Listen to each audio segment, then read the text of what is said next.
Greetings, one and all, to the most cursed, most cringiest corner of the internet. A YouTube channel content creator, actively alienating everyone in both the analog and digital world.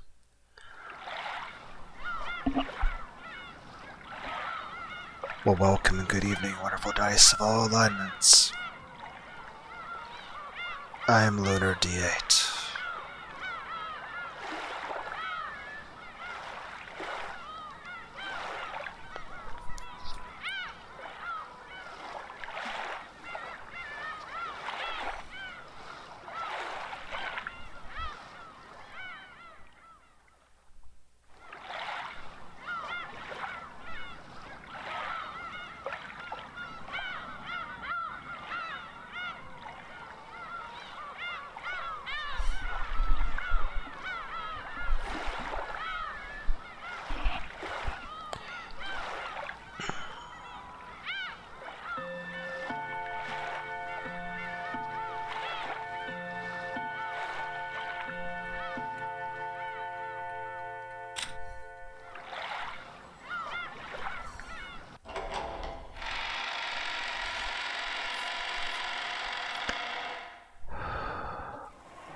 Right.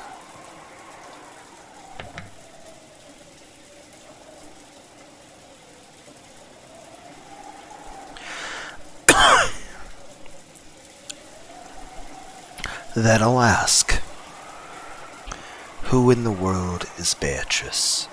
All I know is that she's a witch who lives in the forest of Rockinjima. I've heard it's a story grandmother or someone invented to keep people out of the dangerous forest. Is that wrong? No, it isn't wrong. It's as you say, Beatrice is a witch who dwells in the forest of Rockinjima. Battler-sama, I don't expect you to believe this all of a sudden. But Beatrice-sama exists. She is a real person. The one who gave the master a vast amount of gold, and who worked by his side for many years. Ha.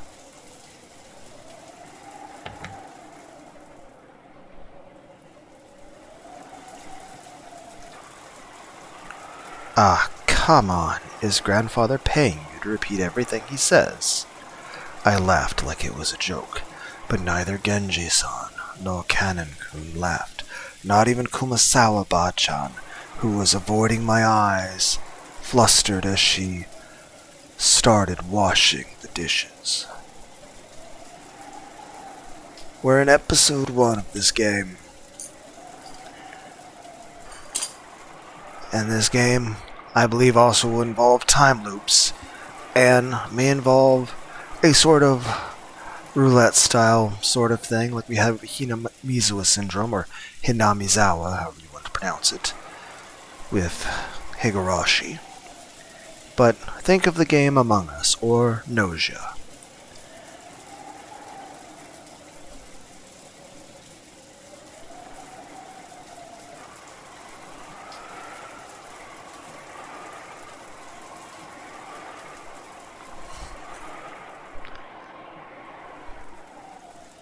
So unfortunately, I was the only one laughing.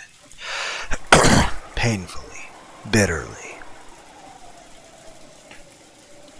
I see, that's why Genji-san refused to mention it. If you really mean it, of course I'd take it badly.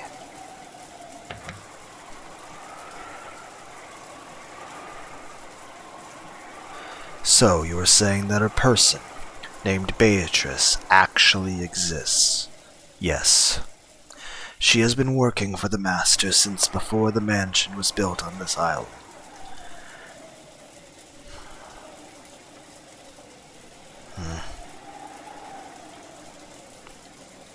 Been thinking about some stuff that I've been thinking about for years and years and years, but probably will forever and ever, but I've talked enough about it. Keep saying I'll do my best to not go on a tangent. But you know what? How about this?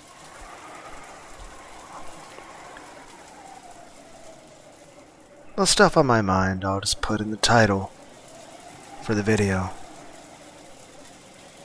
And just so we're clear, the title of the video has nothing to do with the video itself or anything happening in the video. Unless somehow there's something that happens in this episode that could be thematically actually, make sense. But as of this moment right now, the title that you're going to be reading has nothing to do with the game at all. But it's at least a little concession I'll make to myself. A way to tell myself to just focus on the game.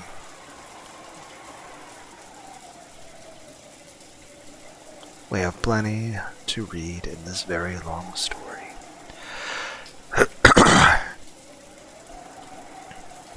Yes, she has been working for the Master since before the mansion was built on this island.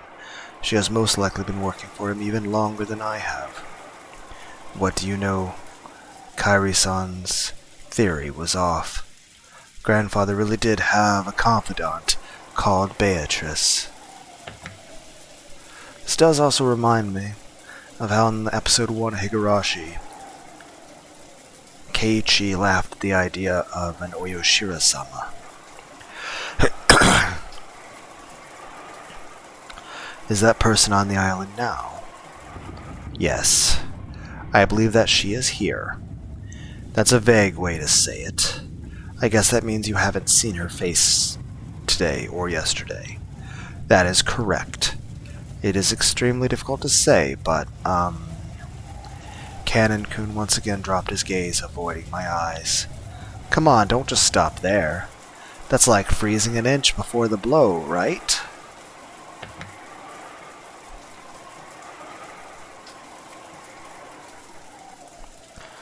I urged him on jokingly again. However, it looked like Canon was still confused as to whether he should speak on or not. Then Kumasawa-ba-chan whispered, Ho ho ho ho! You cannot see her face, because Beatrice-sama has no form. She has no... What did you say? Beatrice-sama has no body. Therefore, unless Beatrice-sama wishes it, common people like us are not able to see her form. I have heard that the portrait shows what Beatrice-sama looked like back when she had a human form. It seems he yearned for that figure so much, he would often stand in front of that portrait. Ho ho ho. Beatrice-sama sometimes shows herself by changing her form into glittering butterflies. On the rare occasion that you spot them somewhere in the mansion, there is a rule that you absolutely mustn't chase after them. It is whispered that you will meet with disaster if you do. In fact, there was a servant who broke that rule and quit because of a great injury. Wait a second. Are you kidding me? Are you all serious about this? Battler-sama, Beatrice-sama has already arrived. Such language may be unwise. Beatrice-sama does not like it when she is profaned. If you doubt her existence, you will surely meet with disaster. Battler-san, you probably find this topic unpleasant, but you know what? Beatrice-sama does exist. She exists. Beatrice-sama hates people who doubt that. Can't you tell, Battler-sama? Beatrice-sama has already arrived here. Come on, quit it.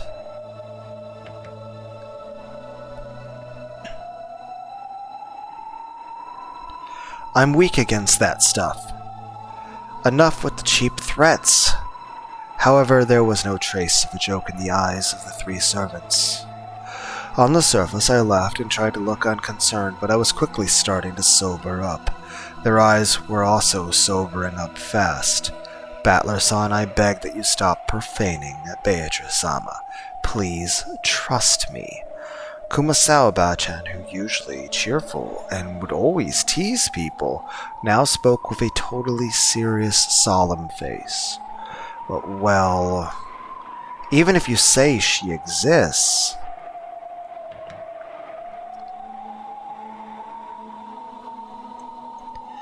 I don't see anything.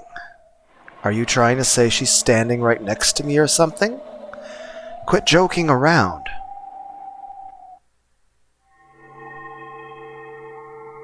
Hi. Possessed little girl.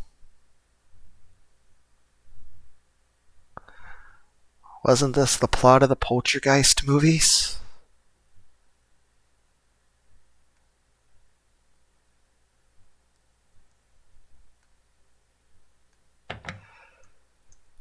Hee. Just then, that unnerving laugh suddenly filled the kitchen. When I turned around, Maria was standing there by the entrance.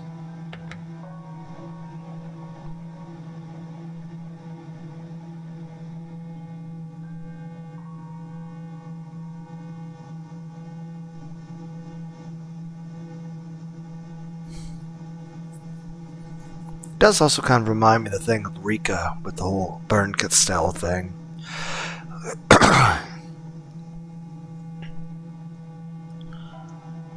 But her expression, the feeling about her, her presence, felt exactly the same as the servants.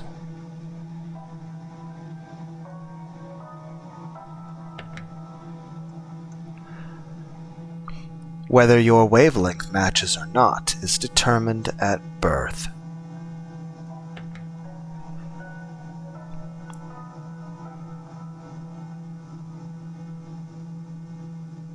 I mean, that is the smile that Kenzo wanted to see so much. Battler, you were born with a mismatched wavelength. That's why you can't see her. That's why you can't meet with her. And that's why you can't talk to her. Kihihi.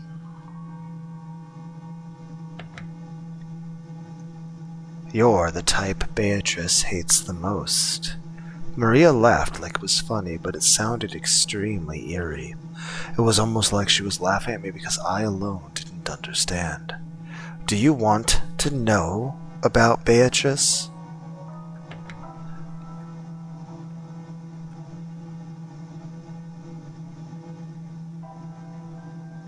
You know, regardless of the possession or not, Maria definitely seems to have an underlying bit of malice and contempt for us. Beatrice is a 1,000-year-old witch with all of the demons at her command. She can harness the power of alchemy to create a philosopher's stone and a vast quantity of gold. Grandfather built up all the vast wealth of the Ushiromiya family by making a contract with her. Yesterday I read Beatrice's letter, didn't I? That was real. Well, I guess it's pointless for me to try and force you to believe. After all, it looks like you were born without a trace of the sixth sense. Kee? What are you talking about? Witches? Demons? Who told you about that? Kee? I heard it from Beatrice herself.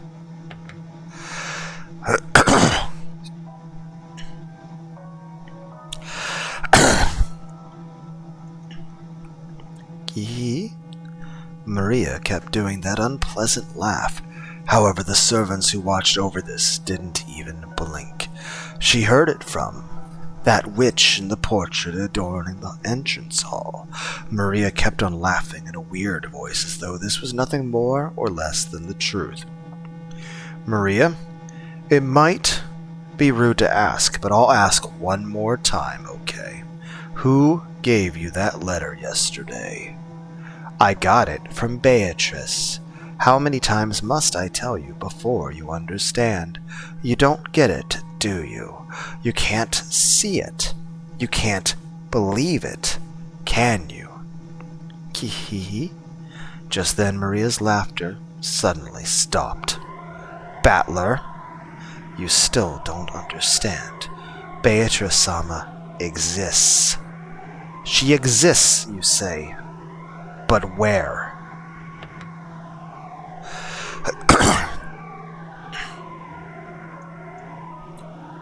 Like I said, Beatrice-sama exists here. That's right. Now that I think about it, I've been feeling for a while now that the servants' eyes haven't been pointed in quite the right direction. I'd figured they were just staring absent-mindedly, but that wasn't the case. The four here, Genji-san, Canon Kumasawa-san, and Maria. I still recommend the video game Raging Loop for the PS4. I feel it's relevant. Everyone, except me, was looking at a spot right behind me. Holding my breath tightly, I slowly looked over my shoulder. Of course, there wasn't anyone there. I've known that the whole time. However, everyone in the room except me was focusing on that point as if there was someone there. Beatrice is the mighty Golden Witch who has lived for 1,000 years, but since she can't show her form to humans of the raw wavelength, she can't talk to them. And you know what? That's really sad. It means she truly despises it when people like you, who were born without a fragment of the ability needed to sense magic, deny that she exists. You're lucky, Battler. If it wasn't for my jade amulet, you'd be dead. Good thing I gave you that charm yesterday, right? Don't you realize what kind of curse Beatrice would have put on you by now if you hadn't been carrying it around? You really are lucky, Battler. Hee. Oh, that scorpion keychain. I thought that was just some cheap gift or something, but you are saying it really had some power. Hee. If it weren't for that, you'd be lying in the storehouse as a sacrifice with your face crushed by now.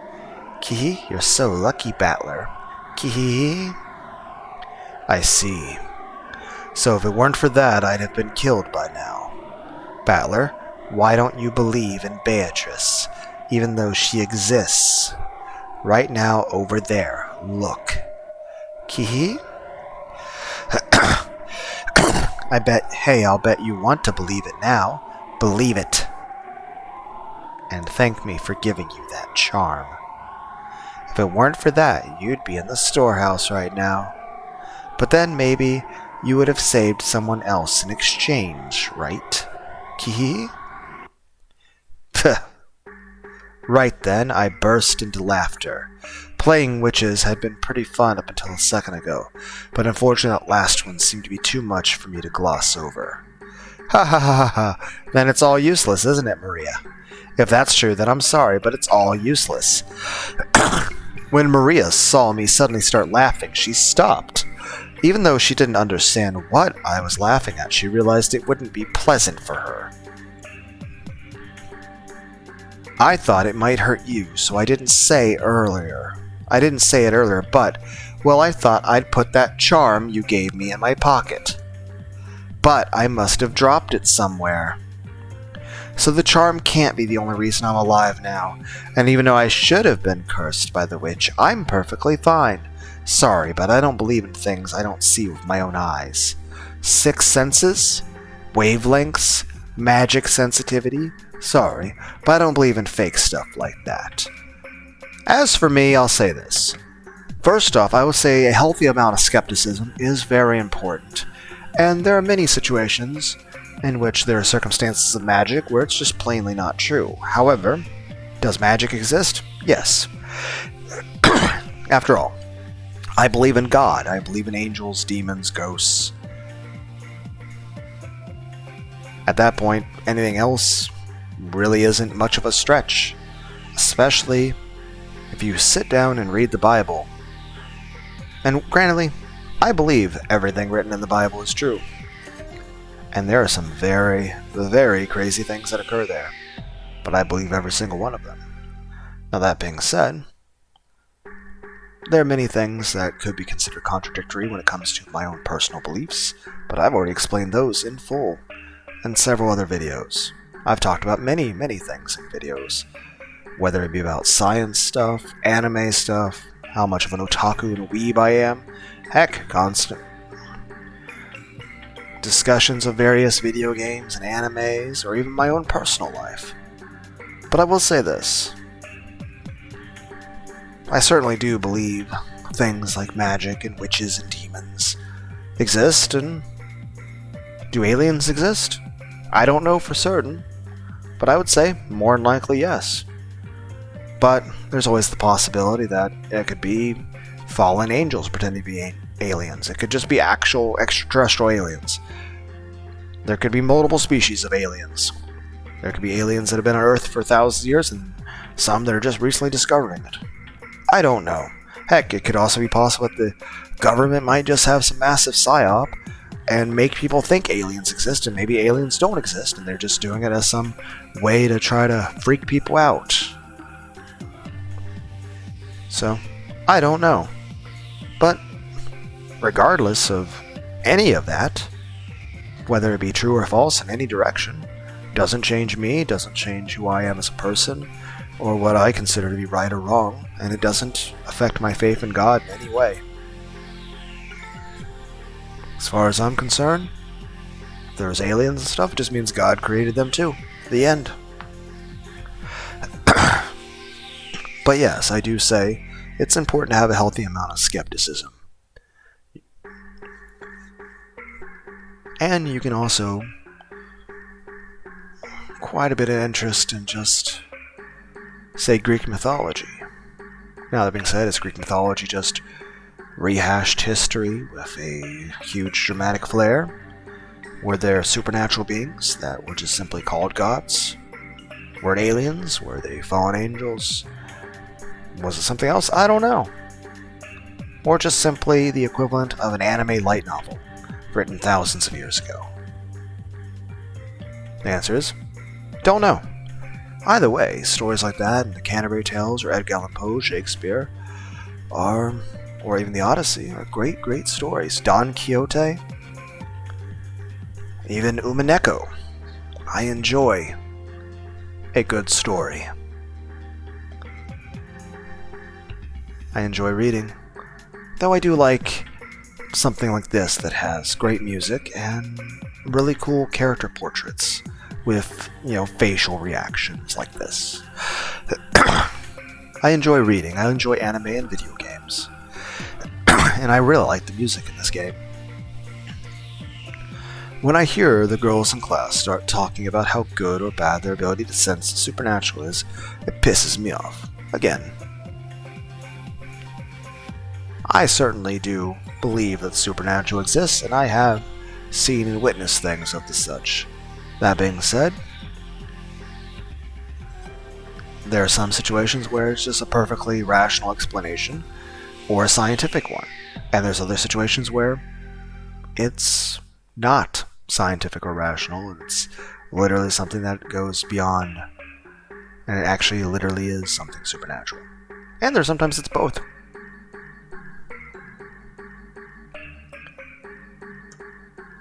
I don't know how much Grandfather is paying you, but if you're trying to talk me into joining some cult, believe me, you won't be able to do it that easily.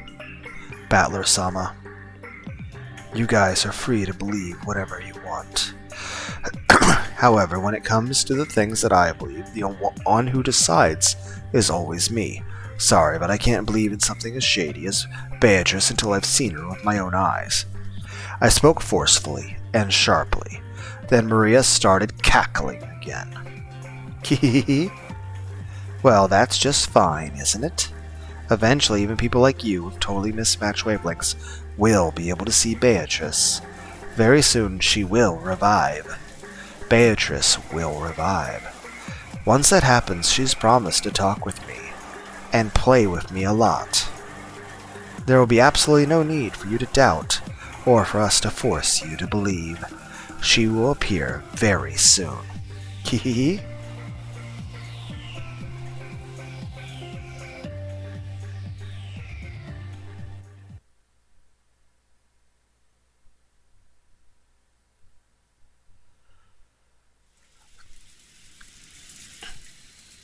After a meal, some people tend to head to the bathroom while others prefer to relax for a bit. It seemed that several people had left the parlor, just like I did when I went to the kitchen to drink some water. In the end, Aunt Natsui reluctantly retracted her order that everyone remain packed into the parlor.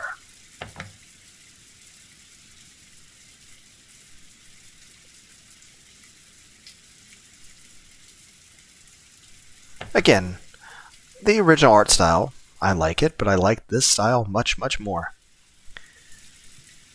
On the condition that no one headed out on their own or strayed too far.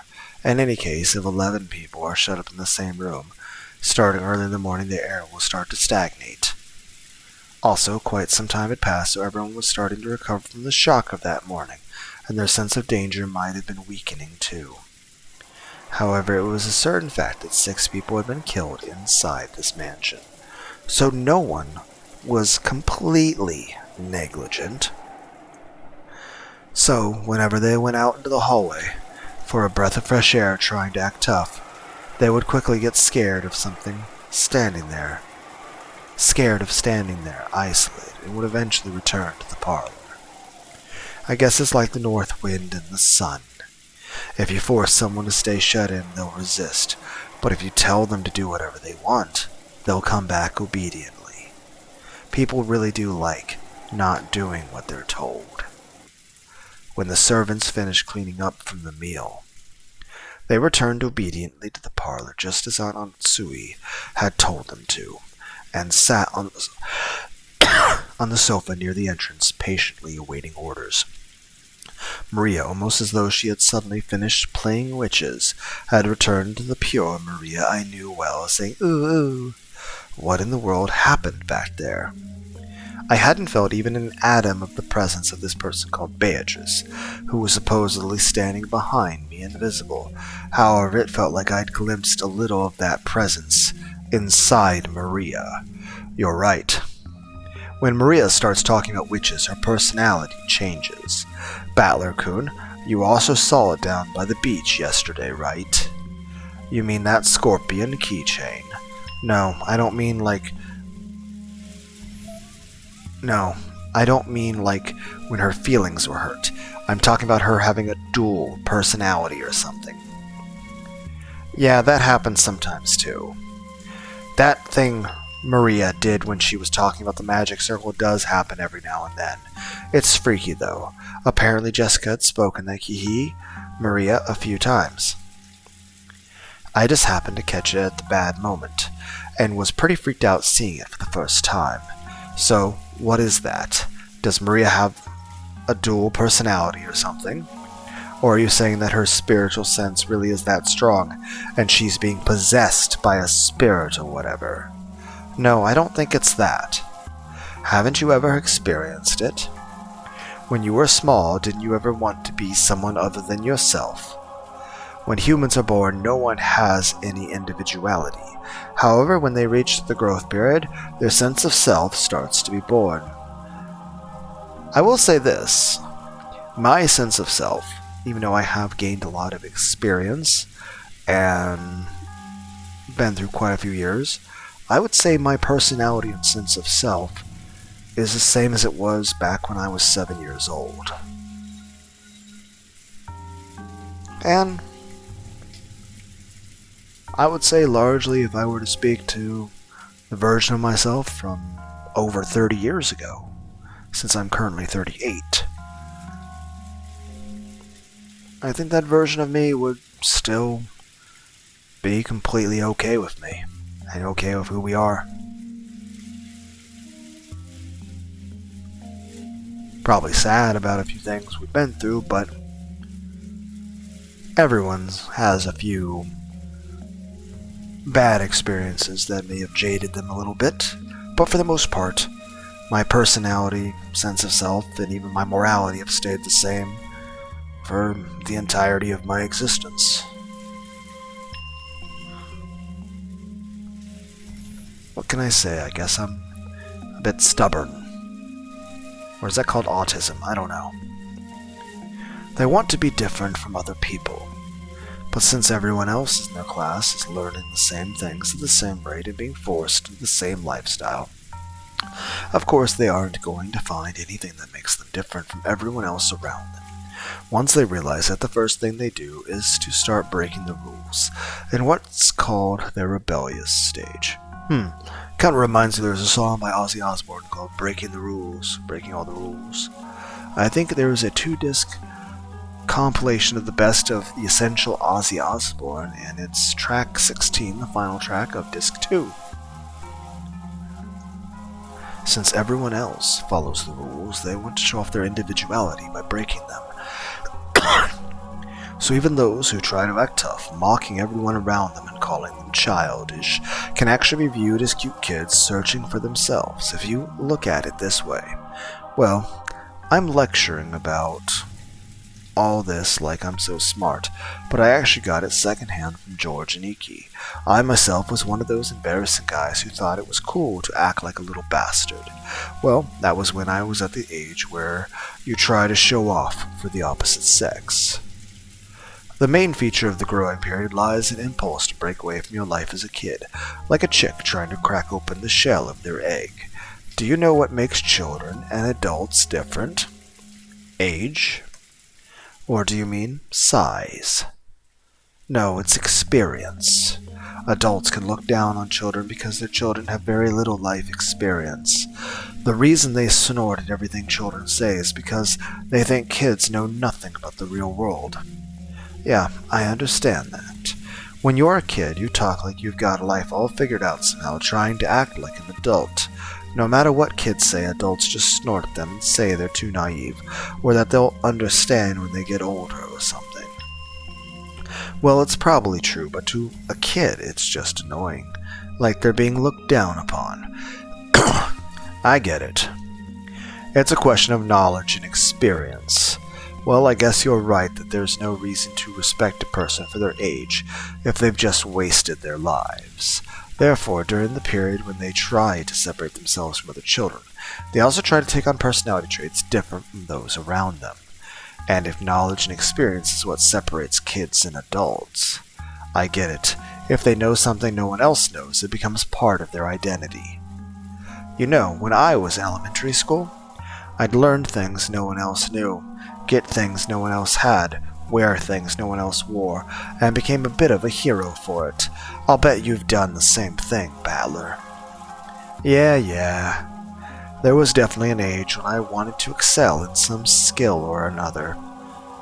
I see. In some skill or other.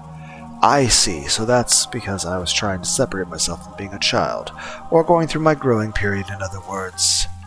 If you put a positive spin on it, the growing period forces you to separate yourself from others, thereby pushing you to gain skills and knowledge no one else has. This is also interesting from a sociological standpoint, because people hate being like everyone else. They try to learn skills other people don't know. In this way, society can acquire the broad range of skills it needs to survive. The quality of the gods' programming is truly surprising. Well, unique personality traits can also be negative, right? Like if, say, everyone in the class was studying hard, but I was the only one slacking off, trying to stand out. Okay, that last bit really was true about me. It's only recently that I've been able to thank the middle school teacher who slapped me after school. But, well, I'd try to jump over things no one else could, sprint as fast as I could, trying to lap those guys with good grades. When we did a marathon, I just felt like doing it. It was in my nature that if I couldn't study well, then at least I could get back at them by exercising. I see, so I really did go through a proper growing period. I guess boys really do tend to focus more on physical stuff. But you know, girls of the same age tend to focus more on mental, spiritual things. I'll bet there were groups of girls in your class that got really interested in fortune-telling and their spiritual senses. Yeah, there were. They'd come over asking me for my sign and my blood type, and then they'd laugh, I thought so, giggle. It really got on my nerves. No matter which class you go to, girls like fortune-telling. deciding whether your spirit sense is strong or weak, what your sensitivity is, whether you can see the unseeable. That kind of thing definitely happened to me. That's because fortune-telling and spiritual senses are things that aren't taught in school, to girls who tend to be more introverted. It's a genre that's easy to build an identity upon, and one that holds a lot of interest for them.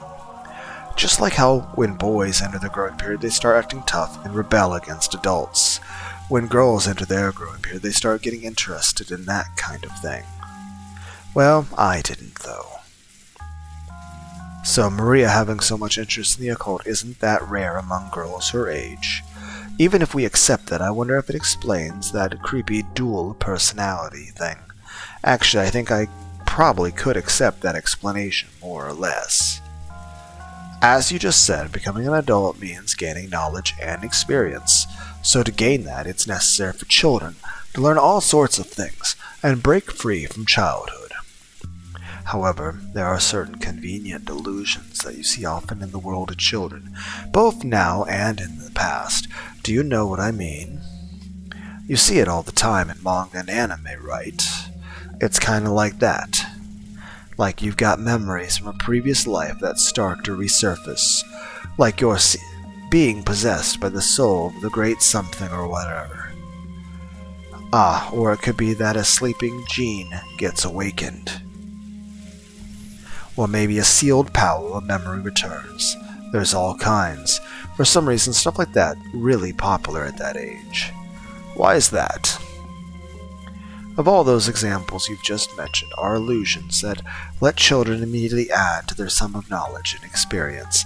If a 9-year-old girl says she has a 1,000-year-old witch possessing her, then she gains 1,009-year-old identity. So basically studying is annoying. But these delusions are convenient for people who want to brag about having a skill no one else has, amazing the people around them. So you could brag about something without having to work so hard to study. I see, isn't that a kid's greatest dream? Furthermore, in their desire to separate themselves from being kids, they always project an image of their ideal self, and it's not rare for that desired self to become an alternate personality. I believe it was Sigmund Freud who talked about the ego, superego, and the id. Even you, Battler-kun, probably had a slightly different personality at home and at school, right? It'd probably be embarrassing if your friends at school saw how you were at home. At school, you try to project yourself as you want to be, but home is where you're your true self. So, in other words, I'm changing my personality depending on the situation. Reminds me of the Let's Play I did of a Siren's Call, Escape Siren's Call. Are you trying to say having multiple personalities is actually really common? A girl who's a fan of the occult might say she's being possessed or awakened. Well, in this case, I'm pretty sure she actually is being possessed. But different personalities, or even mood disorders, or even potentially, say, a gear change where your brain operates in a different way. Like, there's different ways of looking at that, but there's also just different facets of the same personality coming out in different ways. Heck, you could even say, like, the concept of masking and autism, where a person who has autism or some sort of, like, mental health, like, say, depression or something, is hiding that they have depression, or trying to act in a way that doesn't seem so autistic.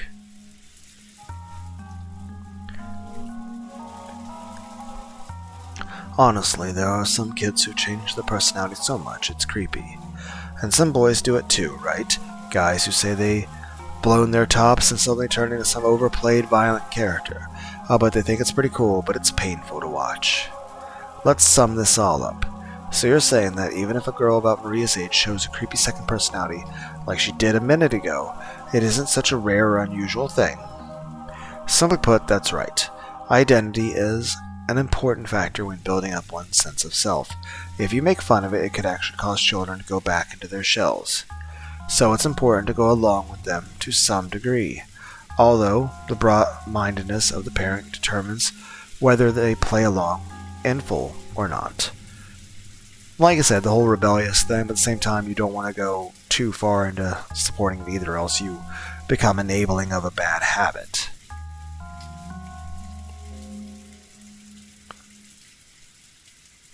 Aniki, I can't believe you're single. You sound like you've already raised kids through middle school. So, I wonder if Aunt Rosa also knew much about Maria's dual personality. She knew about it. Just between us, Aunt Rosa really hated it. She said it was unpleasant that Maria was becoming increasingly isolated from the rest of the class. So anytime Maria started talking about the occult or laughing like a witch, she'd slap her. And it looks like Maria stopped talking that way in front of her. Maybe that thing back there was just a little game from a girl facing her growing period. Just a girl trying to show that she was different and independent by holding interest in witches and the occult. And since she wanted to be different from herself, young as she was switching between her normal personality and the personality of her ideal, a witch. At first, I'd found that very disturbing, but after being lectured to by George Niki, it felt like this was a path everyone walked down at one point or another. I haven't told anyone, but when I was in the kindergarten, I joined up with a little gang of kids trying to form an Earth Defense Force, saying we'd help protect peace on Earth. My face turns red when I remember how, during what we called battle practice, we would chant EDF, EDF. Just like usual, Maria was relaxing, immersed in the TV, oohing and laughing just like any girl her age, but on the inside another personality, that of the ideal witch she respected and blindly accepted, was sleeping. But that wasn't anything extraordinary, it was perfectly natural for a girl of her age. I've calmed down a little. The shock from my bizarre experience in the kitchen just now is fading away. If I hadn't talked to Aniki and Jessica, I might still be frightened by the idea that an invisible witch is standing right behind me. However, can I really accept that as an explanation for what happened back there? If it had just been Maria, I could have explained it as the fickle delusions of a growing girl. But Genji-san, Kanon-kun, and Kumasawa Bachan had also been there. None of them had denied what Maria said. They silently accepted that Beatrice exists. I was starting to feel a little uneasy. Aunt Ava's position was that no 19th person existed, that the crime was an inside job tied to the family quarrels. On the other hand, Aunt Natsui's position was that the culprit was hiding somewhere outside the mansion. So she rejected the possibility of an inside job and supported the idea of a 19th person existed. And in the kitchen, Maria and the servants had also supported the idea of a 19th person.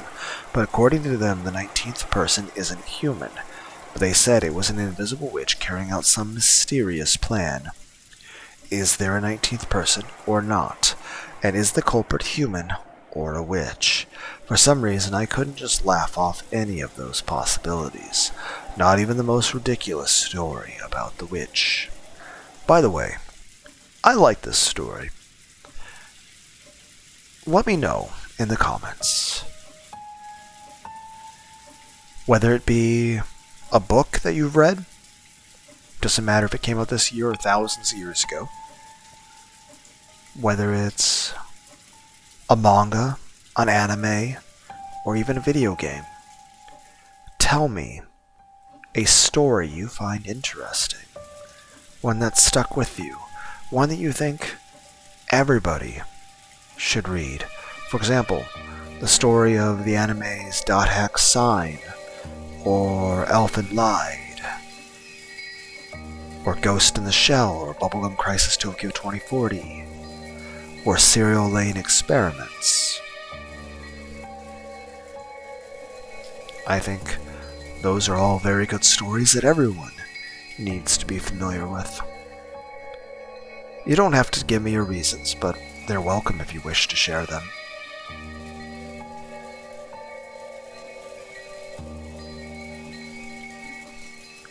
Jessica, all I know about the story of the witch is that the adults made it up to keep the kids too scared to enter the forest. But is the story different here in the mansion? I feel the same way you do, okay? I think it was just a stupid ghost story that parents made up so their kids would listen to them. But I can't deny that the atmosphere inside the mansion makes it a little hard to say it out loud. After all, grandfather has proclaimed that Beatrice exists, and because of their position, the servants can't doubt that. Even Uncle Kraus and Aunt Atsui don't want to get into a fight with him, so on the surface they go along with it.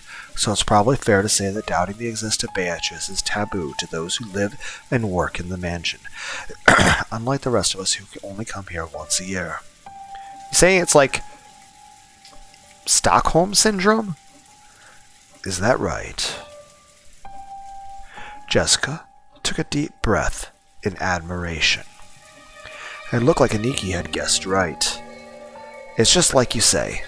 No one really believes it on the inside, but on the outside they accepted that she exists.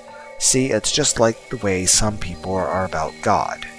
Even if they know God doesn't exist, they feel like it'd be uncouth if they actually said it out loud. How do you think the servants feel about it? Are they just going along with it because grandfather, their employer, says she exists? Well, I don't really know the details, but between the servants, the story about Beatrice has been treated like a sort of ghost story. Remember yesterday when Shannon was talking to us down by the beach? That story about one night when she was doing her rounds in the mansion she saw something unsettling. She did say something like that, didn't she? Back then I thought she was just being really nice to help improve Maria's mood, but it felt like she was serious when she had said it. That's right, she definitely said it.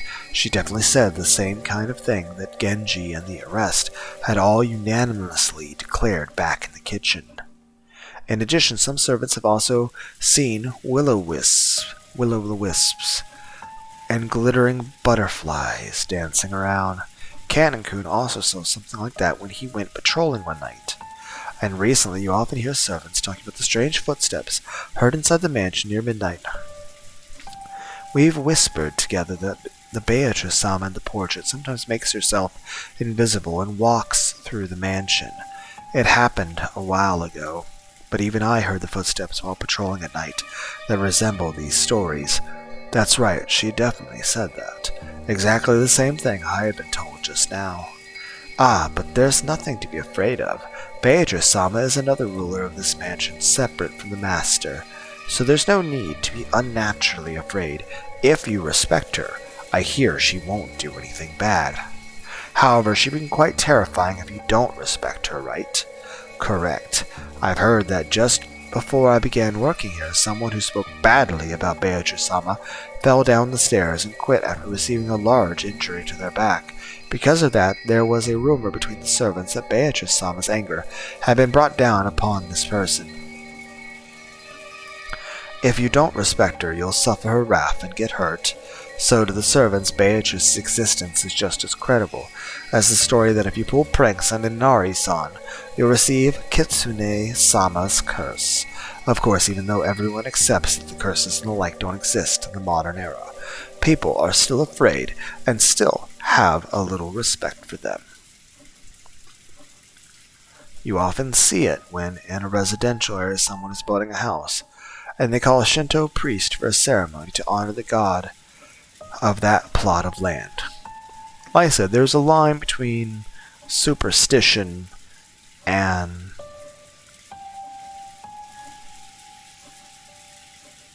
a healthy respect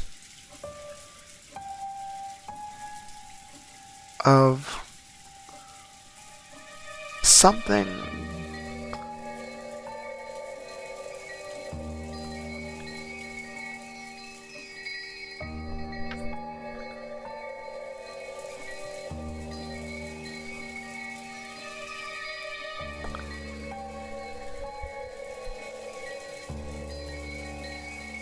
that demands a degree of caution.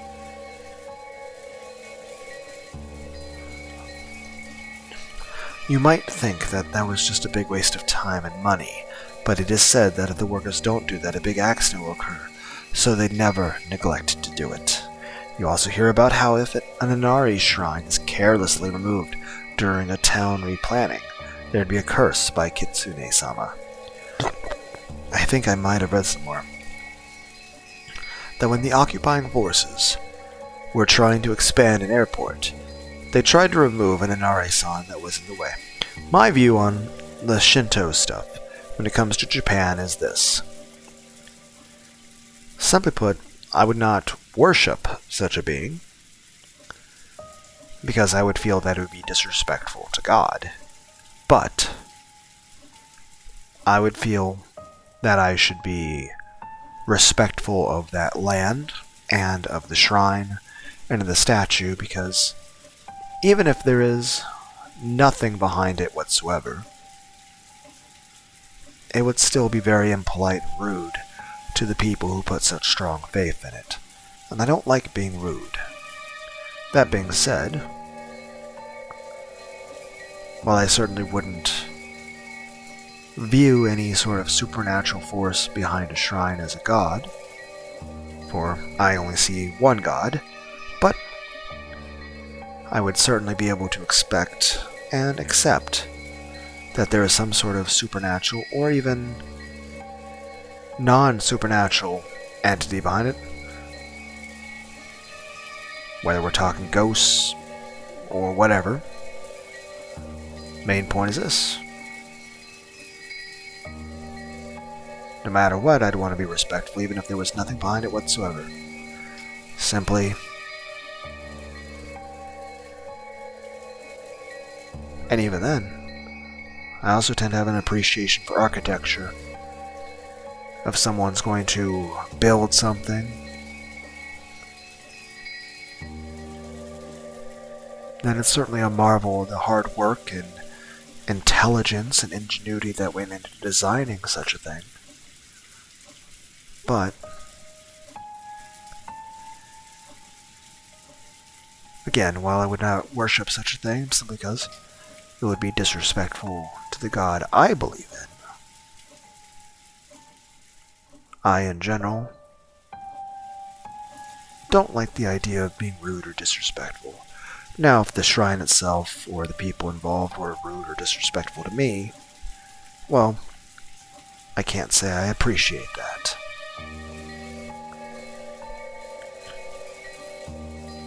But I think that's fair to say, that one should treat others with respect, but one should also,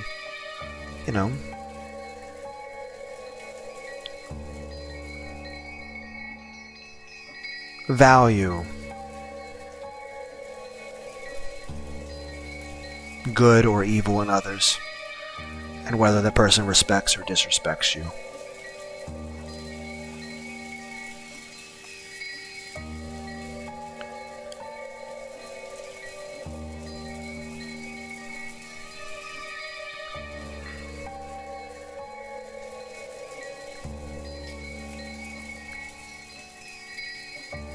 And I would say, there's certainly a cause for a degree of respect for that which is sacred. For example, if you come across an old cemetery, even if you didn't know any of the people involved, it would be rude to disrespect the graves. In general, if I'm ever at a cemetery, I try my best to avoid walking over any grave plots. I feel like it's rude to the people buried there. But at the same time, there's some cemeteries or grave plots to where things are arranged in such a way where that's not even physically possible. But in general, I would say this. If you come across a cemetery, even if you have no belief in ghosts or anything whatsoever or supernatural, I still feel it would be rude to those people.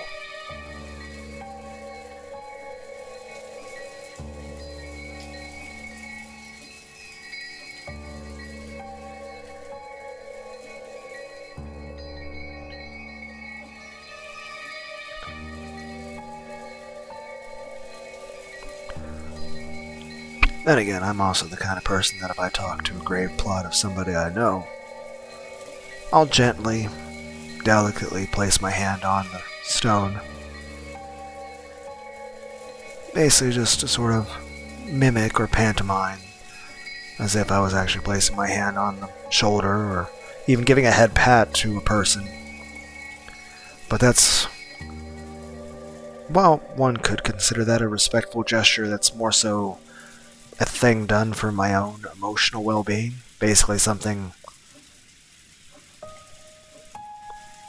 I guess, an odd quirk or an eccentricity on my part. It's kind of like the same way that I'll usually talk to animals as if they're a person, or like if I'm reading a letter, or like I might nod or something, even though there's literally no one that can see me or anything. But again, my personality is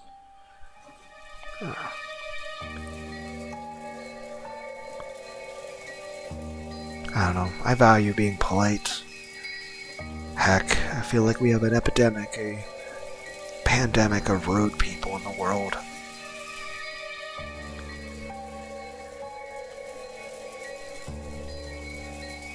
Like we have a plague of vulgar, crass, impolite people who have no respect or decency. And I can't say I really care for that.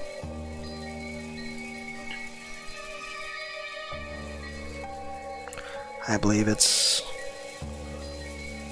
something I value, to behave in a dignified fashion, and to talk to and treat people in a dignified way.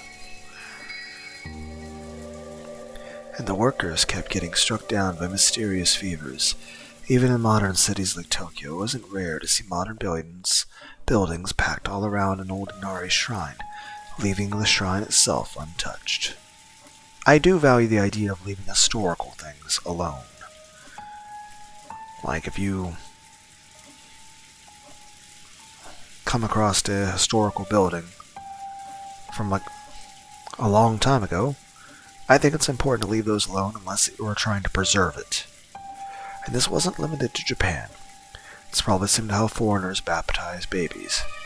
If I remember right, by Christian doctrine, if unbaptized souls have even the slightest amount of sin, they will still go to hell. Putting water on a child's forehead doesn't do anything but make them cry. But if by doing just that the parents can prevent their children from going to hell, they will happily go through the ceremony. In short, even in this modern society of reason, we are still unable to throw away every trace of belief and fear. You could even say that we accept certain sorts of supernatural things, though in a passive way. Maybe the only difference on this island is that Beatrice is the object of that worship. Again, like I feel like there's certain things in the Bible that, but again, I've already explained that in full between community posts and videos, and then again, I tend to go on a lot of tangents of different things.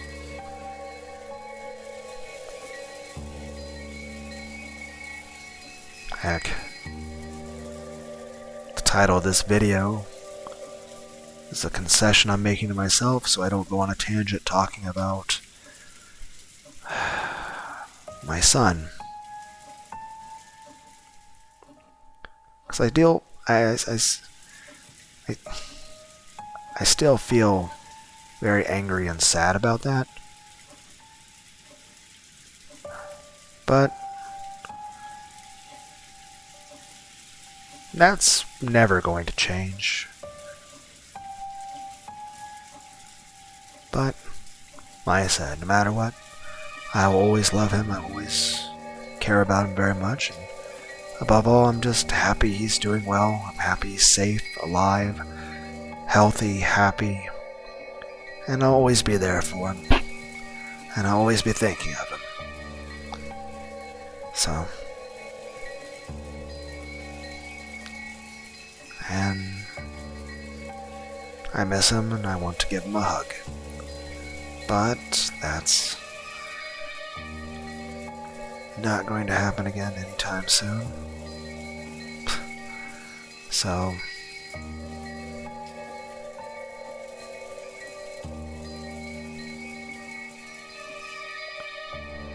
yeah.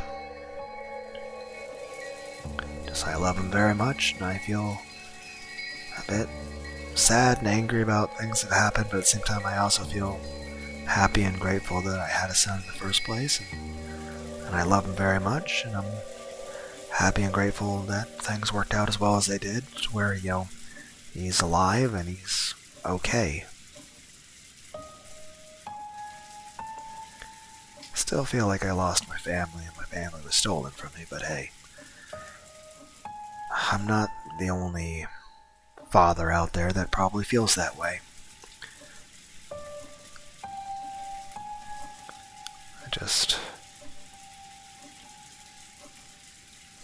Christmas is coming up again. Though Thanksgiving before that. So, holidays can be a little bit bittersweet, I guess. But above all, I'm just saying this. I'm happy and grateful for all the things that I've been blessed with in terms of,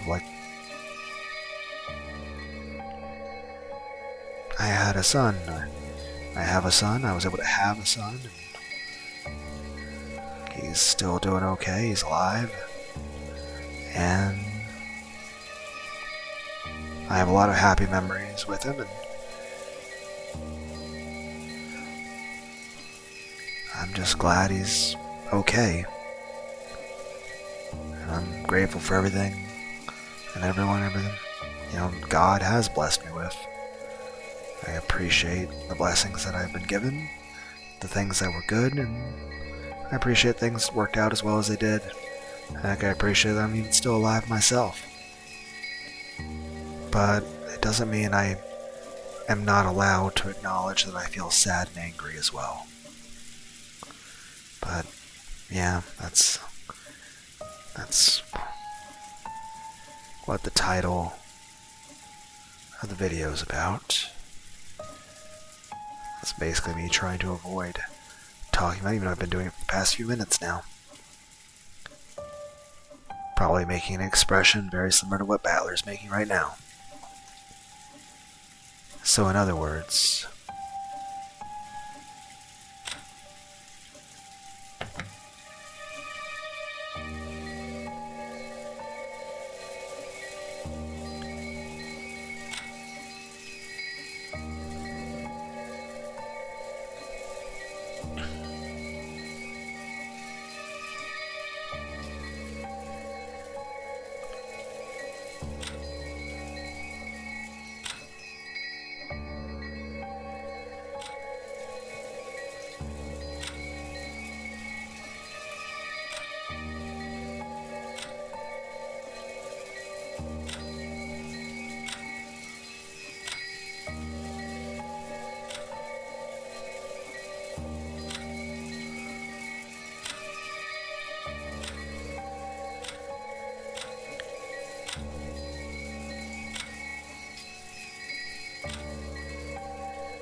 if anything happens that doesn't seem explainable in human terms, it's called the work of Beatrice.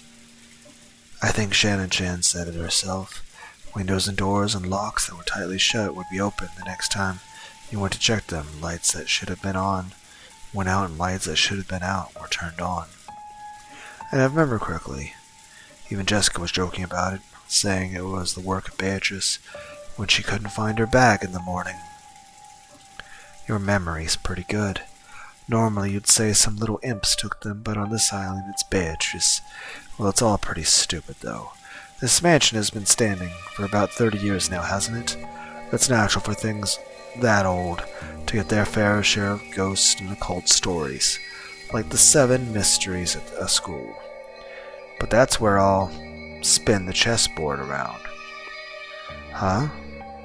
Simply put, on this island there's a rule that Beatrice gets blamed for anything that couldn't have been done by humans. Things that humans can't do. How many humans are here? 18. In other words, the culprit is using the rules of this island to make it look like a witch committed this crime, which proves that they desperately want us to think a 19th person did it. I don't like it. I mean, it still means there could be a 19th person. You just, at this point, the argument's whether or not One, yes, there is. Is there a 19th person? But more than that, the argument is this. Is that 19th person a witch or just a person? But there can be a 19th person. Just doesn't. But the existence of a 19th person doesn't mean they have to be supernatural. I don't like it when, or that they're working alone. There could be like a 20th and a 21st person. What do you mean you don't like it?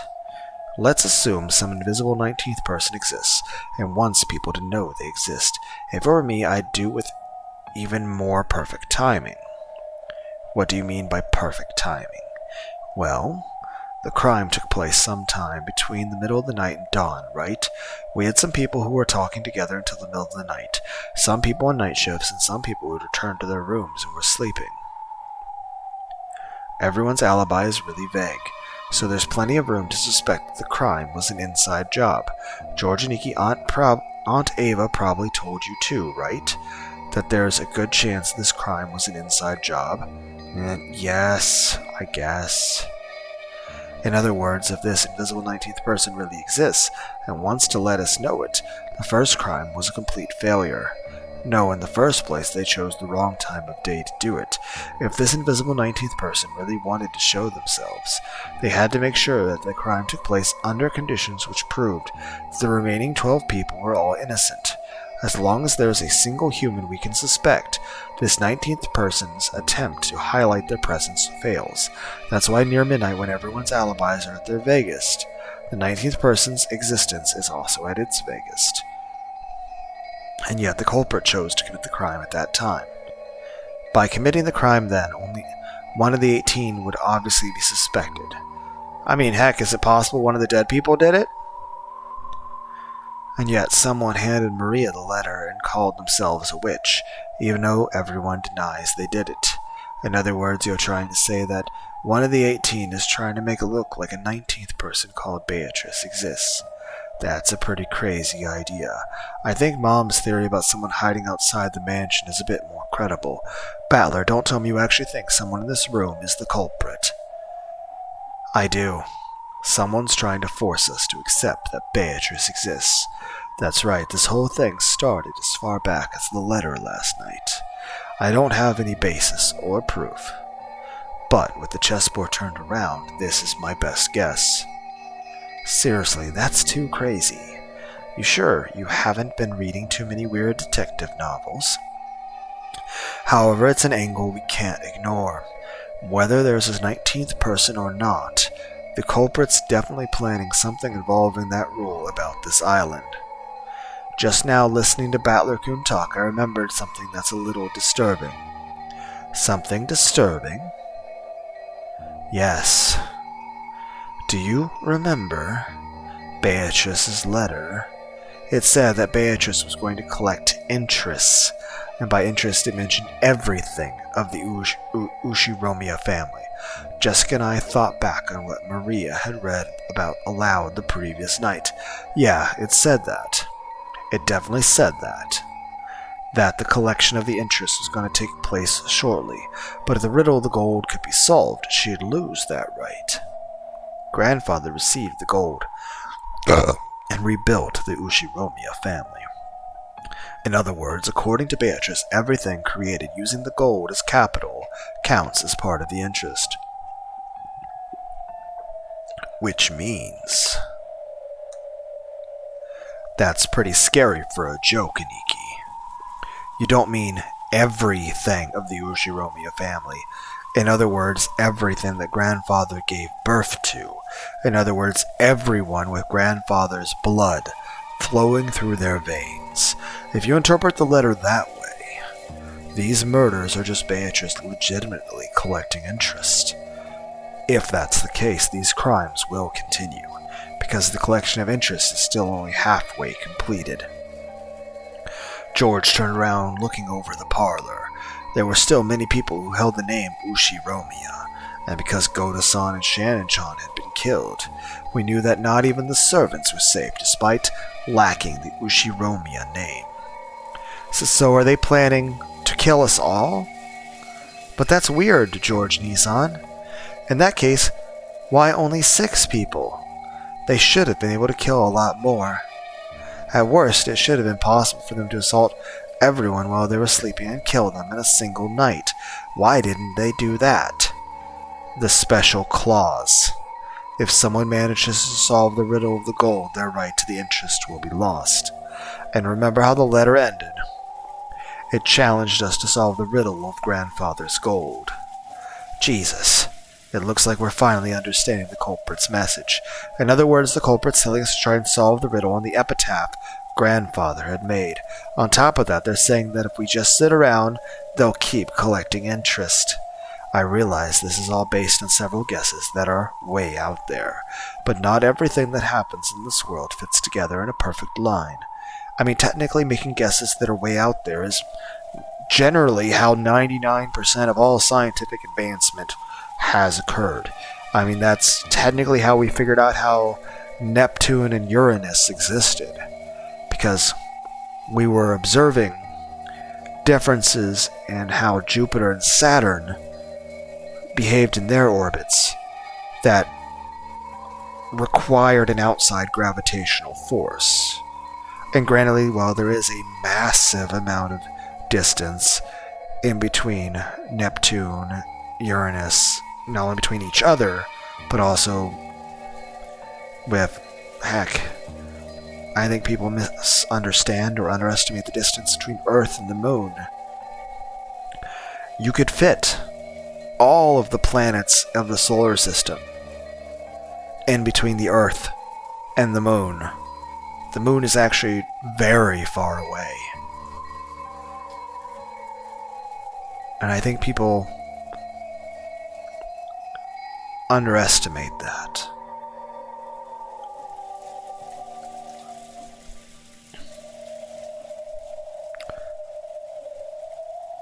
But a lot of science, almost all of science, has come from scientific hypotheses that were way out there. I mean, heck, I remember the person who originally came up with the idea of, microorganisms and cells and viruses and bacteria. It was not accepted well. Heck, anything that's outside what's considered normal. I mean, not even talking about the way AI and science and the internet is now. Just look at the way the internet was in 2005 and go back to the 80s. Heck, you could take the way the internet was back in 2005 and talk to someone in 1985, just 20 years earlier. Heck, I remember, nowadays, most people don't even know what a payphone is, or the static snow that used to be on TVs, or the floppy disks, VHS tapes. Most of the events we don't understand are only individual points. By fitting them into a straight line, we're beginning to understand. When the points at either end of the line are really close, the line itself is more logical and easier to understand. And when those points are really far away, the opposite is true. It's the distance between these points that makes us say our guesses are way out there. However, if the distance we span are too narrow, then the means our thinking will be narrow too. Is there a difference between making guesses and reasoning? Am I just using easily made guesses to try and force this crime into a pattern I can understand? No, that's not it. When you're lost in the dark and searching around your hands, what you're doing is relying on your imagination and making guesses. Only imagination can find the points that need to be tied together. Yeah, I mean, that's... You have to be able to think creatively and also have critical reasoning. Critical thinking needs you to be able to think in a way that isn't just following orders or following equations. Now, following that stuff and using it to back up your claims is important. But you have to be able to think for yourself. You can't just have all the ideas handed to you. You have to be able to have a few original ideas to think in a different direction.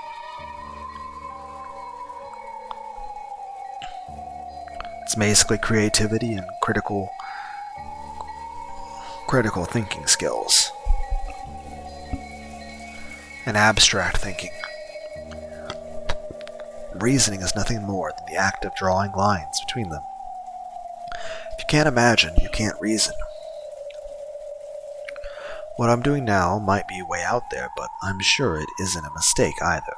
Only the power of imagination can pull clues out from the darkness, and then I can use the power of reasoning to tie those clues together. It was a lot like the process of searching out an enemy's weak spot and striking. It's okay if I'm way out there. Find a weak point first. Then we can think about how to strike. Right now is the time to find the weak point. Find the points we can tie together later on.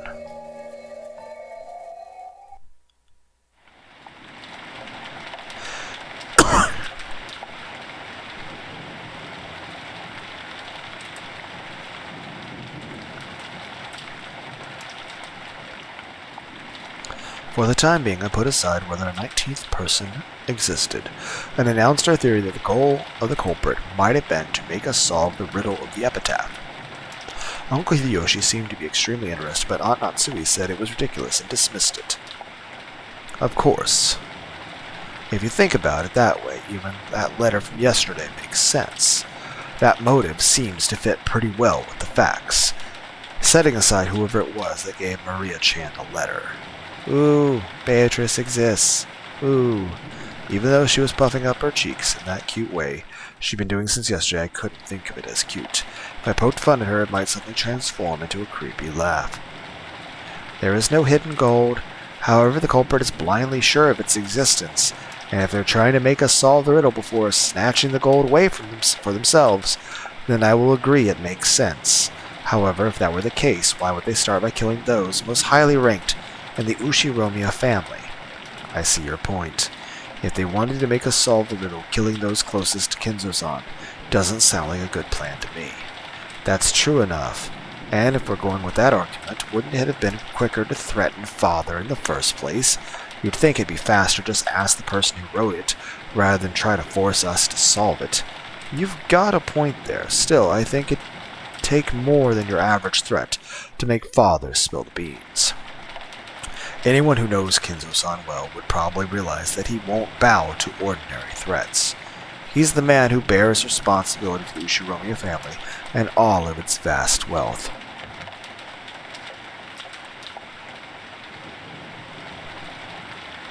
He's been exposed to many threats and attacks in the past. The family only prospers today because he was able to overcome all of them. That's freaking right. I can't even imagine our grandfather obeying someone because of a threat. Jessica, watch your language. Was that supposed to say fucking? Yes, Mom. In that case, what about this idea? No, wait, is this one also way out there? I couldn't hesitate. Out there ideas are like bows and arrows. It might be hard to hit with, but it's a great weapon because you can hit enemies far away. They say most people who've died in battles were killed by arrow wounds. In battle, you can't just shoot off one arrow. You shoot a whole bunch of arrows at once, pushing forwards towards the enemy troops with a wall of them. So keep shooting over and over. Create a wall as you push forwards towards the truth. If the culprit is after the hidden gold, forcing us to solve the riddle wouldn't be very efficient for them. It'd be much quicker and easier to ask the person who made it in the first place. In that case, the question is this all a message directed at Grandfather? In other words, these murders were a threat made against Grandfather. If he didn't tell the culprit where the gold was, his family members would be killed off one by one. What if we weren't the only ones being forced to solve the riddle? What if Grandfather was too? If you think about it that way, it explains Grandfather's mysterious disappearance. If the culprit has already attacked Grandfather, then judging by the state the 6 corpses were left in, he should have been left on display, somewhere with that horrible makeup added. But despite that, we still haven't found him. So does that mean Grandfather has been kidnapped and is being held somewhere? How could... You aren't saying... How could... Giggle, giggle. That sounds interesting. So Grandfather's being confined somewhere. and the culprits saying we'll be killed off one by one if he doesn't tell them where the gold is. It pains me to imagine how you find that interesting." Aunt Natsui glared at her, but Aunt Ava just smiled calmly. "Since we still haven't seen him after all this time, I think it's almost certain that grandfather's gotten caught up in this crime. If you think about it, you can't just ignore Battler-kun's theory, right?" "Be quiet, George. In the first place, when did father actually disappear? Who was the last person to see father?" "It was probably me. This morning, when we didn't know where my husband and the rest were, we discussed the possibility of them being in father's study, and I went to check his room and greeted him there. Come to think of it, I've been holding the key to his study this whole time, haven't I? Genji, let me return this to you." Aunt Natsui pulled out the gold key and handed it to Genji. Looking at the key, Aunt Ava giggled. "Hey, Genji-san. I'm sure the police will inspect father's room thoroughly. If there's anything hidden there, it'll just be exposed anyway, so maybe it'd be better if you just told us about it right here, right now." "What are you talking about?" "It's simple. Father's study is a closed room, with no way in or out except for that key, right? I want to verify whether that's true. There is one entrance to father's study. What about the window? Any other entrances or exits?" "There are none. There is no way to get in except the entrance." "You're sure about that?" "If there is one, he has not told me. There isn't some secret hidden door or anything. Since father isn't here, I am highest ranked member of the Ushiromiya family. I am asking you as a representative of the Ushiromiya family head. Remember that when you answer me. Are there any ways in or out of that room other than the main entrance? As father's closest aide, I'm sure you would know." Aunt Natsui looked a little offended at the part about the highest-ranked family member, but she kept her mouth closed for the time being and waited for Genji's answer. I couldn't help but feel a little uncomfortable. Why was she going on and on about hidden doors? "You too, Canon-kun, Kumasawa-san, if you know, won't you tell me? If there is one, it'd be better if you said so. Otherwise, a certain person might be driven into a corner in a second. If we assume that there is a hidden door, then my argument comes to nothing." Aunt Ava didn't specify which person was about to be driven into a corner, but following the flow of the conversation, I had to feel that she was referring to Aunt Natsui. "Mother, what are you talking about?" "George, stay quiet for a bit. What do you say? Genji-san, Canon-kun, or Kumasawa-san? Is there a hidden door or not? Genji-san, when you remodel father's study, you must have overseen the construction. I won't let you say you don't know." "There is nothing like that in the master's study." "You're sure? What about Canon-kun, one who's allowed to wear the one-winged eagle?" "That's right. I'm sure. There is no such hidden door in the master's study." "Kumasawa-san?" No, I haven't heard of such a thing." "What about Dr. Nanjo? You've had a close relationship with father." I have never heard of something like that." "Very well then. So, are you ready? Let me begin. It's very simple." Everyone tilted their heads doubtfully, wondering what Aunt Ava was starting to talk about so proudly. Aunt Ava laughed triumphantly as though she were about to reveal a secret only she knew. "Okay. Natsui-san was the last person to spot father, right? I forget the exact time, but I think it was a little before 9 o'clock in the morning. Nissan, do you remember? I ran into you just as you were coming out of father's study, right?" "Yes, I remember. What does that have to do with anything?" I like the music. You know, this track kind of reminds me of something I've heard in Final Fantasy IX. I don't remember which song, but this reminds me of something from Final Fantasy IX. "And when was the next time you went to visit father's study?" "That was after we found the bodies of Nissan and the rest, right? Together with me, you went up to the study to report that, and we discovered that he wasn't there. By the way, Nissan, at that time, when you went to enter his father's study, did you notice anything?" "Notice anything? What are you talking about?" "Come on. You picked up some trash, right?" "A folded receipt?" "I do seem to remember picking up some trash." How is that relevant? I got that receipt when I bought some candy at a store before arriving at the airport. Aunt Ava pulled a small bag of candy out of her handbag. Ah, the receipt from that candy you bought back there. But Mother, what does that receipt have to do with anything? George, stay quiet and listen for just a bit longer. Uncle Hideyoshi's expression was a little strict. Apparently, he understood what Aunt Ava was getting at. It really was just a whim. I definitely didn't foresee anything, or try to set up a trap for Natsui-ne-san or anything like that. Actually, about that receipt. Ne-san, you remember bumping into me, right? After the last time you saw Father, right? At that time, I wedged this into the door to the study. So, what does that mean? Are you saying no one opened the door until Aunt Natsui picked up that receipt? Well, wait a second. Aunt Ava? Wedging a receipt in would be obvious. It's possible that when Grandfather opened the door, he noticed it, found it amusing, and stuck it back in the door. Jessica hurriedly argued back. She still didn't really know what this all meant, but she realized that whatever it was, it would raise suspicions about her own mother. Of course, I folded the receipt up very small so that no one would notice, but even if you assumed that he saw it fall, he would have no way of knowing how high up the door it had been stuck, right? I checked it while Natsui-ne-san was taking the key out. The receipt was still stuck, not 1 millimeter away from where I put it.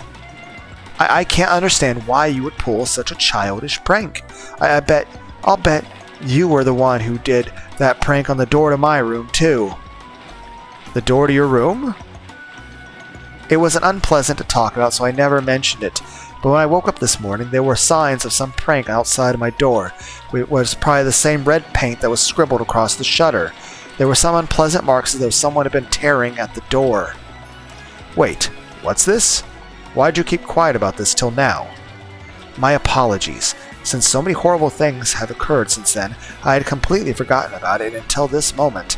I don't know anything about that. I'm not talking about your door, but the door to Father's room, right? Between the time you confirmed that he was in his room and the time we confirmed that he wasn't, the door wasn't opened even once. How did Father get out if he didn't use the door? I don't know that. That's what I want to know. Natsui-ne-san, other than you, who else checked to see whether Father was in his room? Last night, the last time I met Kinzo, was when we were playing chess, so I was with him until just before dinner. Who saw him after that? I did. I gave him his dinner last night. Yes, Shan and I were with him. So at that time, Father was still definitely in his room.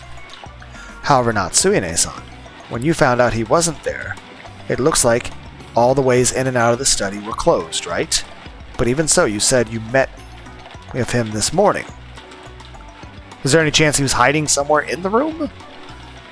I don't understand why everyone has become so gloomy. Could someone please explain it to me? Father and Mother, are you saying that what Natsui says about meeting Grandfather this morning was a lie? Well, like hell she'd lie about that. Mom's guiltless. Why would she lie? Jessica! I keep telling you to watch your language. All at once, the whole room was in uproar. Aunt Ava and Aunt Natsui confronted each other across the parlor table, with George confronting Jessica. What the heck's going on? Many people spotted him last night, right? But since this morning, the only one who claims to have seen Father is Natsui-ne-san. And then there's the strange fact we learned from the receipt. So, how can we connect these points together? Aunt Ava urged everyone to imagine it.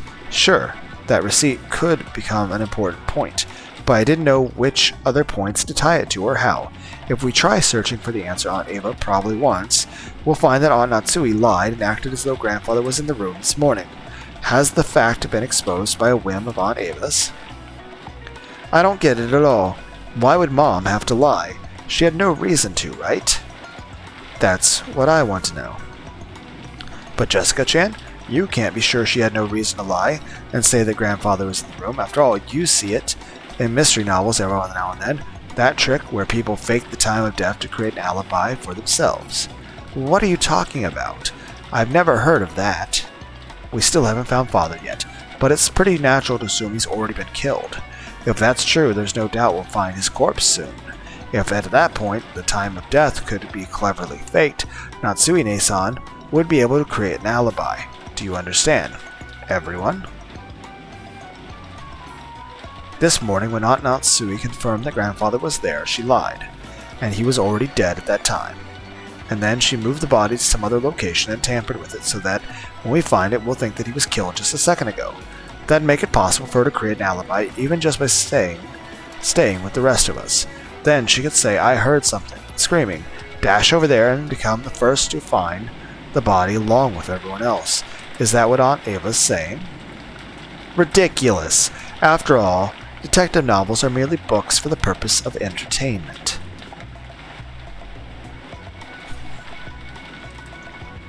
You can only think of such an indiscreet idea because you read them all the time.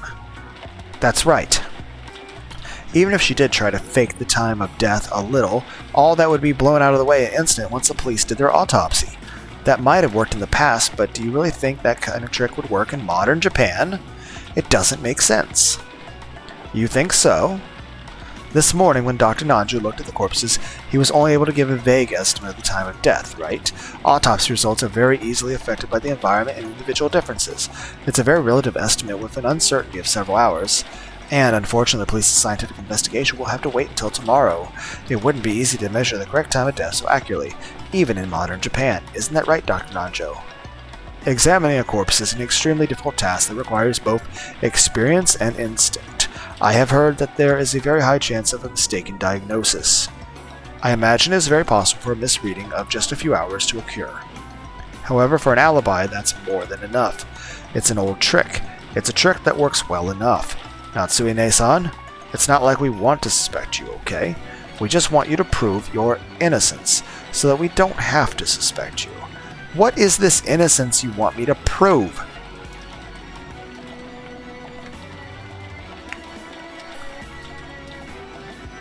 This morning I definitely met with Father, and he told me to keep the one-eyed eagle engraved in my heart. Are you denying that he said that too? I will certainly not permit that. I won't let you deny that Father said those words. Or maybe Father's body won't appear anywhere. Normally a person has to be missing for 7 years before they're officially dead. Wouldn't that be a clever way to extend Father's nearly finished life another 7 years and keep all of his wealth for yourself? I can't let you get away with saying that.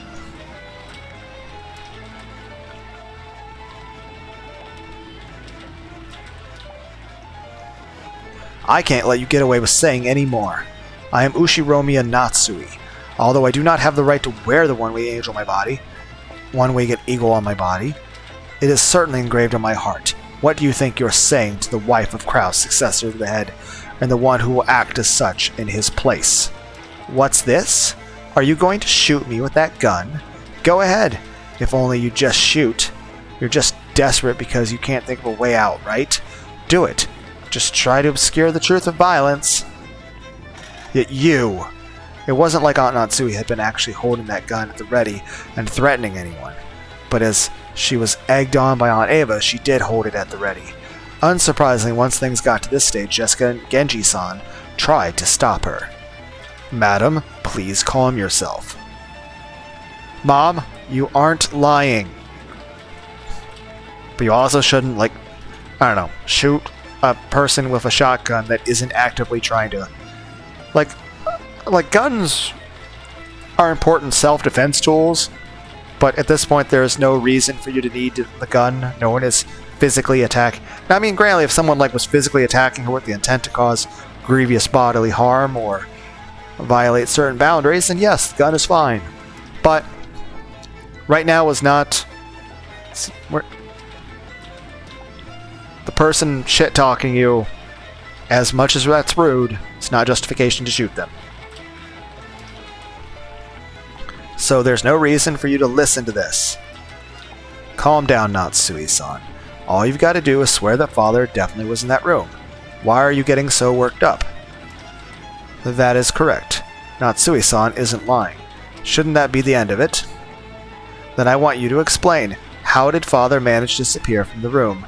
The window was closed tight from the inside. The same was true for the door, right? This morning, if you really met with Father, then you must explain how Father disappeared from this unopenable door, closed room scenario. If you don't, that'd mean you're lying after all, right? How far do you plan to mock me? If you want to argue back, go ahead. That's right, try explaining it right here, right now.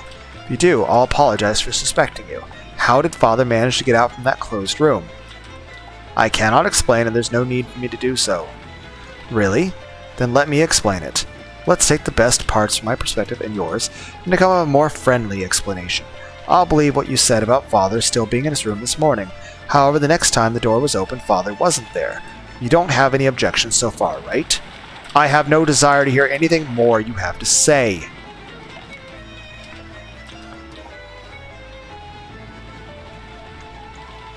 Shut your frivolous mouth. My reasoning goes like this, okay? I can confirm that on both occasions, you were the only one to go through that door, and the receipt proves it. So, what's the answer to the puzzle of how Father left the room? The window? He was sent out the window. Natsui-san, you threw Father out third-story window of the study into the courtyard. Yet you! Madam, please endure it. Eva-sama, please stop this. After that, when you left and said you were going to go check the doors and windows, you took Father's corpse, which had fallen into the courtyard, and hid it. That was probably when you took some measures to fake the time of death, right? This ties in with the case regarding Krause-san and the rest, and also the case regarding Beatrice's last night. There's a really good chance we've got reason to suspect Natsui in all those cases. Normally I wouldn't want to say this, but now that it's out in the open, there's nothing else I can do. Please, Natsui-san. Please explain how you can be innocent. Otherwise I can't help but suspect you. Why me? Why must I, Ushiromi Natsui, be insulted like this? Looks like we've got everyone's views on record now. Hee. It's useless. It's all useless. On Eva? Well, what do you mean, useless?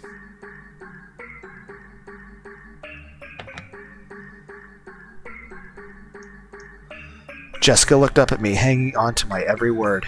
Aunt Ava's expression was confident as ever. Useless, you say, what is? Battler-kun, tell me. You're only convinced it was Aunt Natsui because you're only looking at the case from a single angle. It's not like I'm defending her, but the bluff of a checkmate isn't going to fly. I think your reasoning regarding that receipt was passable. It's not a bad thread of logic, but I'd only give it a grade of 65 at best. If this were an exam, that'd be bad enough to get you extra lessons in detention, right? Hee. Oh my. Well, how do you think anyone could break through the door sealed by my receipt and make Father disappear, other than by my theory?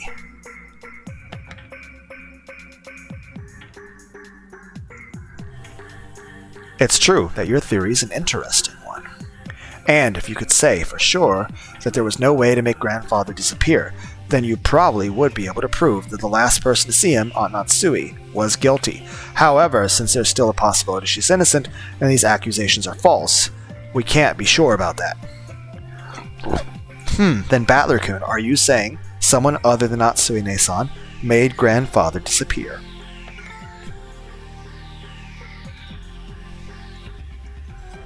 It'd be impossible for anyone else to do it. My receipt proved that, right?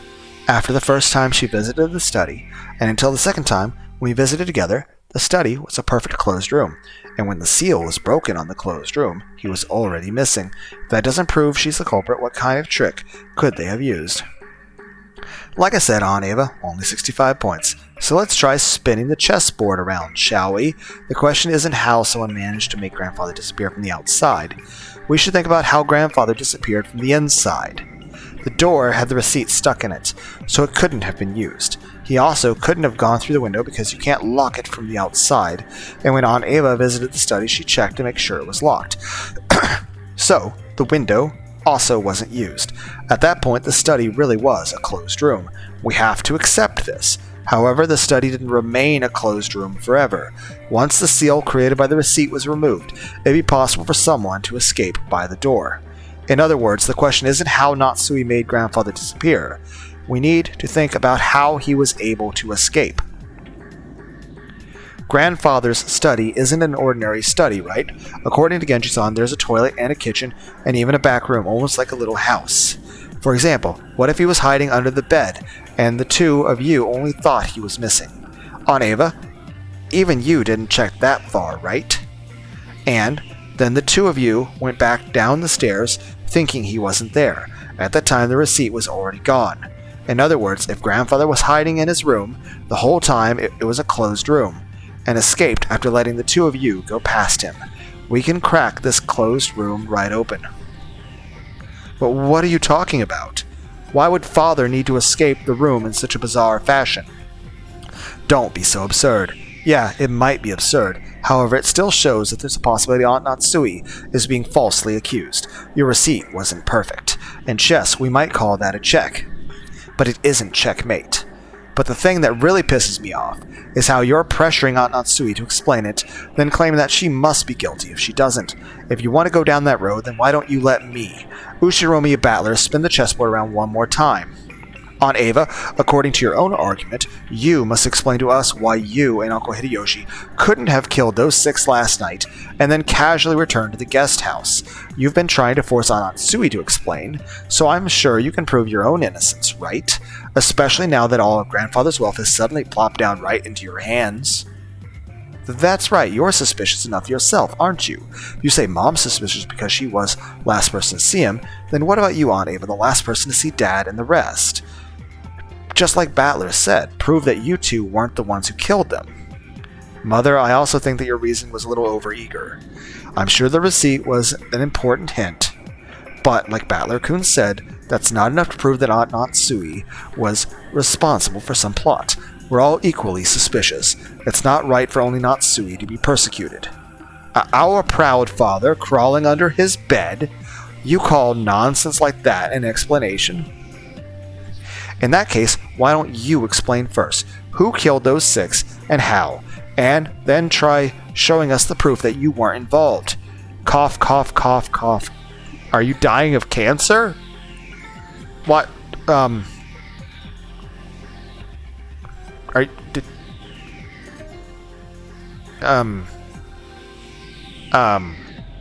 did she die? Milady. Jessica suddenly started coughing. At first I thought she was just choking after yelling too loud. Before long I realized how painful it looked. Was she poisoned? Jessica kept coughing and choking down on her hands and knees. Jessica, hang in there. Dr. Nanjo? Jessica-san, your inhaler, quickly. Asthma attack? No, wait. I have one with me. Dr. Nanjo pulled out a bronchodilator inhaler from his own bag, which was lying on the sofa, and handed it to Jessica. Come to think of it, 6 years ago, didn't Jessica sometimes break into a violent coughing fits and have to use that? However, 6 years ago, I never saw Jessica look like she was in this much pain. Aniki, was Jessica's asthma always this bad? It's gotten a lot worse these last few years. It's no problem when she's normal, but when an attack comes suddenly, she can't stop coughing anymore. Cough, cough. Cough, cough. I used to have asthma, but then I just stopped having asthma. Granted, it didn't work for everybody, but everyone's like, that doesn't count as not having asthma. That counts as ignoring your health. I mean, that works, right? I mean, I can ignore my physical and mental health, correct? And that makes it better, yes? If I just ignore the asthma attack, can I just say I don't have asthma anymore? Or does it offend people, the times where I start coughing and struggling to breathe? I don't know. Is it rude? Is it rude of me to have an asthma attack and then pretend I don't have an asthma attack? Milady, your medicine. Here. Cough, cough. Taking the inhaler from Canon-kun, Jessica used it with a practiced hand. It looked like her throat would still itch for a while, but she had it under control.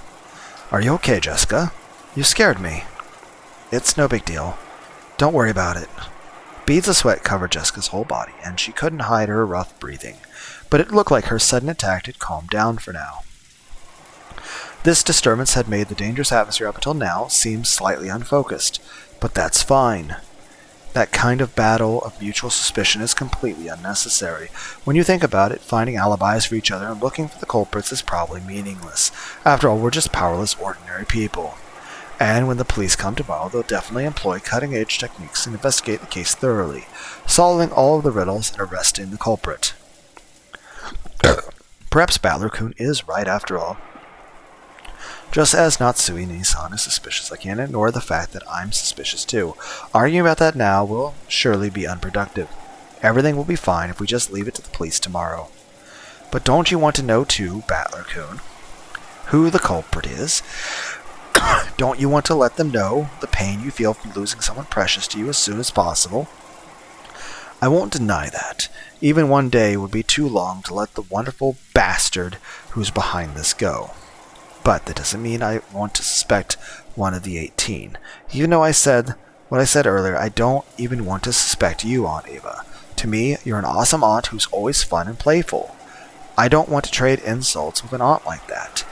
I wouldn't want to do that with anyone here, right? Everyone? I feel the same way as Battler-kun. It's pointless to trade insults. It's probably just the stress built up because so many people have been crammed in one place since morning. Would it help if we started playing a game of Monopoly, or would Monopoly calm things down or make it worse? It's like, fuck you, Aunt Ava! Fucking goddamn boardwalk!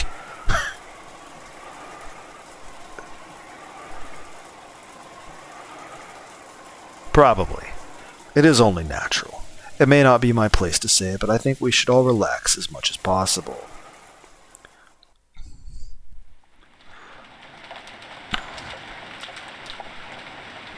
Ava, I think we'd better cool our heads too. The receipt's definitely a big clue for figuring out how Father disappeared. We should tell the police about it when they come. That's right. Right. I just felt a little triumphant when I figured out the part of the receipt. Of course, it isn't fair to only suspect Natsui-ne-san, right? We're just as suspicious. But still, Battler-kun. At least the part of the receipt is real, okay? Don't forget it. And try thinking deeply about what it means one more time, okay? Ellipses. More ellipses! Aunt Ava and Uncle Hideyoshi stood up. It looked like they planned on leaving the parlor. In the end, it's pointless for us to keep playing detectives. After all, the police will reveal everything anyway. That's right. Even if we don't play this detective game, the typhoon will pass. And when those lively seagulls return to the harbor, everything will settle itself. That's right. If you think about it, this kind of crime is completely trivial. It will definitely be resolved, even if we do nothing, when the seagulls cry.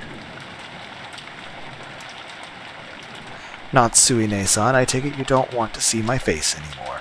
I feel the same. If I remember correctly yesterday, you had some rooms prepared for us in the mansion, so that we wouldn't need to go back to the guest house, right? Those should each have a bath and a toilet, as well as a lock and a chain to secure the door. There's even a bed to lie on, and my husband will be able to watch TV without having to fight with Maria-chan over which channel to watch, right? Do whatever you want, but make sure to be cautious. Thank you, Ne-san, and mind your own business. I'll be counting on you to keep an eye on everyone, okay? Because the culprit is definitely here. And Ne-san, make sure you don't forget to keep an eye on yourself, too. Have you finished taking your parting shots? Yes, I'm finished. See you, Natsui-ne-san. Genji-san, let us know when it's time for dinner. Until then, we'll lock ourselves in with the chain. Genji, Cannon, escort them to the guest room. We'll be fine. I hate shady escorts. In fact, I'd be more comfortable if nobody leaves this room until we reach ours. Let's go, George. I'll stay here with everyone. George, the culprit is in this room. Do you plan on staying in a place like that? Leaving this room would be the same as suspecting one of my relatives. I can't believe anyone in our family is capable of something that horrible. George, darling, you tell him too. George is already an adult man. If his code tells him not to leave this room, then it's up to him. Let him do what he wants. Father? Aunt Ava and Uncle Hideyoshi left. The only voice that called after them was the sound of the rain.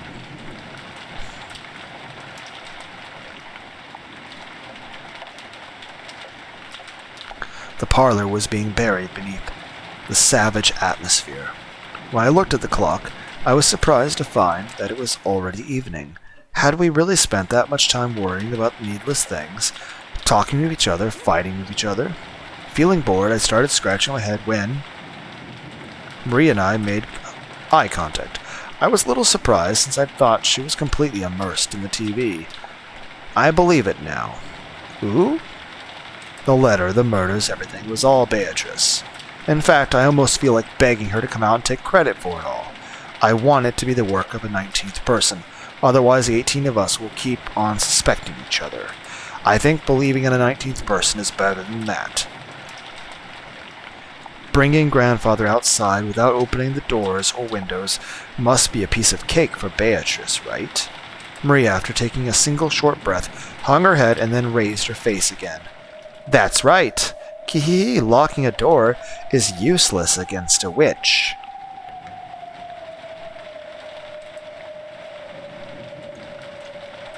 Beatrice is familiar with all 72 demons. The 33rd ranked gap gives the power to instantly carry the desired person to any location. To her, taking a person out of any closed room isn't hard at all, you see. Hee. Witches sure are incredible. Tell her, if she feels like committing another crime, to do it in a way that no human could. And make me believe that a 19th person know a witch exists. Hee. Okay. If I meet her, I'll tell her. So you're just gonna look in a mirror? Crap. Nothing's made sense to me for a while now. Just when I want to believe in a 19th person, I deny it. And just when I want to believe there's only 18 people, I deny that too. Even though I want there to be more than just the 18 people here, I can't accept the existence of that 19th person. In short, even though there are more than 18 people, there are less than 19 people. The number of people in this mansion is 19. It's greater, less than 19, but greater than 18. So the number of people can't be represented by an integer.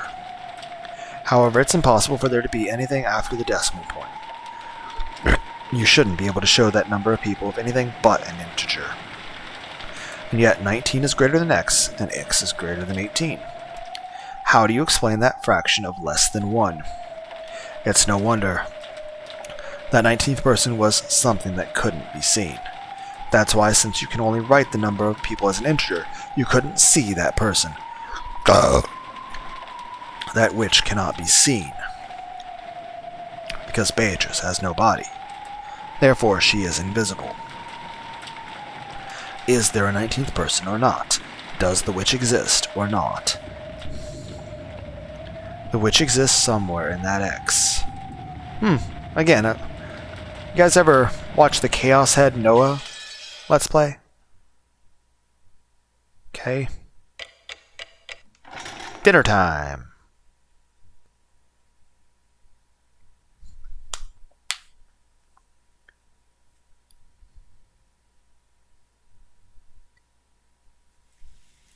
The uncomfortable atmosphere continued even after those two left. It was thick with the idea that simply thinking about the culprit's identity would be the same as deciding whom to suspect. It had begun to feel like the discussion of the case was itself taboo, so no one mentioned the case, at least out loud. However, those thoughts were what filled our minds. All that we couldn't say aloud made our heads feel like we were going to explode, so at least on the outside the parlor once again regained its calm mood. Everything was left unsettled. It feels like the rain's gotten a little lighter. Ooh? Still pouring down? Ooh? Even if it did stop, there's no boat on this island. But it'd be nice if the boat came quickly tomorrow. I've had enough of this Western Mansion vacation, Mom, when will the boat come tomorrow? Normally the boat to take them back would arrive at 3 o'clock today. They probably sent us a phone call to say they won't come that they would come after the typhoon passed, but unfortunately the phones aren't working. But they aren't children over there. They were told to both drop off and collect our guests. so they most likely arrive first thing tomorrow morning. Probably about 9 o'clock, I believe. It was completely black outside. When I looked at the clock, I realized that it was just past 7 o'clock. I was starting to get hungry. In the kitchen, Kumasawa was cooking enthusiastically. She had laid out a variety of dishes, and while they didn't match the level of Goda's artful cooking, they were still quite gorgeous. It was an act of kindness from Kumasawa, who was trying to enliven everyone's low spirits with some food. Kumasawa wasn't nearly as talented as a professional cook like Goda, but she was far from unskilled. On the contrary, since she had been brought up in a fishing village, the simple food she created was sometimes highly praised. Cannon arranged the food Kumasawa had finished creating on plates under her direction. Cannon also helped in the kitchen sometimes, but since he was rarely placed in that role, he was slightly awkward, even though he tried his best. Self-conscious about the fact that he couldn't cleverly arrange the food, Cannon's expression darkened slightly, but Kumasawa smiled as though everything was fine. "Oh, it's arranged beautifully. Cannon-kun, aren't you skilled?" If it had been Shannon-san, it would look even more beautiful. Cannon stopped arranging the food for a bit and hung his head. Shannon was the one who always assisted Kumasawa in her cooking. Tonight Cannon was doing it instead, and as he remembered Shannon's face and her brutal end, he grimaced. "Forget that for now." Genji spoke kindly to Cannon as he advanced upon. Nanjo had escaped from the parlor once the mood had grown sour, and Genji had become his opponent in a game of chess upon Nanjo's request. Yes, I will forget it for now. Indeed, that is probably for the best. Genji purposefully refrained from facing Cannon as he spoke. He did so because he understood that it might make things tougher on Cannon if he noticed that someone was looking at his eyes. Here's another thought. What if Kinzo wasn't hiding under the bed? What if someone had gotten into Kinzo's study and hid under the bed, and then once it was a closed room, they came out from under the bed, killed Kinzo, and then shoved his dead body under the bed, and possibly even hid under the bed next to the corpse? He did so because he understood that it might make things tougher on Cannon if he noticed that someone was looking at his eyes. Nanjo also understood that and held back any thoughtless words. "I wonder where Kinzo-san is gone. I hope that he is safe, but I do not know. However, I believe everything has proceeded as the master has hoped and arranged for. To distrust that would exceed my role as furniture in service to the master. Aren't you scared, Genji-san? I am frightened that something bad will occur again tonight. I have nothing to be afraid of. I serve the Ushiromiya family, and that is all." Nanjo sighed through his nose and made a carefully considered move. Nanjo was very slightly dubious. Could Genji possibly be thinking that he'd be left out of this? He couldn't even imagine what was happening inside this mansion, but he definitely couldn't deny the possibility that Kinzo had devised something. If you like this island chess, Kinzo has opened the game, and as a result 6 pieces had been defeated. Could it be that Genji was calm because he believed he alone was on the outside of the chessboard and therefore safe? Nanjo thought about it. Isn't everyone just a piece on this chessboard lined up equally without any exceptions? Wasn't even Genji, who had gained more of Kinzo's trust than anyone, who was confident of his position as Kinzo's only close friend, just another one of the pieces laid out on the chessboard? "Genji-san, I am truly frightened about tonight. I hope with all my heart that we will still be safe when tomorrow morning comes."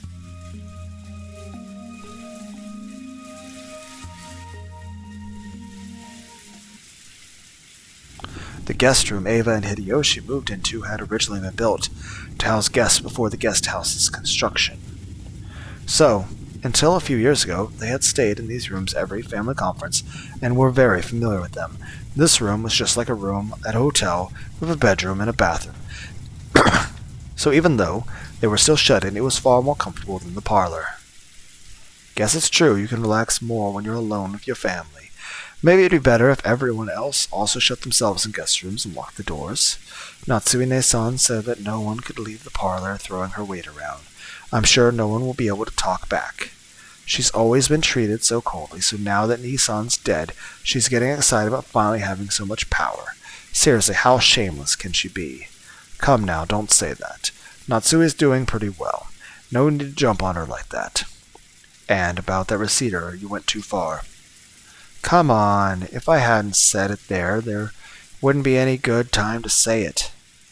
Ava, sulking cutely and looking at the television, sat alongside Hideyoshi, who was lying on the bed. Still, we haven't been alone like this for quite some time. You're right.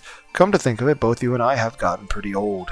Since George was born, everything's been gone by in a blink of an eye. It really has. I wonder if we were too hasty in having a child. Ava's eyes looked like they were staring off into the distance.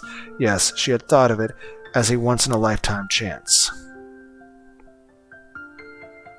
Her older brother Kraus had been unable to father a child for quite some time. 6 years passed after his marriage to Natsui, without any signs of pregnancy, which didn't please Kenzo at all. Ava herself had thought that, since her name would be moved outside of the Ushiromiya register when she got married anyway, it didn't matter whether a successor to the headship was born or not. And then one day, she had a heavenly revelation, or maybe it was the whispering of the devil that she had listened to in her greed. If she could give birth to a successor first, wouldn't she be able to remain in the Ushiromiya register? If things went well, might she have a chance to inherit the Ushiromiya family herself? When she proposed this to Hideyoshi, he had approved of it instantly. This wasn't because Hideyoshi also had greedy thoughts. For Hideyoshi, who had no close relatives, it was a chance for him to feel once more the long-forgotten thing called family. So when they got married, he hadn't fussed over which last name they were to keep, and had quickly agreed to have his name entered in the Ushiromiya family register.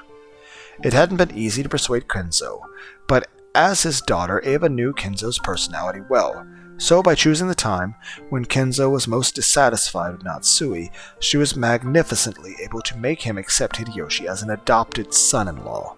Looking at Hideyoshi, who had achieved success after starting from nothing, Kenzo might have seen a little bit of himself.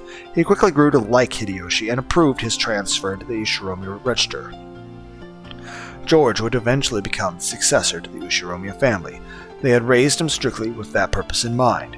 He had been worth their while and had grown into a fabulous young man, who wouldn't disappoint no matter where he went. That was why he had not been permitted to fall in love with a servant like Shannon. So, when she'd learned that Shannon was dead and the engagement was now invalid, though part of her had still been shocked by the gruesome crime, part of her had also been relieved that her dear George wouldn't be stolen by some servant girl.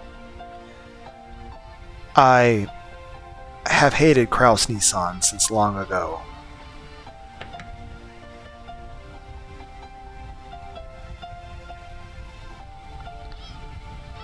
Why is one sleeve long and one short?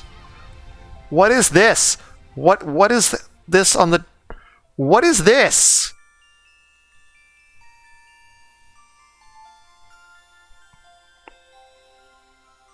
What is this? It's like an end table? Why is it this color? Like what?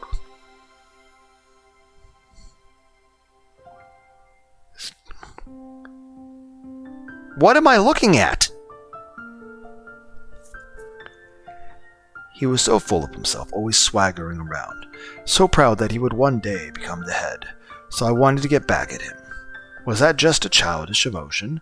But in the end, that emotion guided my entire life. If that had been all, then it would have been fine. But because of that emotion, I got you and George involved. I used you. Ava, don't blame yourself for that. Hideyoshi got up and held Ava's shoulder. She could feel a warm understanding from him. Well, I reached the halfway point in my life long ago. You know, I have absolutely no regrets about how I've lived my life. Not one. I think that since I've been with you, Ava, I've been able to relish an enjoyable life that other men never will.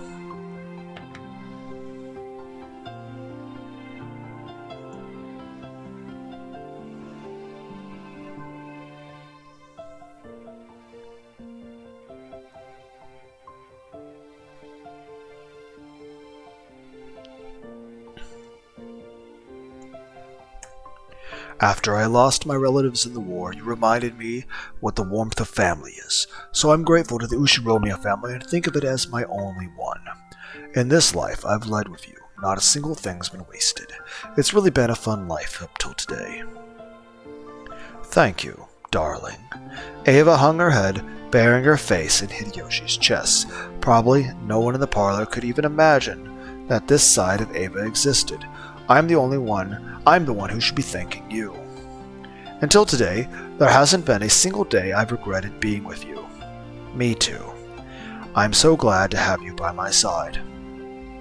George is already a fine adult. Even if I don't look out for him, he's a man who could do his job well on his own. I wonder, around New Year's, do you want to go spend time in the Maldives? Just us, no one else.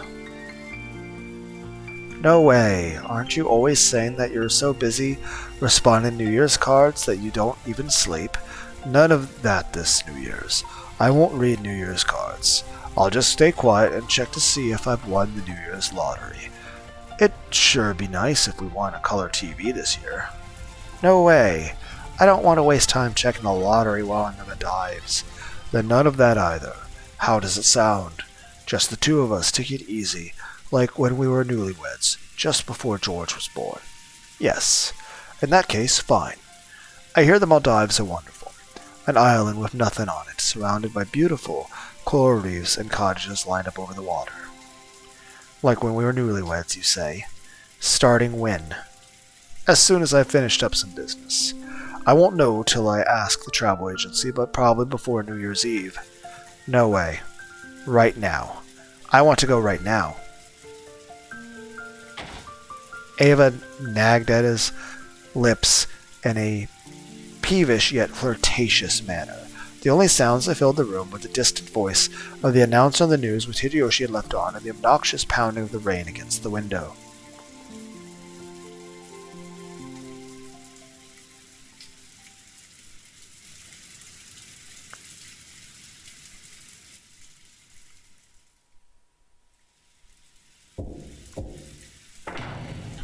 There was a knock at the door and Genji-san entered. Madam, dinner has been prepared. Will you eat in here again? Yes. Have it brought here. Is Dr. Nanjo still in the kitchen? Yes. He has said he wishes to carefully deliberate over his next move. Do not worry, he is with the other servants. Genji-san's good enough at chess to be grandfather's opponent. I hear he's even better than Dr. Nanjo, right? That's right. Long ago he played against me, but he must have let me win. Maria sounds like it'll be time to eat soon. But look at you, you've been watching TV all day long, and you still haven't gotten bored. Ooh, I'm always watching TV, so I'm fine. Ooh. Heh, Maria-chan sure is a TV kid. Food's coming, so we have to clean up the table. Earlier we had torn several pages out of Maria's notebook, and there was now a mess where everyone had been drawing together. It's 1986. I wasn't even born at this point. Was there really anything good on TV back then? Jessica began cleaning that up quickly. Still, everyone here really can draw. I'd never guessed. Genji? Ask Eva-san and Hideyoshi-san whether they'd at least like to have dinner with us. Although they will probably turn us down. Certainly. They're probably dead. First father, now Eva-san. It's quite hard to gather everyone to the Ushiromiya dinner table. Natsui felt her headache start throbbing again. Probably should take some Excedrin or something. Or a Red Bull. Again. And lightly held her temples. The distance from the kitchen to the parlor wasn't that great. So Genji had gone and come back by himself, but the guest room was a little further away. Natsui had warned him to avoid being alone whenever possible, and just now Nanjo had also admonished him, saying it would be better if he held a little bit more concern for his safety. Does Genji have depression? Kanon accompanied Genji, and the two of them went to visit Eva and Hideyoshi in their guest room. Genji knocked on the door. Eva-sama, Hideyoshi-sama, dinner has been prepared. He waited for a short while for them to come out, but there was no response. Genji-sama, look at this. Cannon pointing under the door. A Western envelope had been inserted under it. Normally, when something was inserted this way, it'd be interpreted as a message from someone outside to someone in the room. So since this might be a private note meant for Eva and Hideyoshi, it was not something that Cannon and Genji were supposed to take interest in. But this Western envelope was one of Kinzo's, the same kind as the one Maria had taken out last night and surprised everyone with. Here's the thing, though. It would make sense that it's for the, Eva and Hideyoshi if it was inside the room. But if it's in front of the door that you have not opened, then it means someone inside the room slid it out.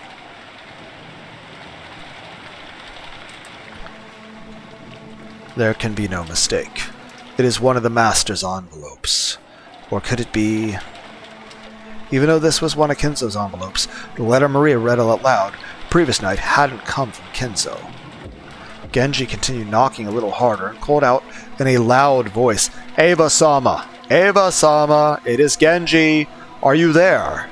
Please answer, Eva-sama! But there was no response from inside. Sometimes when the servants went to call some guests for a meal, the guests would be sleeping so deeply that they wouldn't wake up. In times like that, the servants would stick a letter in the door to show that it was time to come out and leave the guest be. But despite that, Genji beat even harder on the door and called out Eva's name. However, there was no answer. Cannon stuck his ear up to the door, held his breath, and listened for any sounds coming inside. I hear something that sounds like the television, but I don't sense anyone. The room might be empty.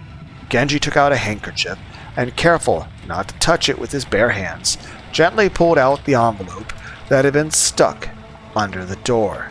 It was sealed with deep red sealing wax. Without a doubt, the mark on the sealing wax had come from the Ushiromiya family head's ring. Eva-sama! Eva-sama! Please answer! Are you still in your room? But there was still no answer. There was a chance that those two were aimlessly walking around the mansion. This was the home Eva had grown up in. There was plenty of reason to think that she had gone out on a casual stroll. Genji groped around in his pocket and pulled out the bundle of keys, which contained the key that would open the guest room. Genji-sama. Cannon also understood what this meant. They would sometimes unlock the door so they could go in and do things like make the beds, but only after they made sure the guests were out. To unlock the door for any other reason, and especially do so when there was a chance the guests hadn't given permission and might still be in there, was an action unbecoming of a servant, unless you're in a special circumstance where people are being murdered. Then it's okay. But Genji had decided. If the only problem had been that his knock hadn't received a reply, he wouldn't have gone this far if it wasn't for all the dead bodies. But the envelope under the door was doubtlessly one of Kinzo's, or rather one of the Western envelopes that the Ushiromiya family had. After last night, the sender of this envelope could be someone other than Kinzo. If this letter had been sent by someone else, Eva-sama, my apologies. Allow me to enter your room. After giving that final notice, Genji stuck one of the keys from the bundle into the keyhole. There was the sound of the door unlocking, and after slowly turning the knob, he slowly started opening the door.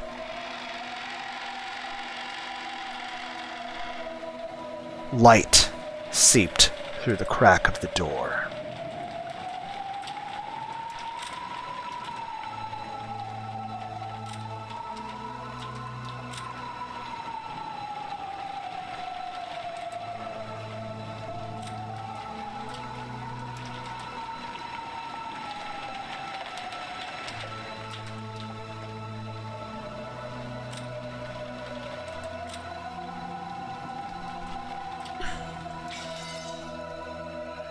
Were they in the room? Or had they forgotten to turn out the lights? Clank. It was the sound of the door chain being pulled tight. The chain had been secured. The chain couldn't be secured from the outside, so it also proved that they were in the room. The sound of voices on the TV seeped out of the room. The lights, the chain, and the TV. All of these things made it clear they were in the room, but there was no sign of them. Genji called to Eva once again through the crack of the door, but there was no answer. Genji-sama, what should we do? As part of their job, the servants were able to unlock almost any lock in the mansion, but they had no way to open a door with a chain. The only way to get by the chain was to cut it. That was certainly not permitted as part of the servants' usual work. People being murdered is not part of the usual day. A creepy chill had already rushed up their backs. Cannon held his breath again and tried to sense someone through the door, but even so he was not able to sense anyone. I will call the madame and return. Cannon, cut the chain. Yes. As Cannon hurried away to get a cutting tool, Genji called him to stop. Wait, Cannon. Return to the kitchen and take Kumasawa with you. You must not act alone. Yes, certainly. It looked like Cannon was wondering why he had to do something so troublesome in the middle of this urgent situation, but Genji had said it out of wariness. He didn't care what happened to himself. But in the worst case scenario, he didn't want anything to happen to Cannon. In the kitchen, Kumasawa was piling food on the serving cart, and Nanjo was waiting for Genji, apparently wanting to show him a move he'd finally thought up that might turn the tables on him. But Genji's appearance immediately told him that something was wrong. Oh, what has happened, Genji-san? Dr. Nanjo, my apologies, but please allow this match to be suspended for the time being. Cannon, take care of the chain. Kumasawa, stop settling up dinner for now and accompany Cannon. I will go over to Madame. If you would come with me, Dr. Nanjo. Has something happened? Genji took Nanjo, who still didn't know what was going on, and quickly left the kitchen. Kumasawa-san, my apologies, but please come with me. What has happened, Cannon-san? Kumasawa said almost exactly the same thing as Nanjo, unable to take in the situation, and chased after Cannon, who had flown out into the hallway. Taking Kumasawa with him, Cannon went to a storage room and looked through the tools packed in the toolboxes and hanging all over the walls, trying to find something that could be used to cut the chain. What are you looking for? Let me help too. We're cutting a door chain. Where was that large wire cutter? A door chain? Well, why would you do something like that? The chain to Eva-sama and Hideyoshi-sama's room. Even though they should be inside, they didn't answer when we called them. It took Kumasawa some time to figure out how cutting the chain and Eva and Hideyoshi not answering were connected, but she did realize that this was an urgent situation. That one will probably do the trick. Cannon took down a very large wire cutter that had been hanging on the wall. It was called a cutter, but maybe it'd be easier to understand if we said it was shaped like a large pair of pliers. Cannon remembered once being warned that this dangerous tool could easily cut through one of your fingers. Cannon took that and rushed up the stairs. You're running with scissors vertically. He already knew instinctively that you shouldn't run with scissors. He should fight for every minute, every second to open it quickly. Or perhaps it was already... Please, wait. Cannon-san. I mean, if we're really that concerned that people were bleeding out to death, couldn't Genji have, shoulder rammed the door and knocked the chain out of the wall? Please, wait, Cannon-san, haha. I'm going to die of a heart attack and you're going to stab yourself with scissors. Hurry. Kumasawa eventually caught up with him, gasping for breath with both hands on her knees. When Cannon changed his grip on the wire cutters and looked up at the door, he let out an ah, struck speechless. Fuck. Fuck, fuck, fuck. How did you draw that? That's very intricate. That would take a really long time to draw. What is this? Eep. Kumasawa screamed weakly, her face pallid. That was no surprise, because right there on the door, just like the magic circle that had been drawn on the shutter of the Rose Garden storehouse, there was another eerie shape drawn with a blood-like paint. Okay, this isn't just a shape. This is not a shape. This is a whole fucking graph. This isn't there's words everywhere. This is not something you could quickly draw. And if you are, then... I mean, that's some fucking skill. With blood-like paint. However, it would be odd to call this one a magic circle. Because, unlike what most people would expect, it wasn't a circle, with shapes drawn inside it, but a slightly more complicated geometrical shape. However, those strange characters filling in the gaps which weren't from the alphabet.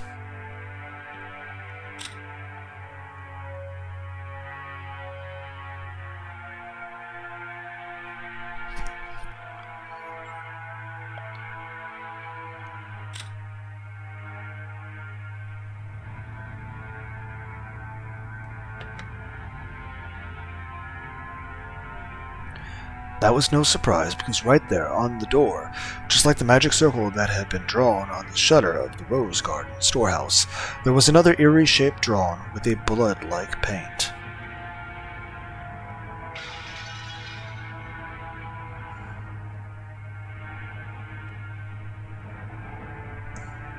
Were the same kind of ones on the magic circle of the so Hebrew again, right? But the thing that had Cannon struck speechless wasn't how eerie the magic circle was. It was that something like this hadn't been here a short while ago. First, he had taken a trip back to the kitchen. After that, he'd gone to the storage room to grab a tool and headed right back. Put those together and it couldn't have been more than 5 minutes. How could someone add something this creepy during that period of time? And as though it had been just been drawn. Almost like the door itself was bleeding. Several unsettling vertical red lines slowly dripped down, getting longer and longer. Eep, eep, eek! Kumasawa's knees gave way, and she sank down on the spot. If Kumasawa hadn't done this, then Cannon surely would have wanted to. Beatrice-sama! Eek! It's the work of Beatrice-sama. How horrid, how horrid! Ellipses, but, excited, with an exclamation. Cannon gulped, then readied the wire cutter and approached the door. He didn't want to get close to this disturbing magic circle, and he really didn't want to touch the steadily dripping substance that looked like blood. But if he didn't get close, he wouldn't be able to cut the chain. Fighting this cold feeling, he gulped again, and after gathering his courage, he went even closer, putting the wire cutter up against the chain. He then pressed with all of his strength, managing to cut through the chain far more easily than he had anticipated. The cut chain fell into 2 separate parts, which continued to clang as they swayed back and forth. Cannon-san, there's an envelope by your feet. And isn't that the master's? It looked like Kumasawa had also noticed the western envelope at the bottom of the door, and that the sealing wax had been sealed with the head's ring. Cannon hesitated for just a second over whether he should open the letter first or check inside the room. Checking inside the room takes precedence. But he eventually decided on fulfilling his original purpose. Cannon pulled a handkerchief out of his pocket. This was so he wouldn't leave fingerprints on the door. If his worst fears were realized, the police would want to investigate this room too. He slowly pushed the door open. He was able to more clearly hear the sound of the television, which had been seeping out faintly this whole time. Eva-sama? Eva was lying face up on the bed, sleeping peacefully and completely unharmed. On the bed with her shoes still on, because she's ready to go out for a walk because she's so hungry. Kumasawa, who had fearfully entered after Cannon, and who was hiding behind his back, screamed a short eek again when she saw Eva like that. Eva's shoes had been the first part of her that Cannon had seen, so the oddness of wearing shoes in bed was the first thing to strike him. But when Eva's head shifted into his line of sight, Cannon couldn't help but let out a short scream like Kumasawa. Right in the middle of Eva's forehead, something had been placed? Something was growing there? No. Right in the center of her forehead. Was it an old-fashioned knife? That or some weapon like it was sticking out? What about Hideyoshi? Where is he? At the base of where it was stuck in, blood dripped down, staining the sheets on the other side bright red. Kumasawa's knees gave way once more, and she sank down on the floor. Kumasawa's going to die of a heart attack.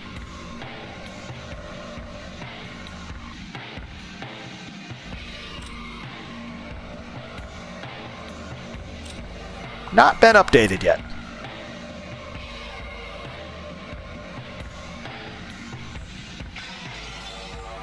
Her mouth kept flapping open and closed, but she couldn't even scream. Ava was dead, with some kind of weapon sticking out of her forehead. Both eyes were open wide, and the image of the person who killed her must have been burned into them. But the only mouth capable of naming that person had been shut for all eternity. Even though her forehead was the last place they wanted to look, they couldn't tear their eyes from it. Right there, the weapon was stuck into Ava's forehead, standing almost perfectly upright.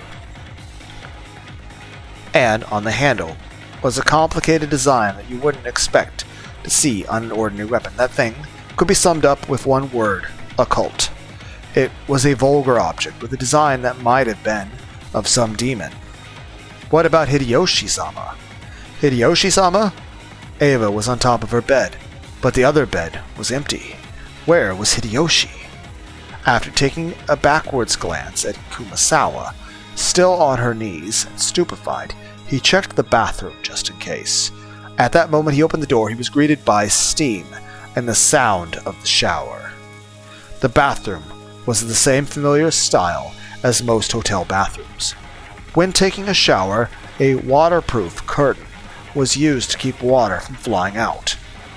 That waterproof curtain was half open, and lying tumbled down in the bathtub was Hideyoshi, completely naked, with both eyes open, and pointing right at Cannon. Just like Ava, a weapon with a demon-like design was stuck into his forehead. Since his head had been under the shower's hot water this whole time, his face wasn't half covered and filthy with blood like Ava's had been. But the sight of him dead while still taking a shower was tragic enough. Just then, they heard Natsui's voice coming from down the hall. She was probably coming with Genji. Again? With this graffiti?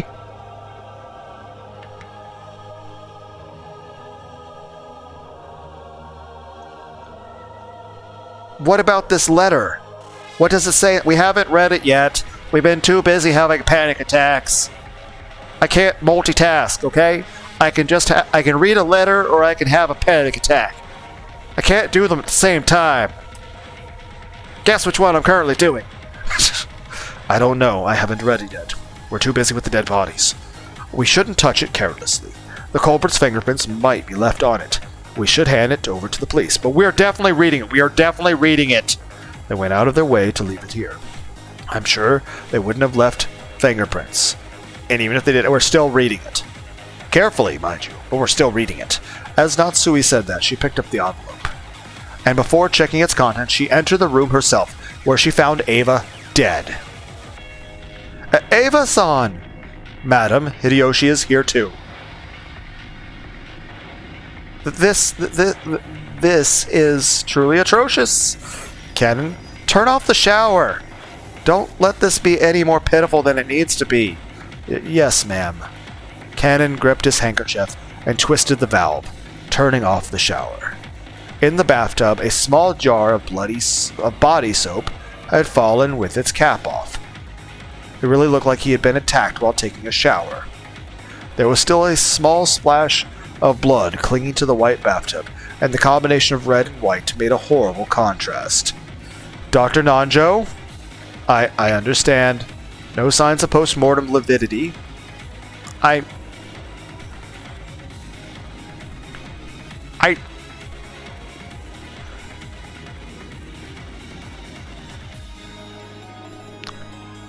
don't entirely know what that means. Obviously, post-mortem is, after being dead.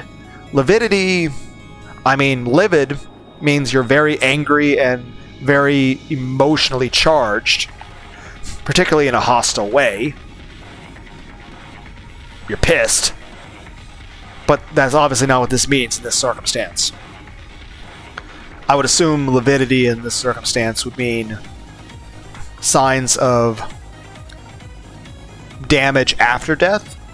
Technically there's a difference in how blood releases from the body before and after death. Because, for example, 1, blood coagulates, and 2, if you were to stab somebody while they're still alive, they'll bleed very differently because they have an actively beating heart pumping the blood. Whereas they're dead, the heart's not beating, so it changes. But we're going to use the power of Google. I know, unprofessional of me, but we're going to hop on Google real quick. And we're going to look this up.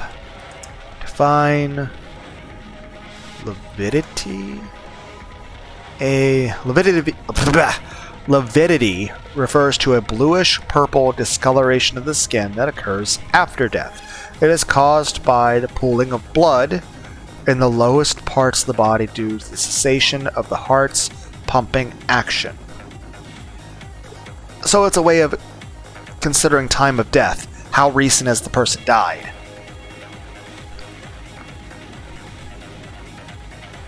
Can be used post-mortem hypostasis or such a... Is it a hypostasis? I mean, hypo would be heart and stasis is stop, right? But I mean, I'm familiar with equine gate. I can't pronounce it. The word for losing all your fucking blood. Then technically, there's also a condition where if you lose enough blood, your blood pressure drops too much and you die. It's technically why you die of blood loss. That, and also you kind of need the stuff in your blood for your body to function. What is that word, though? What is this word? How do I pronounce this? Sugulation? It's a medical term that can refer to two things: a livid mark or bruise on the body, or more commonly post-mortem discoloration of the skin that occurs after death. Why is this? I mean, I'm familiar with rigor mortis, but this says livor mortis. Livor. Blood settles due to gravity.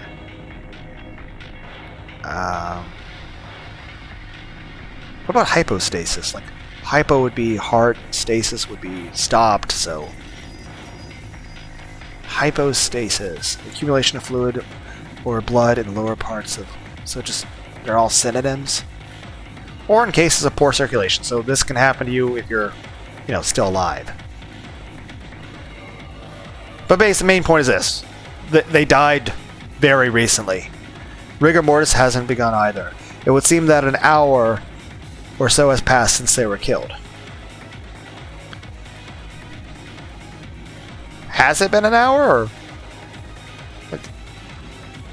I mean, we at least established that they haven't been dead for super long, but is there any chance they were killed 5 minutes ago? Or that they were killed, right after they, got done having that conversation that we didn't know about. But basically a few minutes. But even so, how a weapon with such a short handle could do that to a skull? Are you saying that... I guess the point is that...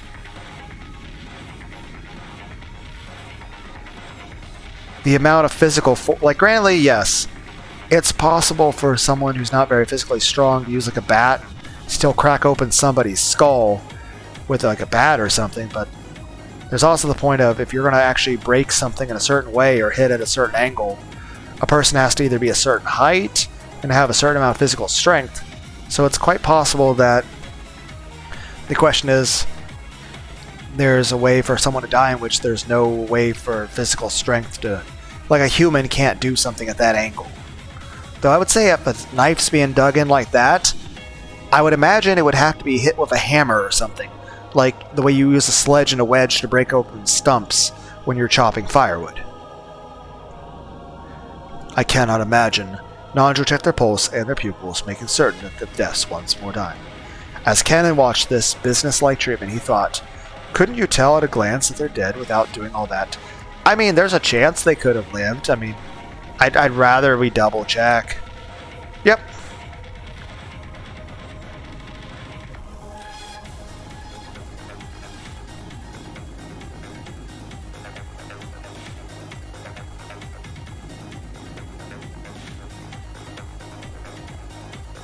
Was this written by Maria?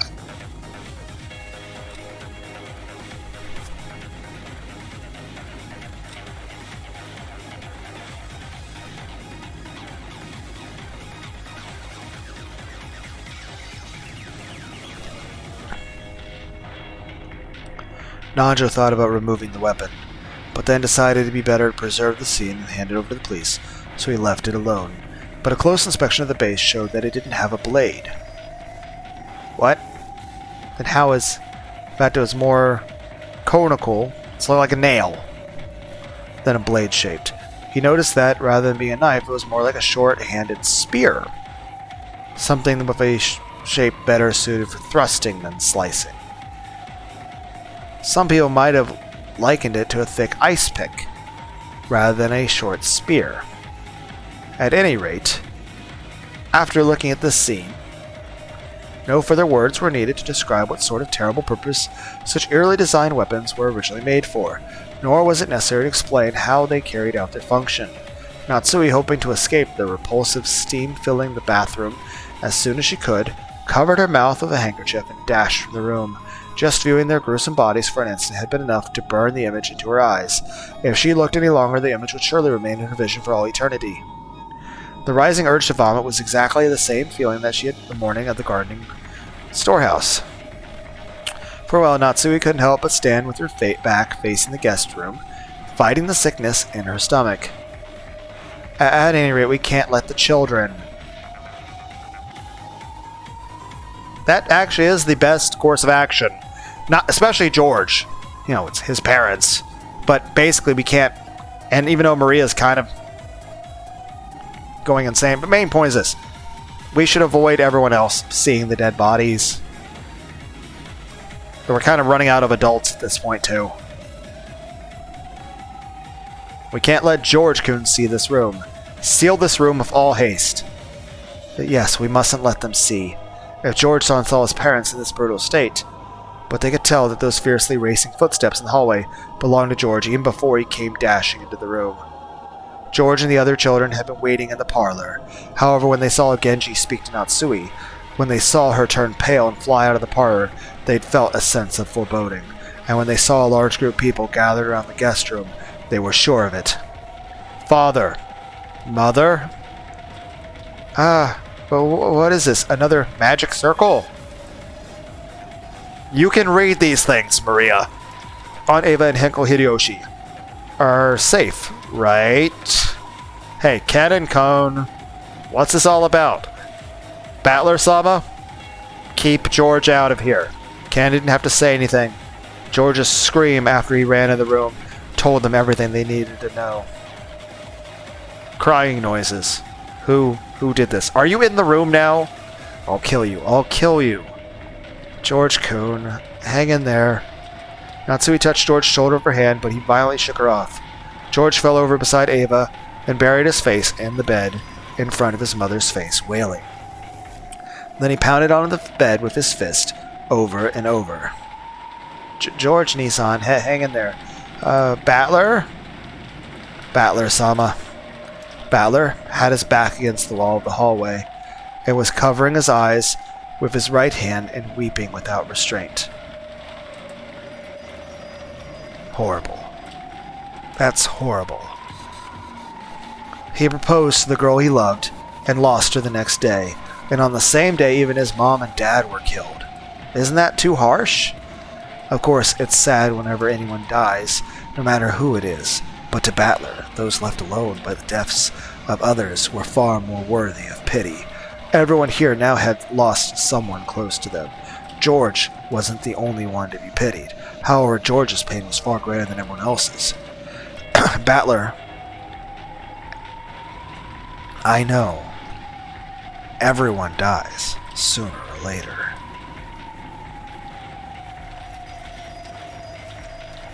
If you're human, you'll eventually have to fight the sorrow of losing someone close to you. But still, shouldn't that day be far in the future for Aniki? And shouldn't those deaths visit him one at a time? Horrible. That's too horrible.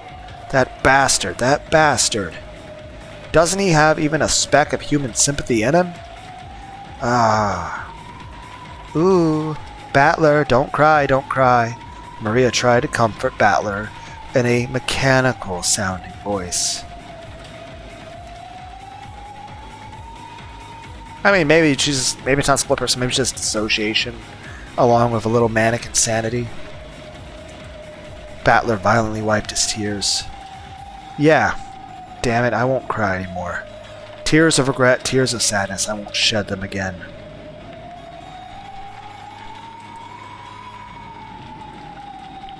Ah, it's all useless. The witch has got me backed into a corner. I'm always on the defensive. And that's useless. It's all useless. I'll spin the chessboard around. That bastard probably thinks we'll be running scared like sheep until tomorrow before we try anything. But guess what? I'll spin it around. That bastard can't escape this island until tomorrow either. We won't be hiding any away, pissing ourselves. That bastard will. I'll expose you, you'll see. By tomorrow. No, screw tomorrow. Tonight. Before tonight's over, I'll be gripping you by the collar.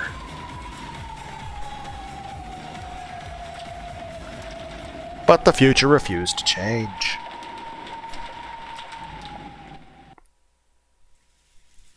I don't know if anyone gets the Lavos reference. At any rate, we'll lock this room and leave everything as it is until the police come. We'll go eat dinner over this lovely letter that I have to read. No objections, I take it? Natsui announced it as though she didn't care whether they agreed or not. If anyone had a right to object, it would have been George, but he looked as though he had shed enough tears. George nodded slightly, still facing away from the others. He's probably just about catatonic at this point. And when he stood up, everyone else agreed too. Natsui still hadn't opened the western envelope of the family head that she had picked up, but now that they'd decided to leave this room, she decided to unseal it in the parlor, where everyone could watch. As soon as they walked out into the hallway to head back to the parlor, some of them immediately felt something out of place. Or maybe they sensed something strange. Ooh? Stinks. There's a smell? Like propane? Are we gonna see like Hank Hill or something?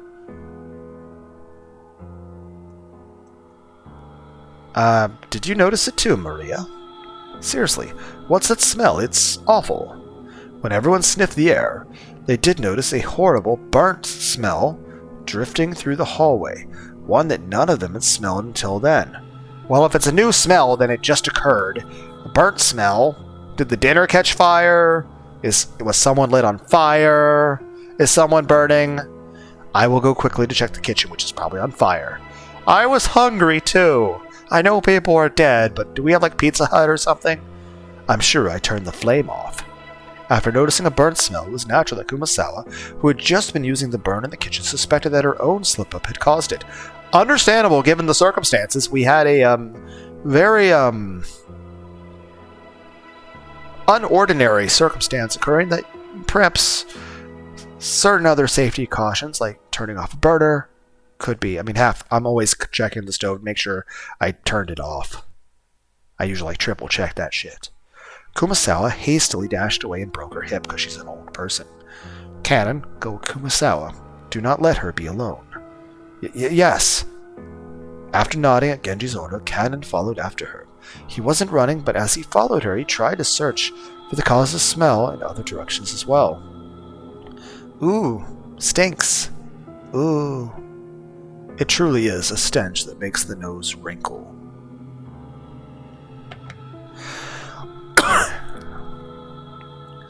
Is somebody making s'mores? I mean, that actually smells good, though. However, that doesn't mean we can just open a window for ventilation. Natsui was reluctant to open the windows in a situation where self-defense was so important. Let us run the fan. I do not believe there will be any need to open the windows. George, Aniki, is it okay if I talk to you? If it's about finding the culprit, then I have no problems. It seemed that George had managed to climb out of the abyss of sorrow.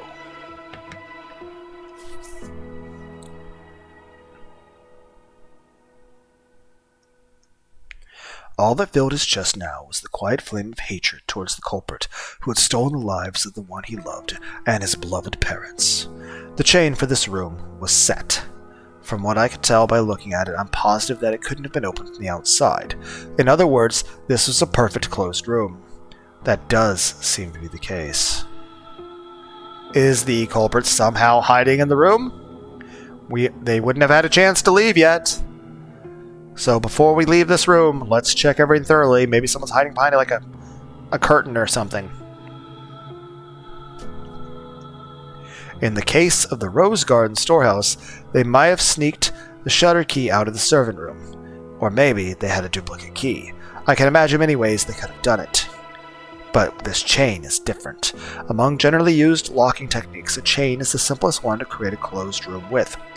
Only a chain will block everyone coming from the outside as long as it isn't physically broken. So does this mean the culprit couldn't have gone in or out through the door? Are they still here? That's interesting. Just a few hours ago, I seem to remember everyone making a fuss over how to enter a room without using a door. Back then, we were losing our cool, wondering how Grandfather disappeared from his room. The receipt Aunt Ava stuck in the door on a whim proved that the door had remained sealed, and since Aunt Natsui was the only person to enter or exit during that time, she was under suspicion. Aunt Ava proposed a theory about how Aunt Natsui might have thrown Grandfather out the window, and left by the door herself. But this door is much simpler. It was sealed from the inside by the door chain. The window had also been locked from the inside, and the bodies had been inside the room. This time, it really had been, without exaggeration, a true closed room. That's right. If you include Grandfather's disappearance, 3 cases have occurred, and all 3 times the door has been the point of interest.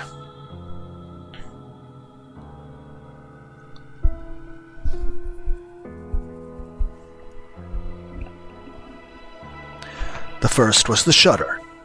There was a key in the servant room, and if we assume someone knew about that, and this can't really be called a closed room.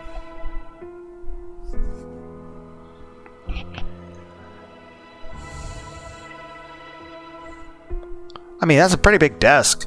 Could Kenzo hid underneath his desk? The next was the door sealed by the receipt. However, Aunt Natsui entered that room.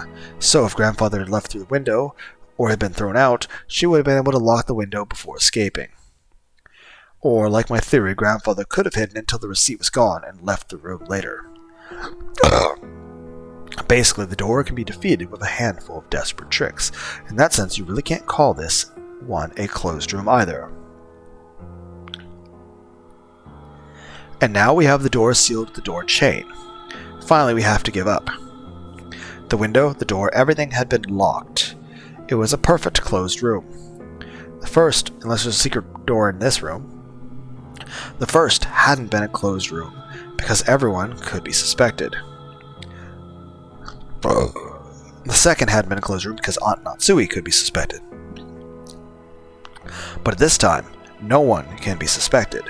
There was a perfect closed room because the door chain formed a seal that blocked everyone equally well. In that case, did the culprit carry out the crime without entering the room? With some method from outside the room? Good point. Even though the chain makes it impossible to open it wide enough for a person to fit through, you can open it a small crack. Did the culprit knock on the door to make them peer out before attacking them? But that doesn't explain how their bodies are where they are. Wait, am I missing something? Yeah, you are. If Aunt Ava's body had been lying right next to the door, then it might have been possible. But she was on the bed at the back of the room. Maybe we should be investigating the room in case the culprit's still here. Why are we having this argument in front of a painting? And Uncle Hideyoshi was even in the bathroom. Looking from the crack in the door, you couldn't even see them, and you couldn't even reach them with your hands either. Damn it, it's all useless. I don't have a clue. Something was tugging softly at my sleeve. It was Maria. Right, you can translate the Hebrew on the door. Ooh. Satisfied? What do you mean, satisfied? You know, regardless of your age or anything else, you're being very insensitive to George. Heck, you're very insensitive to him. Even though it's his aunt, and they didn't really know them that well, it's still like really emotionally insensitive. Also, you should care too. Remember how we were all having a nice little friendly discussion at airport and we were all like happy to see each other?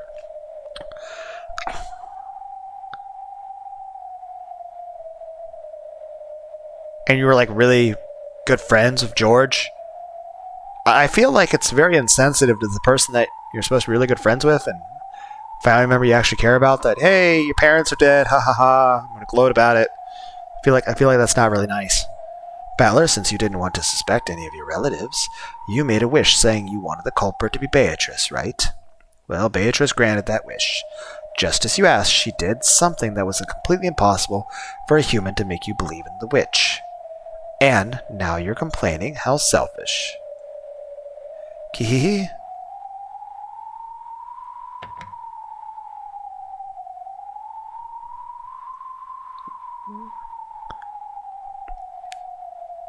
You know, I don't know if you guys agree with me on this or not, but I feel like Beatrice is not a good person. I don't like her. Ouch! I tapped Maria, who was laughing unpleasantly on the head with my fist. Sure, thanks for granting that wish.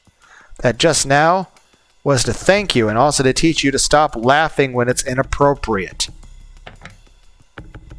It's like, you hit me. Who's going to stop me? Your dead mother that you don't care about? Or all the other dead people that we're literally standing in front of?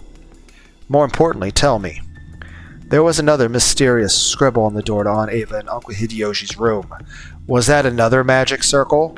Kihi? That one had a really memorable and characteristic design, so I'd hope you'd at least know what it was. Ouch! I don't know, which is why I'm letting you take the credit. Quit whining and explain. You sure are violent, Battler. I won't tell you if you're too mean, get it? Ouch! Oh, I'll say it. I'll say it. Stop hitting me. Hey, you're at least not making the stupid face anymore.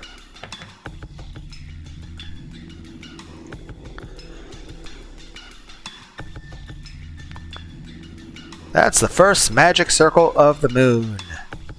By the way, guys, in this circumstance, is Battler okay with hitting a woman?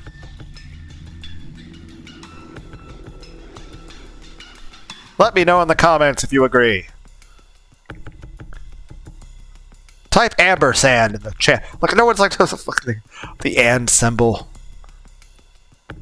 I don't know. Type if you agree with Battler is justified in hitting her on the head like that. Type I like waffles in the comments. Type it twice if you actually do like waffles, and then explain to me why you like waffles and what you like to eat with waffles and when the last time you ate waffles was. And also tell me that you're gonna go eat waffles now because I brought it up and now you're hungry for waffles. What does it mean? What is this magic circle's effect? What does the Hebrew writing mean? The words from the Old Testament, Psalms 107, verse 16. For he has broken gates of brass and cut through bars of iron. This magic circle has two effects. First, it can open a door, regardless of which method has been used to lock it. That sure is convenient. So you're saying that they're trying to make it look like they're a witch because this closed room has a door that can be opened without relying on magic. And the other effect? When you're blocked by unopenable doors in all directions, it opens a door. By using it in a different situation, it gives you a solution you hadn't even thought of until then. Generally speaking, you receive the powers of observation and discernment, inspiration and intuition. Kihihihihi. Beatrice is trying to provoke you, since there's no way lowly humans like Battler could figure out how this door was opened. Kihihihihi. Ouch! Meow! Mouch! Meow! Okay, good work, so shut up. Sounds great. I'll accept this challenge from the witch.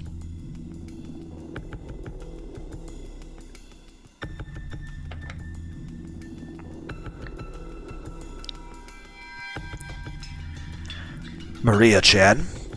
Things like witches and demons don't exist in this world. Someone killed father and mother. I don't know whether that someone was someone I know or not, but either way it was definitely a human. Yeah, but how? I mean, technically witches are still human. So either way, it's still a human. I mean, technically ghosts are still humans. Heck, people could technically argue that angels are humans and aliens. Okay, now we're just being facetious.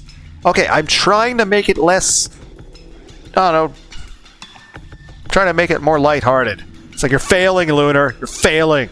Yeah, but how? How did they reach those two through the crack in the door? It couldn't have been more than 10 seconds. Are they still in the room?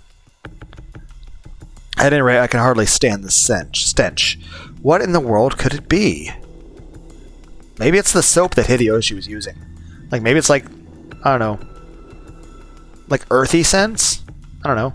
Kanen and Kumasawa, who had gone on ahead, realized the smell wasn't coming from the kitchen even before they arrived there. That was because they noticed an even thicker wave of stench rising up from the stairs leading to the basement, which they passed on their way to the kitchen. The boiler room? I wonder if there's something wrong with the boiler again. Those stairs led to the underground boiler room, where they found Freddy Krueger.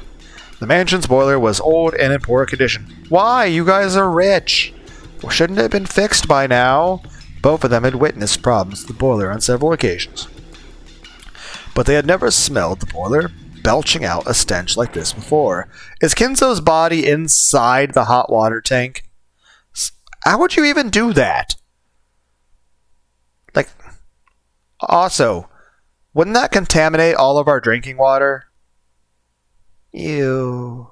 Slam. What was that sound? The thing they heard from the basement was definitely the sound of a door closing. Kumasawa had phrased it as a question, but she already knew it couldn't be anything else. Kumasawa was so surprised at the sound that her knees gave way yet again, and she cowered. After all, at that very moment, no one could have been in the boiler room. Just a few seconds ago, everyone had been crowded together around Eva and Hideyoshi's room. Which means there is another, either it's Kinzo or a 19th person. Either way, there is somebody that we don't know. So who caused the sound of the door closing just now? Kanen-san. After taking a second to sort out the situation, Kanen ran down towards the basement. Since they had heard the sound of a door closing just now, and there was no sign of anyone coming up the stairs, the person who'd closed the door had to be inside the boiler room right now. If the boiler room had been a dead end, Kanen wouldn't have rushed in so hastily, but Kanen was a servant, so he knew. There were two entrances to the boiler room, one that opened to the mansion, and one that opened to the courtyard. If he didn't chase them now, they might slip away. Kumasawa reached the same conclusion long after Kanen did, but she couldn't let him go alone. If the thing in the boiler room was the culprit, an opponent who had easily killed 6 adults in the first murder, then no matter how Kanen confronted them, he wouldn't be a match. So an elderly woman with a bad hip is going to be helpful. Of course, with this argument, even Kumasawa joined him, it wouldn't change anything. At any rate, after a delay, Kumasawa decided that she mustn't let Kanen go alone, and she rushed down the stairs. And broke her neck by falling and slipping and stuff. Why does this feel like a liminal space? This feels like something like a fucking... like in a horror movie or something. It's like it's just a basement, Lunar. At that time, Kanen was already in the boiler room. The boiler room's characteristic damp heat tormented him. It had always been an unpleasant, smelly, and hot place. Wouldn't that be Louisiana? On top of all that, the room was full of a horrible stench which made Kanen feel like he was going to be sick. There was no doubt that this room was the source. In that case, Kanen should have been searching for where the smell was coming from.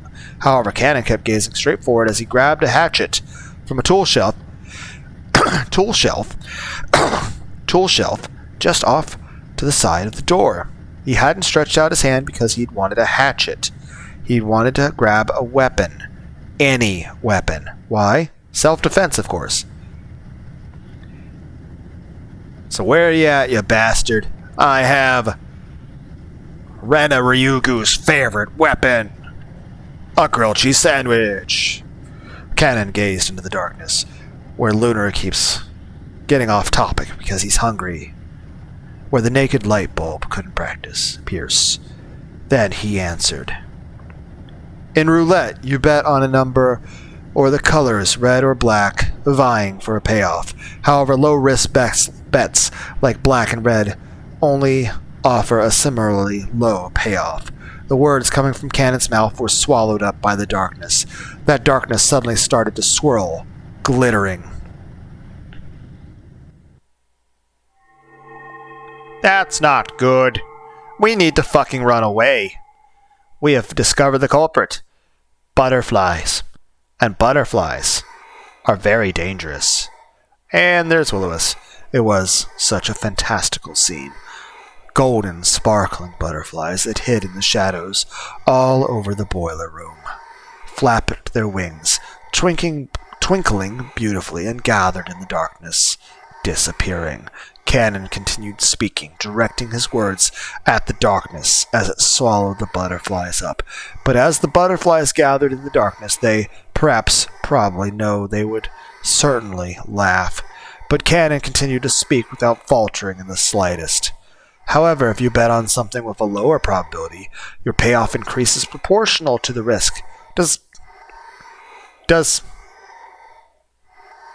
Beatrice have a gambling problem? Is she allowed in casinos?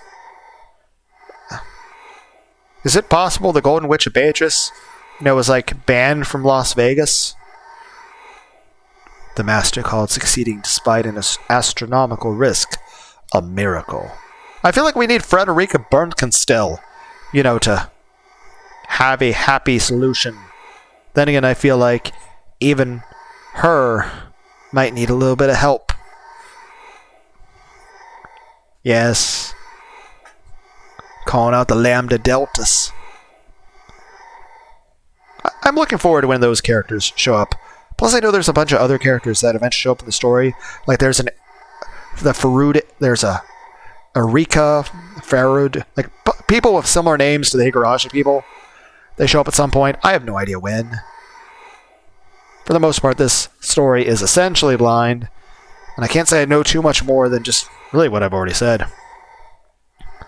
And called the astronomical payoff gained as a result magic. I have no interest in what kind of magic you and the master were seeking when you spun that roulette, but you forgot something. You forgot that in roulette there's a pocket that's neither black nor red. Roulette has a special pocket called 0, which means that the house takes everything in certain variants of the game. This means that all of the coins bet on the table will be swept up, just as though everyone has forfeit. I set my heart on just one thing. I decided that if Shannon were to be killed and I was left alive, I'd sacrifice this life of mine and bring this roulette of yours to ruin. This isn't one of the master's rules, and it certainly isn't one of yours. I made this rule myself. I'm not furniture anymore.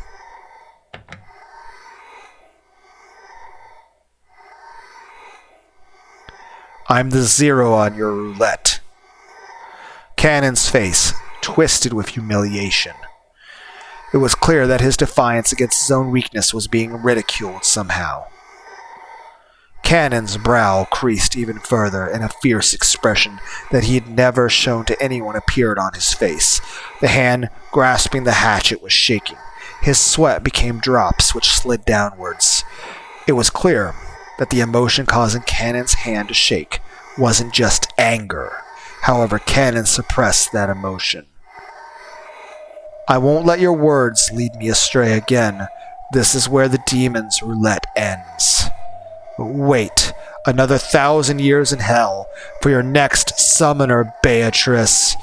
When Cannon raised the hatchet and tried to dive into the darkness definitely sneered. It sneered at that courage as if it were vulgar, lazy, futile, and meaningless.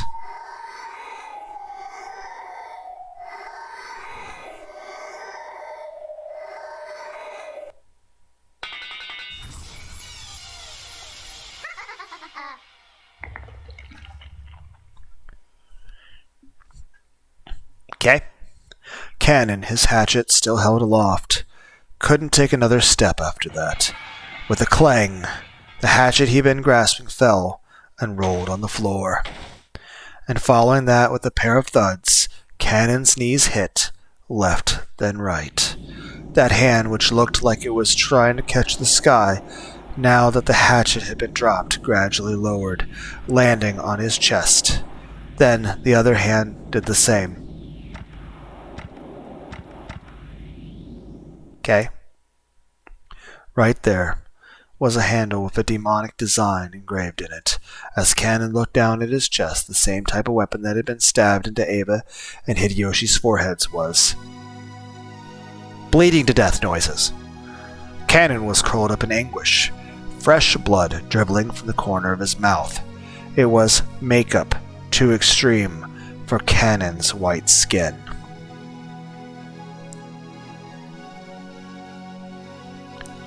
It's like, who killed you, Cannon? Butterflies!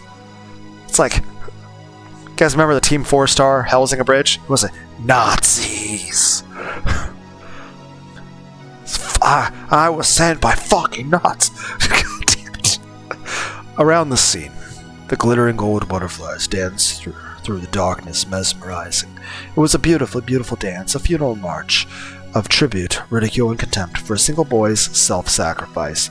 Cannon had already been prepared for his own death, but although he could do nothing but accept the death he had received, he attempted one last measure of resistance. He grasped the handle of the weapon, sticking it to his chest with both hands, and gritting his teeth with an acute, unearthly pain. He pulled it out. For only a moment, a bright red spray gushed out. It made an unpleasant bloop sound. It probably resembled the sound of Cannon's soul as it was sucked into the swamp of the dead.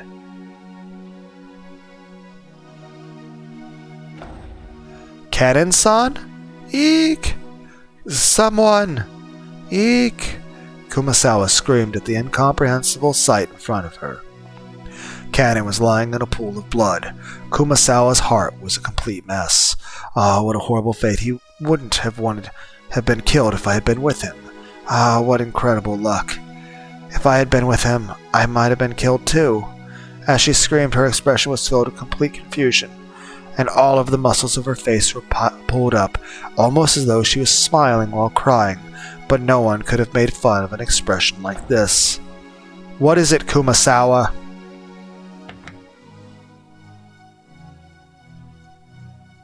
Answer me, Kumasawa! The first one to dash in was Natsui holding the rifle. Battler and Genji dashed in after her. Normally, they probably would have started discussing the origin of the violent stench filling the boiler room. But after they saw Cannon, who was lying on the ground as if he were drowning in an ocean of his own blood, the stench wasn't important anymore. Cannon! Answer me! Genji, bring Dr. Nanjo here. Natsui realized that even though Cannon was on the verge of death, he was still conscious, so she sent Genji to go get the doctor. Natsui, holding the rifle aloft, faced the darkness. I mean, I'm pretty sure shotgun beats butterflies. Darkness in the center of the boiler room, and shouted, "Who is hiding over there?"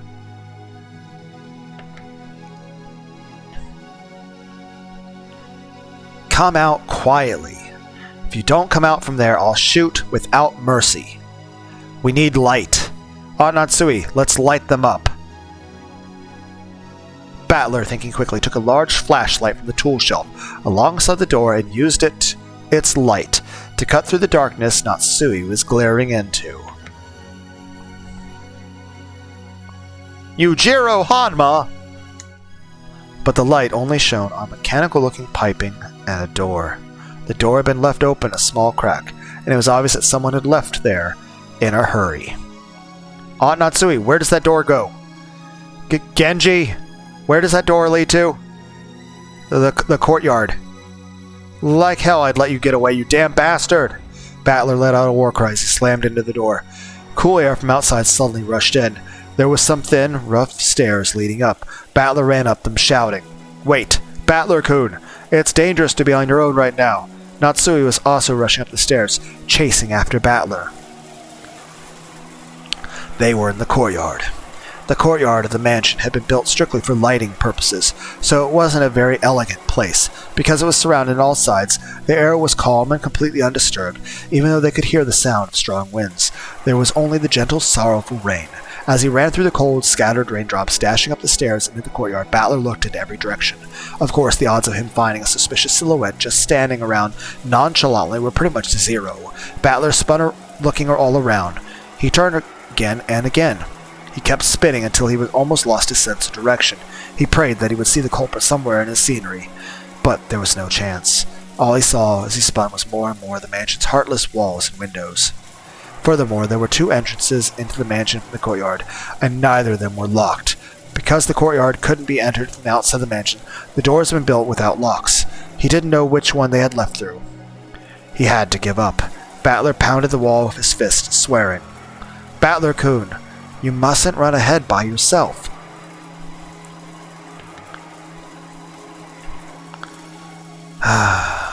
Battler-kun? Battler pressed his forehead against the wall, which he scratched with his fingernails as he cried, "Damn it, damn it, damn it! Aunt Ava, Uncle Hideyoshi, and now Cannon-kun. You killed a full 6 people, and that wasn't enough, so you had to kill 3 more? Are you kidding me? Are you fucking kidding me? Aunt Ava and Uncle Hideyoshi were always kind and fun. I just met Cannon yesterday, but I'm sure I'd have gotten along fine with him. He did seem pretty cool. Why did you kill them? Why? You know, when people die, they don't come back to life again, right? They aren't going to quickly sprout up again like bamboo shoots. Why'd you kill them? Why?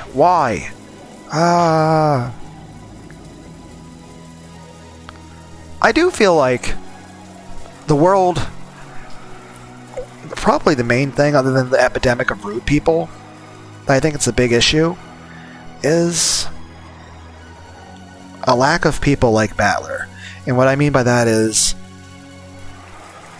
I feel like people don't respect or value human life.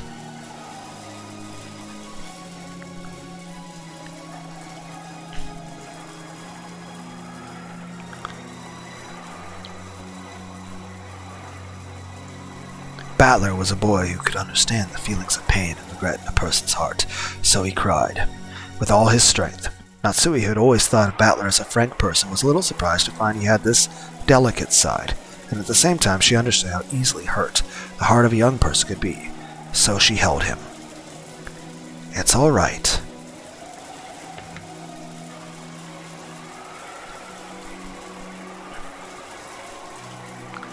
I will definitely protect you. George-kun, Maria-chan, and Jessica. As a mother, and as a representative of the Ushiromiya family."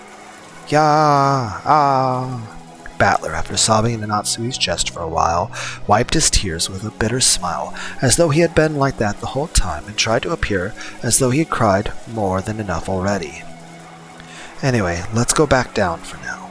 Protecting ourselves is a higher priority than finding the culprit." What was that smell, by the way? "Tomorrow the boat will arrive. After that happens, the police will come and everything should be brought to light. There is no way the culprit can escape this island no matter how much they struggle." That's right. When the police come, when the seagulls cry, this crime will be solved. But for some reason, Battler felt a slight sense of uneasiness, as if the seagulls would never cry again. That couldn't be true. When the typhoon passes, surely the lively seagulls will return to the harbor again.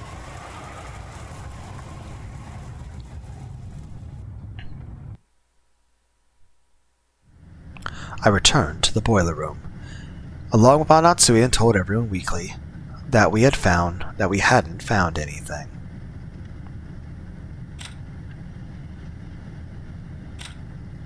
They have not updated that.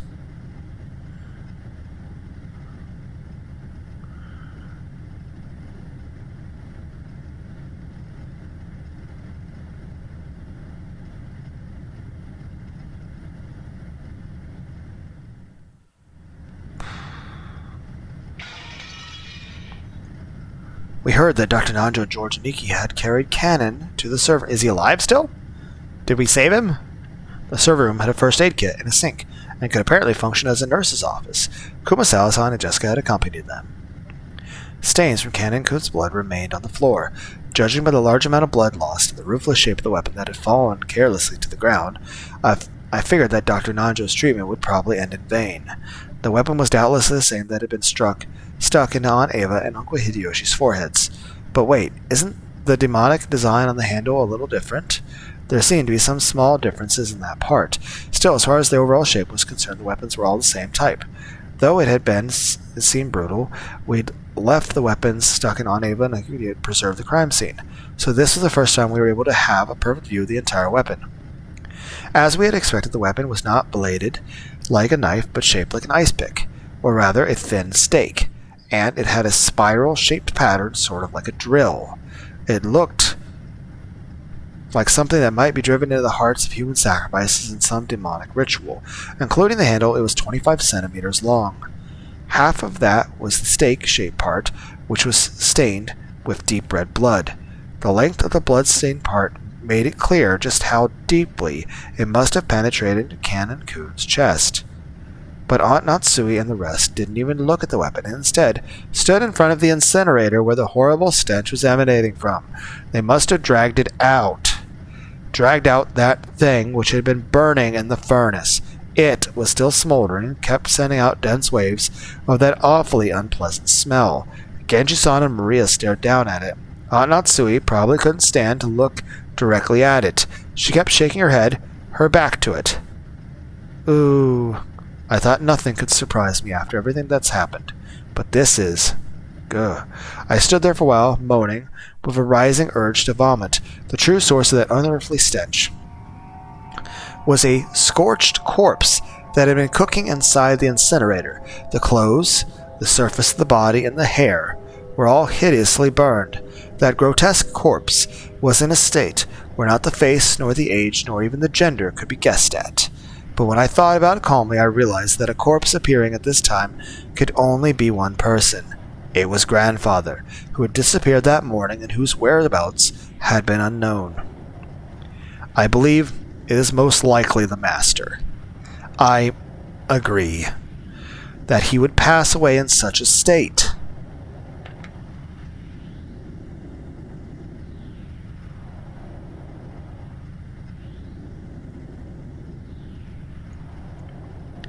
It's heartrending. But is there any proof that this corpse really is Grandfather? It's burnt so black you can't even tell what sex it is. Battler-kun, look at the feet. Aunt Natsui, with her handkerchief over her mouth and her eyes averted, pointed and told me to look at the burnt corpse's feet. Okay, how would you identify a person by their feet? Notice how there are 6 toes on each foot. Huh? Ah, you're right. Just as Genji-san had said, there were 6 toes on each foot. There are some individuals that have 6 fingers and 6 toes, but it is extremely rare. There's even some mention of it in the Bible. Each individual toe had looked so normal in its line that I hadn't noticed. The Master was born with 6 toes on both of his feet. Consequently, the Master was entrusted with the revival of the Ushiromiya family. I have heard that since long ago, cases of polydactyl were common in the Ushiromiya family. It's probably hereditary. Polydactyl literally means many fingers. Because of a little mistake by God, when a person is born, one of their toes or fingers splits in 2, and the total number increases. But a big deal isn't usually made of polydactyl in the world at large. That's because it isn't a disease, just something people are born with. I mean, it's not contagious. So while they are still babies, at about the time they were turned 1 year old, they can take the hospital and give them surgery to make them normal. Even a child with polydactyl can be treated before they become aware, so they might not even remember it themselves. By the way, it seems that there's a possibility for this to occur in 1 out of every 2,000 babies. By the way, I've already mentioned it before, but technically my birth was a out-of-the-ordinary thing to occur, which is odd because there's nothing special about me, and I'm not exactly, of any value to the world. But technically, really should not have been very possible for my birth to exist, and it would be interesting to know how many other people, like what's the scientific, statistical possibility of my existence. Because my mother was basically completely infertile at that point. Granted, I'm one of 3 children.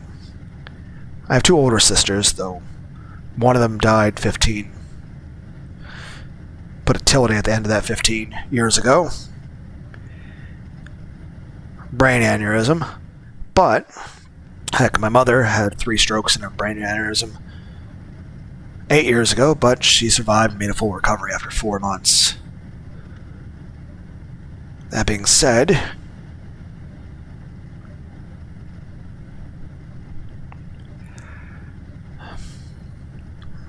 it was at least 5+ years before I was conceived that, my mother only had 1 ovary and 1 fallopian tube, which were not connected to each other.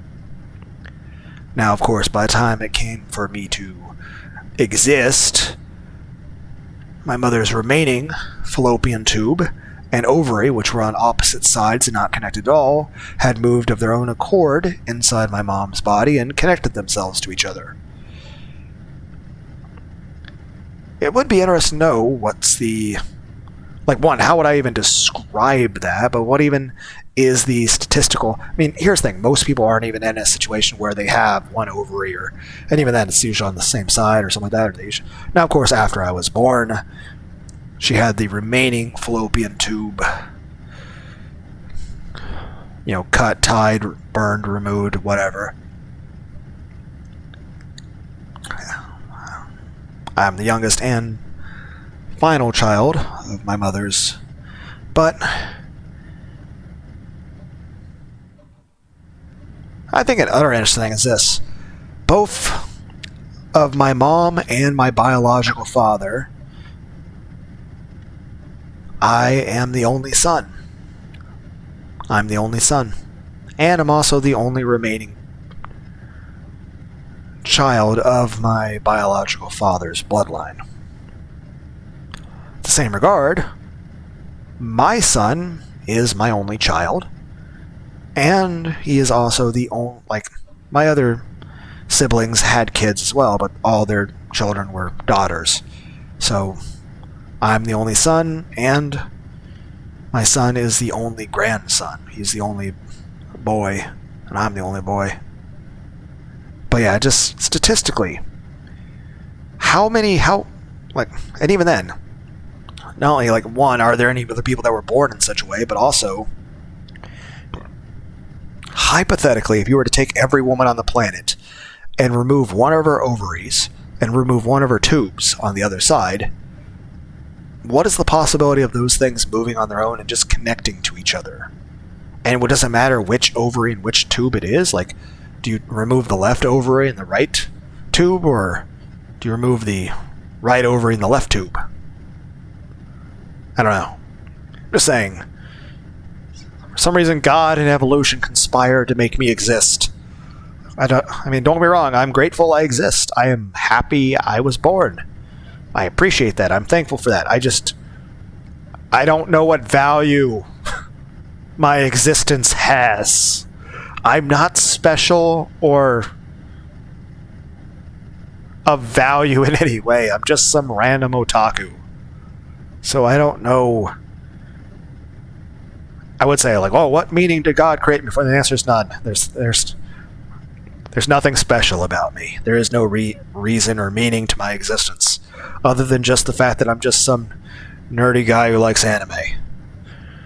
There's nothing special about me at all.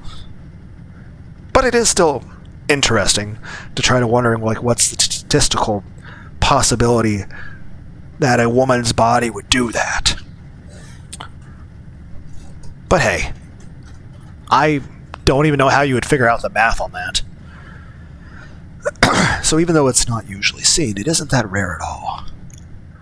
Speaking of which, I think Uncle Hideyoshi mentioned something to me long ago. Something about how even Toyotomi Hideyoshi, the man who unified Japan at the end of the Sengoku period, had 6 fingers on 1 hand.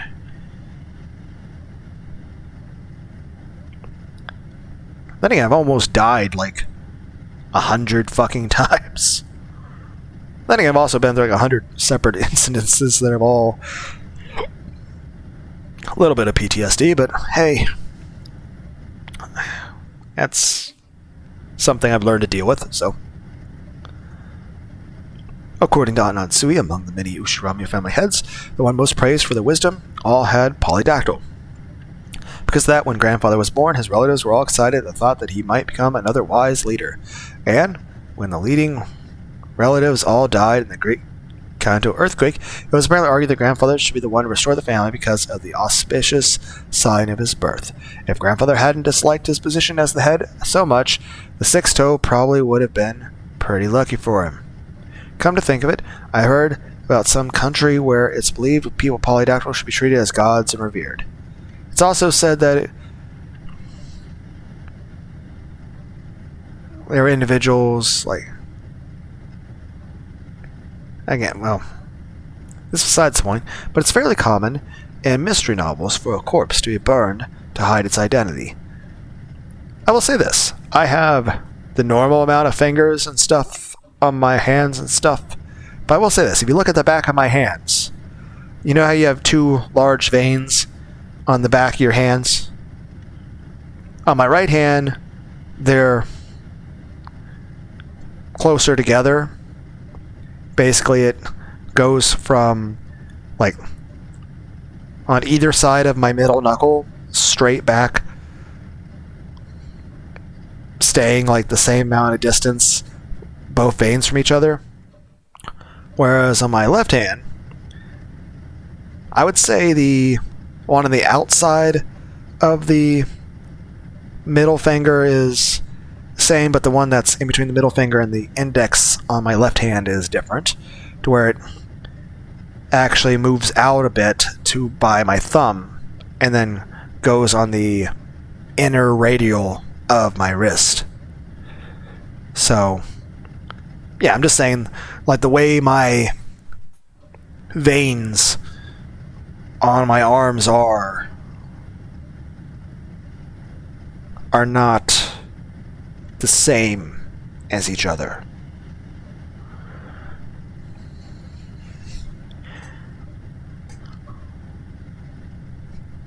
This is besides the point, but it's fairly common in mystery novels for a corpse to be burned to hide its identity. But I guess that in grandfather's case, just toasting them wouldn't be enough. And grandfather's body was not simply burnt. It was just like Aunt Eva and Uncle Hideyoshi in the thing that had been stabbed into Canon Kun's chest. One of those demon's ice picks was stuck into his forehead. The head's ring is not on his finger. So the letter last night was telling the truth. Father would probably be horribly disappointed.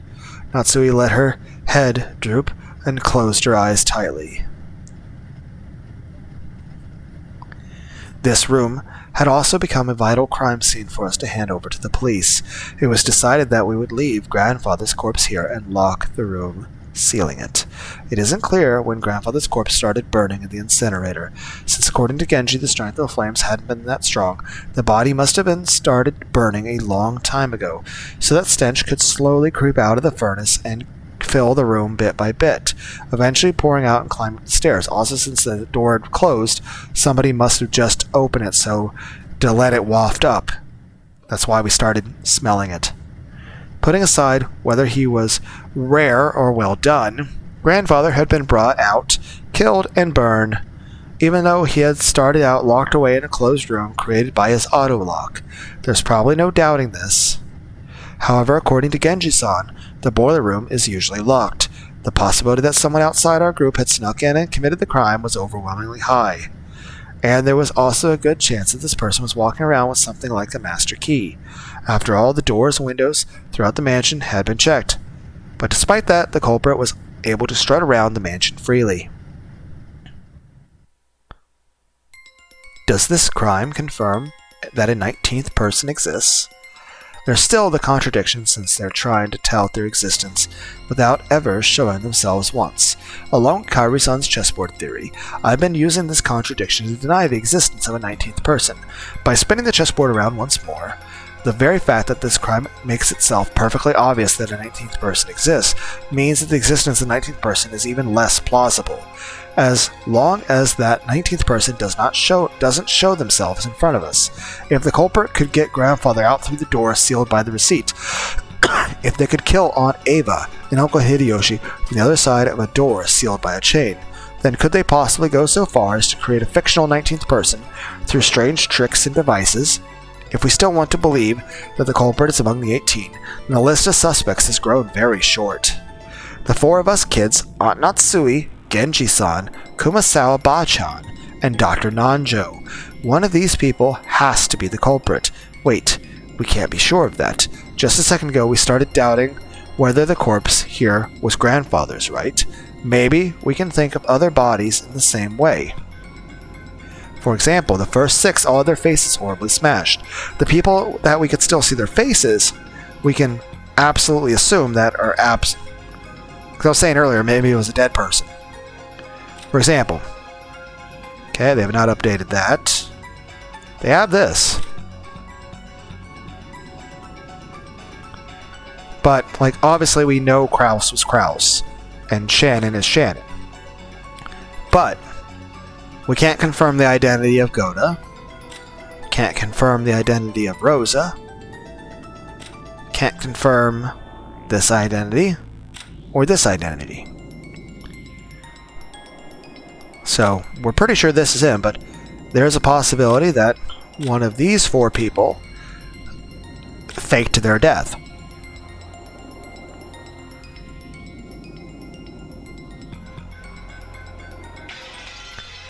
For example, the first 6 all had their faces horribly smashed. Some of the bodies have been kept enough of their faces for us to confirm who they were, but that old bastard, for example, had lost his entire face, as though the whole thing had been neatly peeled off. We only figured out which body was which by their clothes and surroundings. Did the culprit prepare a fake body beforehand and alter it to make it look like they had died, even though they were actually hiding somewhere after committing the crime?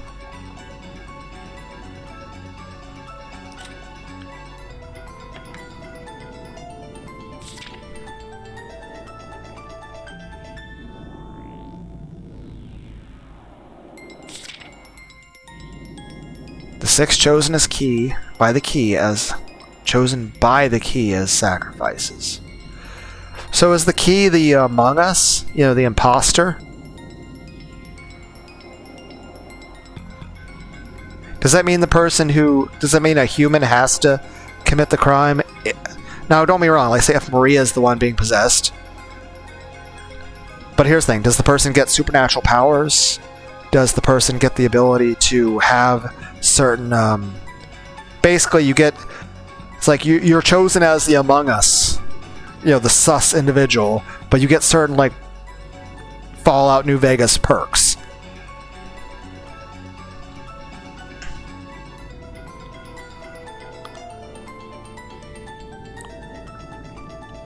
So tear apart the 2 who are close.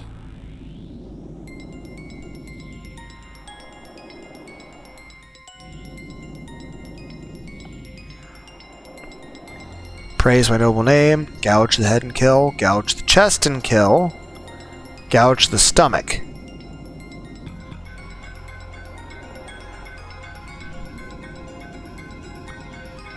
Also, how do we have multiple Twilights all in the same night? Stomach, knee. Is somebody gonna get poisoned? Are they gonna like fall down the stairs? Fall out a window? The witch shall revive. Neat. It may sound ridiculous, but it wouldn't be an impossible trick to pull off. It's too early to give in to this 19th person to know this witch.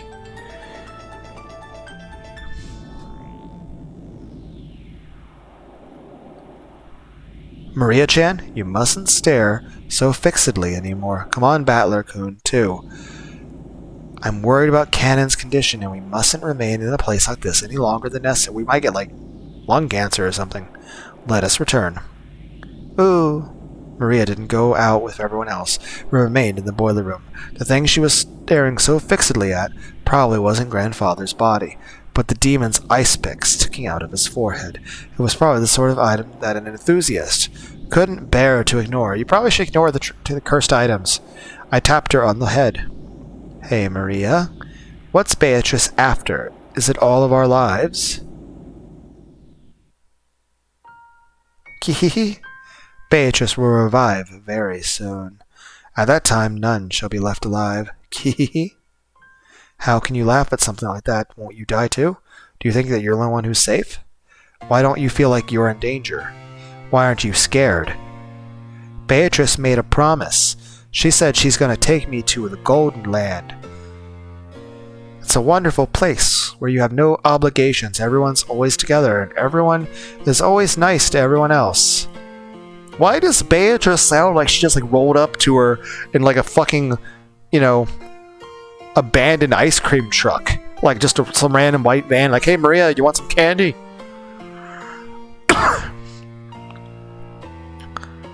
I'm just saying. You're like, the Beatrice sounds like someone that shouldn't be trusted around children.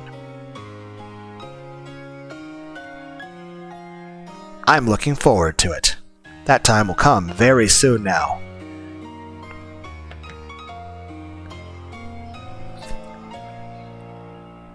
Yeah, I don't really feel like that's a safe idea, Maria. I feel like people that just go around randomly murdering people probably don't mind crossing certain other ethical boundaries like lying.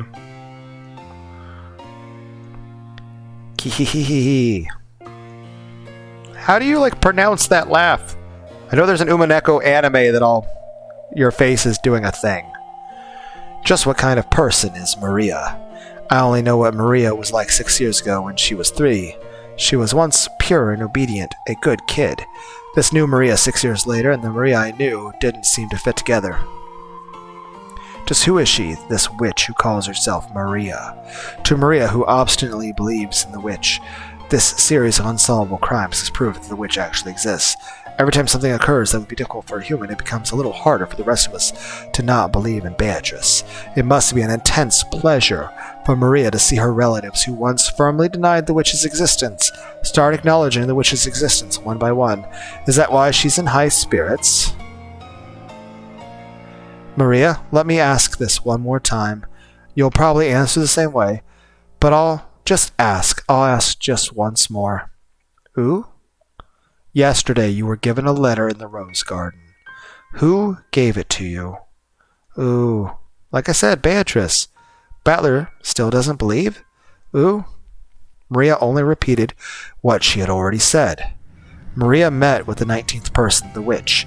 Was that really a 19th person, or did one of the 18 just get her to say that? All that's certain is that Maria has been with the rest of us constantly, has always had an alibi, and hasn't done anything suspicious. She's simply overjoyed at being made Beatrice's messenger, and certainly isn't the 19th person, supposedly. That's right. I wonder what's written in the letter we picked up in Aunt Ava and Uncle Hideyoshi's room. Aunt Natsui should still have it with her. Time skip.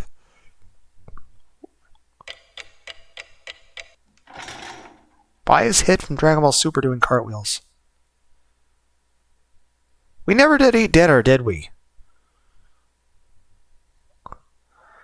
IRL Lunar still has not eaten since getting home from work. He's just been playing a video game. Or reading a game, I guess. In the end, Ken and Kun did not regain consciousness. Even though Dr. Nanja and the rest did all they could to heal him. Of course, there was very little that could be done on the island like this without medicine or proper facilities. However, Cannon was the only human to ever confront the culprit. If only he could give us some kind of clue. However, at the time they carried Cannon away, it was already too late. Is he dead? My sincere apologies.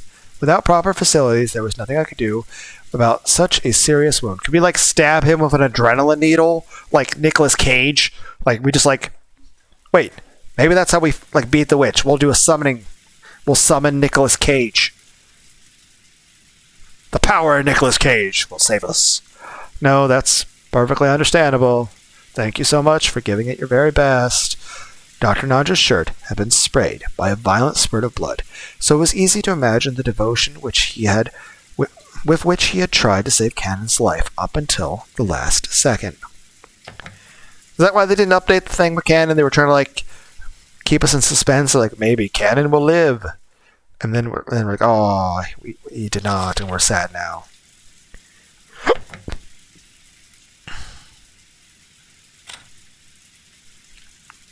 Ow.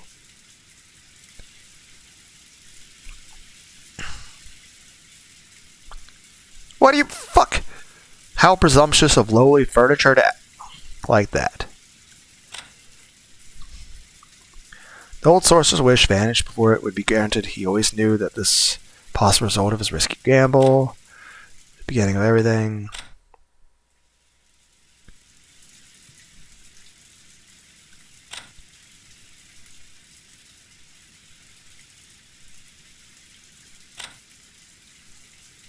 Don't worry, everyone will be revived in the Golden Land. I'll get to see her again so I don't feel lonely.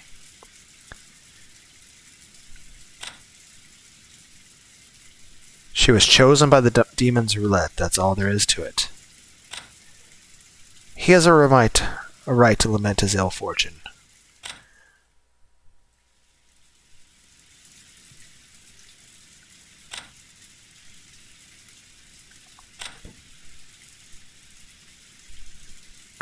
I feel like this was just updated.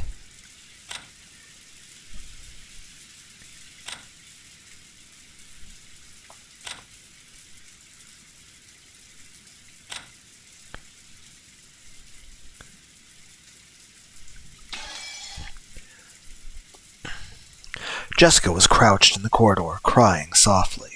She had probably been taking care of Canon-kun until the moment of his death. George and Ikki tried to approach her with words of comfort, but when Jessica pushed him away, he stopped trying to force her to talk and left her alone. If only I hadn't let Canon-san go alone. Oh, do not let that bother you. If you had been with him, you would probably have been attacked as well.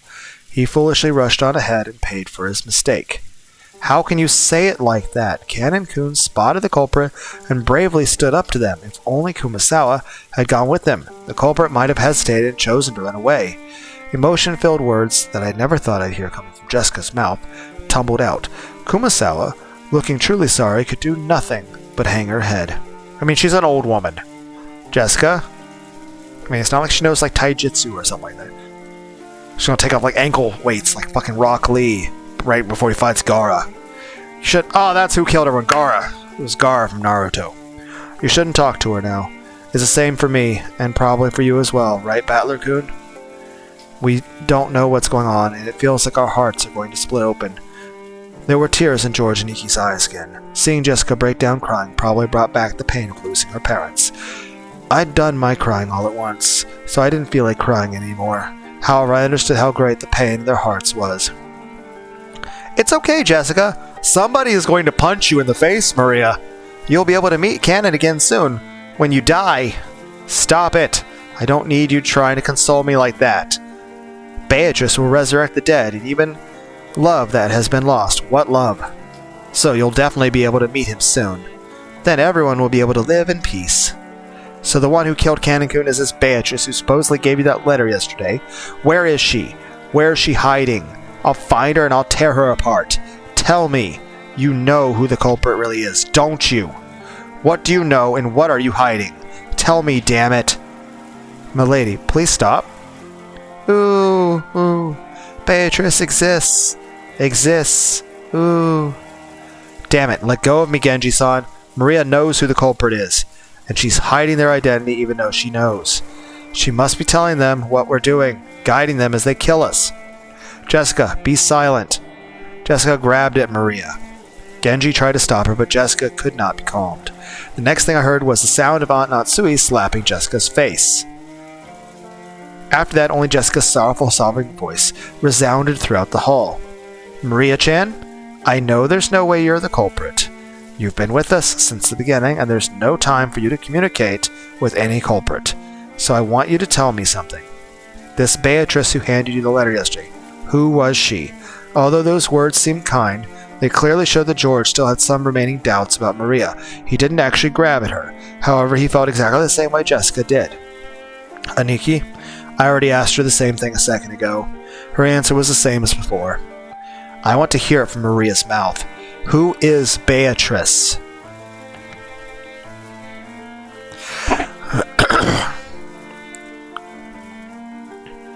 And keep in mind, this is like the demonic roulette. It's like in Higurashi, technically everyone kills everyone at some point. Like, everyone just takes turns. Like, oh, this time, this person goes insane and kills everybody else. And the next time, it's somebody else, and that person's completely innocent this time around. It's like we're playing... You guys remember the movie Clue? It even had multiple endings as well. Tim Curry was in that movie. And as much as I am negative on my appearance, which is mainly due to lots and lots of insults and people saying very mean things to me, and lots of rejection, but also just lots of mistreatment. But main point is this. I look like the combination of Tim Curry and Jack Nicholson.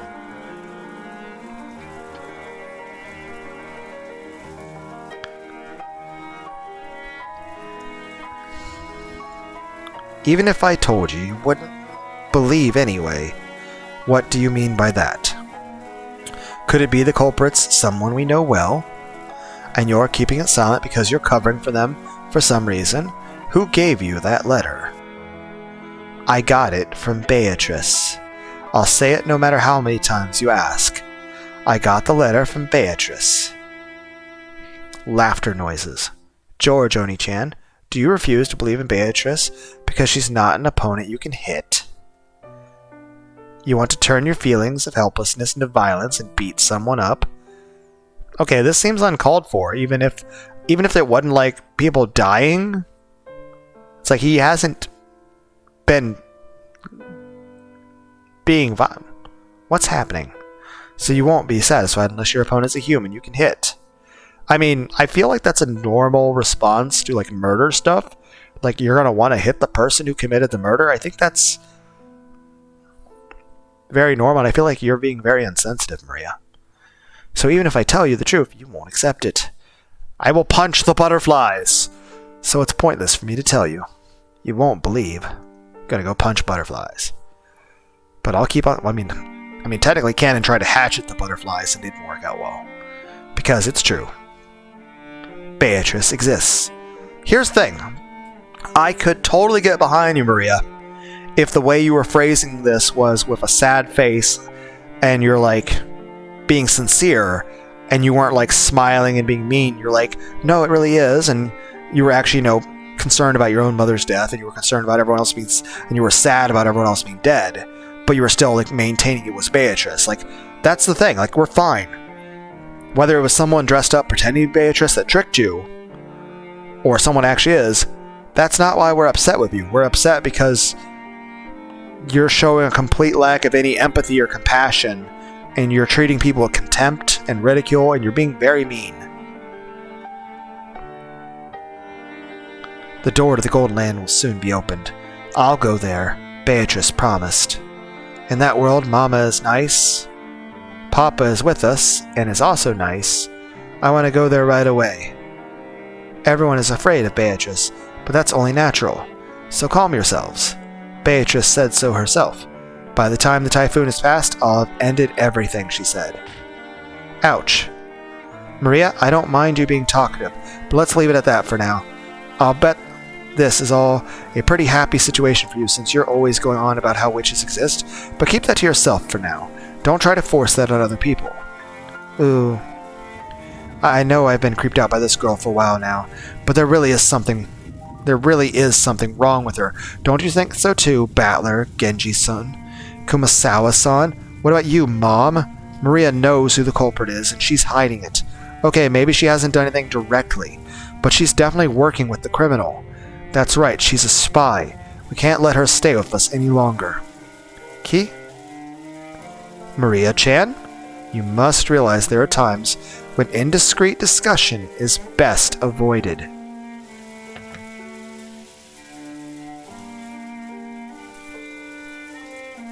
If you keep adding oil to the fire, even I will get very angry. Aunt Natsui glared at Maria with frightening eyes. Maria was used to Aunt Rosa's loud style of scolding, but she apparently hadn't built up resistance to Aunt Natsui's quiet sort of scolding. She shrugged and kept her mouth shut. A desolate feeling filled the room. It felt as though things would just get more complicated if anyone spoke. I mean, we could go have dinner, I'm hungry. How many people have already died? 6 people in Dad's group. After that, both Aunt Ava and Uncle Hideyoshi and Canon, Kun, and Grandfather. There were a whole 18 people on the island, supposedly, and 10 of those people have been killed. That's more than half of us, and right now there's absolutely no proof that the remaining 8 people will be safe.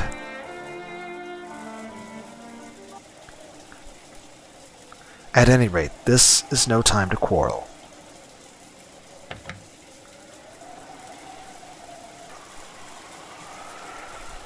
Now that we are certain that the culprit can enter and leave the mansion at will and strike out of nowhere, we must give our undivided attention to surviving until tomorrow. I agree strongly with Natsui. We can figure out who the culprit is at our leisure tonight. For now, though, we're better off finding a place to barricade ourselves in. As I said this, why am I imagining that these guys are like the flood? Like the flood starts coming in. It was like, oh shit! That Natsui is Master Chief. As I said this, I pointed out the clock to everyone. It was already 8 o'clock at night. Did we ever eat dinner? We have been receiving shocks over and over again since early morning, and our bodies and minds are both completely... Do we have Red Bull? Oh, right, it's 1986. Red Bull doesn't exist yet. Heck, I don't even think the concept of an energy drink exists. The closest thing we have is a Pepsi. I mean, Pepsi's delicious, but it doesn't have very much caffeine. There's still a long, long time until tomorrow. We sleep in shifts. We needed to find some place to barricade ourselves in, so that we could rest our bodies and get even the smallest amount of relief. I agree. Everyone is already pushing their mental and physical limits, myself included. I believe it would be wise to take that into account as we move...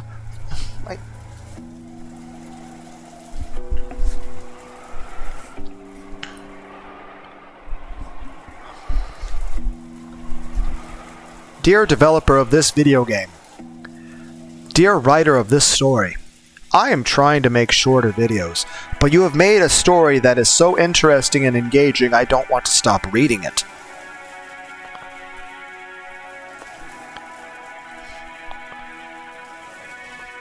I believe it'd be wise to take that into account as we move forward. That's right. There's a high probability that the enemy's got the equivalent of a master key. Where's Shannon holding master keys? Yes. They were supposed to have them on their person during work. We didn't want to disturb the scene, so we didn't investigate that closely. We can't eliminate the possibility that someone stole a key from them. In the first place, we know the culprit may have visited the servant room at some point to unlock the garden shed shutter. It's conceivable that they obtained a master key from there earlier on. There were many servants serving the Ushiromiya family. Because of that, there were several master keys. Is it possible the person who hurt their back in the backstory is the 19th person? Because of that, there were several master keys. Furthermore, every time one employee started or finished working, the keys were passed between servants, and we had to acknowledge that this had probably gotten a bit sloppy at times in the past. Even if they borrowed a bundle of keys from the pockets out of one of the murdered servants, is there any safe place that even those keys couldn't open? Because of the nature of our job, we have been entrusted with keys to all of the rooms, all of them in the mansion and in the guest house. So in other words, no matter where we hole up and lock ourselves in, it'd just be pointless. Fine, who cares about locking up if you're going to come? Bring it on, damn it. I mean, we can have weapons, and we can also, just barricade the doors. We don't have to lock the door, just, put a bunch of furniture in front of it. I'll beat you at your own game. The enemy won't approach us from the front. I don't know about the first 6, but if we look at what happened to my parents and Canon-kun, and even Grandfather, the enemy has only gone after isolated people. They don't have the power to assault all of us openly in a secure room. That's right. It's just like Aniki says. And maybe I'm not... Does Beatrice have to sleep? Or did she sleep all day? And maybe Natsui's rifle can serve as a deterrent to stop them from attacking. I hope that is so, but... I mean, do you shoot silver bullets? Or is that's werewolves? I don't know, maybe... I'm pretty sure if you get mugged by someone in Detroit and you shoot them with a silver bullet, I'm pretty sure it still kills them, right? wonder if anyone's actually measured the difference in ballistics, like those ballistic gel dummies, and shot them with silver bullets. I hope that is so, but... Maria, I know you want to say something, but keep it to yourself and stay quiet for a while. Ooh? Maria probably wanted to say something about how witches weren't afraid of things like guns. But if she were to say it out loud, the atmosphere around here would start to get pretty edgy. And I had noticed and decided to put a stop to it. If I may, I do know of just one place that cannot be entered even with the servants' key rings. Where is that? That would be the Master's study. I am against this. I don't even want to think about going in Grandfather's creepy room.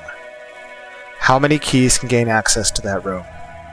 There are 2. We still haven't solved how the closed room thing happened the first time with that room. So, I feel like that kind of rules it out as a safe place. There are 2. I always have one on my person. The other one was held by Master himself, but just now I found this on the corpse in the boiler room. I mean, would the key even work? It's been burned. Genji-san took a handkerchief out of his pocket and opened it, showing us the burnt and filthy study key. Would that even work? Then he showed it alongside his own key, which he had once lent to Natsui. Normally it would have been improper to leave the Master's key for the police, but because of the Master's orders to protect the safety of the study, I borrowed it for the time being. I see. Which means that Kinsu-san's study is the only place where we can be safe. But how did the closed thing happen earlier? It would appear that way. I don't even want to think about being shut up in that strange room all night. Do we have an air filter? Maybe it's like Glade plugins? Lysol? Do we have board games? But it appears... Do we have a Super Nintendo? Play the Mario? But it appears we must acknowledge that his room is safer than anyone else right now. Even though Grandfather locked himself in the safe room, the culprit brought him out and killed him. We can't be certain that it's truly safe. According to your theory, Grandfather cleverly found a way around that receipt trick and left the room of his own free will. If so, the room might be a good place to barricade ourselves in after all. You're too optimistic, Iniki. However, at the same time, I thought he brought up a pretty interesting point. After all, this gives us a chance to question the enemy, the witch herself, about how the sealed door had been opened. If we assume the culprit used some technique to kidnap Grandfather from his study, they'd have to show us the same trick again if they wanted to assault us in the study. And that'd give us a chance to make the culprit prove how they did it right before our eyes. If she's really a witch, we'll be forcing her to use her little magic tricks to open up the door in front of us. But that's probably impossible. If you spin the chessboard around, it's obvious that the culprit is acting in a way that'll make us think that they're a witch. If she really is a witch, all she's got to do is appear in front of us and wow us with a colorful display of magic. Why is the first thing that popped into my mind? In what word in any of those sentences caused me to imagine Beatrice showing up with a bunch of Dairy Queen? Like ice cream! And the answer is, I'm fat. I'm 5'11", and I've been like 201 pounds for like the past half year. Granted, I eat pizza and stuff, so it's probably... But it's like my body's just like, nope, we're not going to change any sort of body composition. We're not going to build any muscle. We're not going to lose fat. We're just going to be... Yeah. Since she's avoided doing that, everything must be the work of a fake witch who wants us to think she's real. Or she's a real witch, but she's, not allowed to use all of her magic. She's only allowed to use a little bit, because otherwise it breaks the rules of the game. It's kind of like saying this. Say if you're playing chess with somebody. I mean, if you have a gun, technically you could win the chess game by taking out your gun and shooting your opponent. But that's not really fair. I feel like that, and granted, no one's going to contest you on that victory and say, my ear itches, hold on.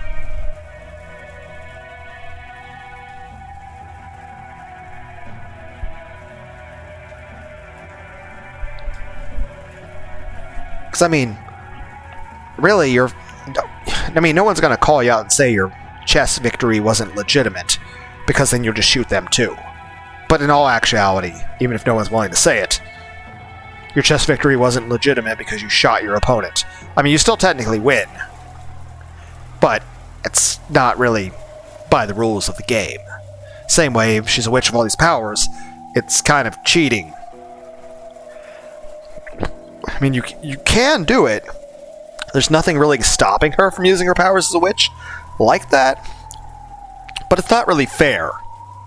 And if you win at a game by doing something that's not fair, then what's the point of the game to begin with? Therefore, a culprit who used a technique other than magic to defeat the closed room couldn't open the door before our eyes. Is grandfather's room big enough to stuff 8 people? Are we going to die of suffocation? Like, I mean, we're all in there. Won't we, like, run out of air? I mean, we can open a window. But I'm just saying, like, wouldn't we run out of air? And suffocate? Like, we need oxygen. Is grandfather's room big enough to stuff 8 people in? Yes. There is a bed, a sofa, blankets, so while it is not luxurious, it will be more than suitable for spending the night. There is also a sink, bathroom, refrigerator, and a liquor cabinet. Whoa! We get to drink! That's incredible. But isn't that weird? You're saying that he built another house inside his house. That's pretty cramped for the last house of someone like our grandfather, who bought a whole island and realized all of his dreams. That's right. After some point in time, Father probably couldn't feel at peace in any other place, even inside the mansion. We always sneered about how he shut himself up in there, and this time we're the ones who are going to shut ourselves up. Ha! Jessica spat out the words out. Jessica-chan, it sounds like you'd rather go search for the culprit than stay shut up somewhere. Of course, I don't think we'll be able to find them if we just start searching on our own. In the end, we can't do anything but wait. Then it doesn't matter where we wait, does it? I'm not going to run away or hide. Why don't we just take it easy in the parlor watching TV or something while we wait for this Beatrice-sama to appear? It's perfectly fine if she doesn't appear. There's no need for us to be the ones to expose the culprit. We need to just stay alive. Well said. We shouldn't take needless risks before the police arrive. Thank you, Dr. Nanjo. I think we should move to Father's study. True, we have no proof that it's safe since Father was taken out of there. However, I can't deny the possibility that, as Battler-kun reasoned, Grandfather left the study of his own accord and was attacked outside.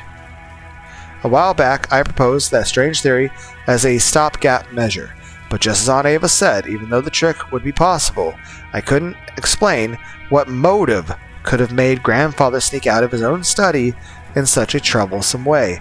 Plus, Grandfather couldn't even have used the trick unless he knew that the receipt was wedged in the door. Aunt Ava hadn't pointed out that last part, but it's clear how absurd the theory was. So does that mean the sealed door formed a closed room, just as Aunt Ava claimed? Is it an undeniable fact that Aunt Natsui was the culprit? If Aunt Ava were here now, she'd probably make that claim openly and blow my strange theory away. But anyway, I had to admit that a room with both a bed and a toilet and that all 8 people could be shut up in, and with only 2 keys, both of which were gathered here, had to be the safest place in the mansion right now. At the very least, I figured this would be better than just staying shut up in the parlor and hoping nothing would go wrong. But wait, have we been safe only because we've been shut up in the parlor? What if leaving that room and moving to an unexplored location is actually more dangerous? Ah, it's useless, all useless. My flimsy head is about to break out in a fever. If I keep spinning the chessboard around, right and wrong will keep switching places over and over, and I won't be able to believe anything. When it seems like the culprit is one of the 18, I want to believe in Beatrice. And once I start believing in Beatrice, I start wanting to find the culprit amid the 18. If that keeps spinning around forever, in the end, my thoughts won't have taken one step from where they started. That does bring up a question. Is there anything unique about the parlor room that would create it into a safe place? How far back in the past was it that Kairi-san taught me about chessboard thinking? The concept of examining the situation by spinning it around and thinking from the enemy's side. I seem to remember being so interested by it back then, I used it to guide all of my thinking. By the way, Kairi-san was Dad's co-worker back then. I never dreamed that she'd someday be added to our family. Didn't Kairi-san tell me something once? I get the feeling that she once said that, while this chessboard thinking was one way to look at things, it certainly wasn't all-powerful, and it wouldn't be good to rely on it too much. Chessboard thinking. You know it's a flashback because it lacks color, almost like old black and white TVs.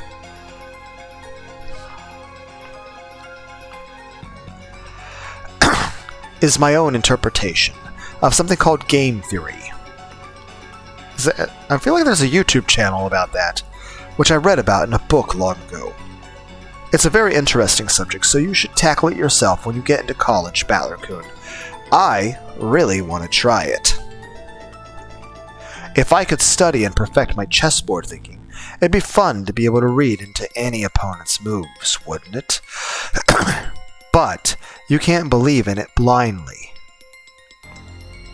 Game theory is a very deep and complicated subject.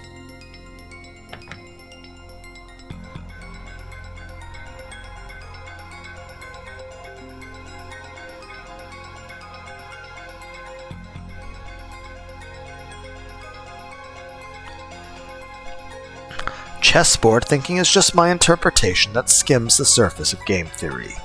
In order to thoroughly read your opponent's moves like you're imagining, you need to study your opponent.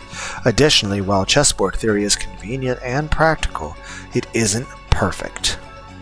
It has many weak points despite its convenience. Weak points? Yes.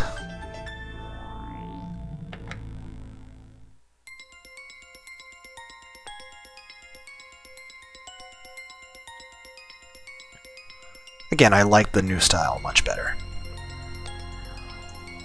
Chessboard thinking is founded upon game theory. When you thoroughly investigate the game theory, it boils down to math. Do you know what the weak point of math is? It's noise. Are we having a Tanya the Evil fucking speech here? Where she talks about, logic and human nature? Have you guys ever seen an anime called Tanya Saga of Tanya the Evil? I feel like her speech is. In math, when you write 1 + 1 = 2, it's just logic, it's just facts. You don't figure emotions into that. Sometimes human psychology doesn't exactly obey the rules of math. That process will always result in 1 + 1 = 2, no matter how many billions of years pass. Nothing more, nothing less. That's because there's absolutely no noise mixed in.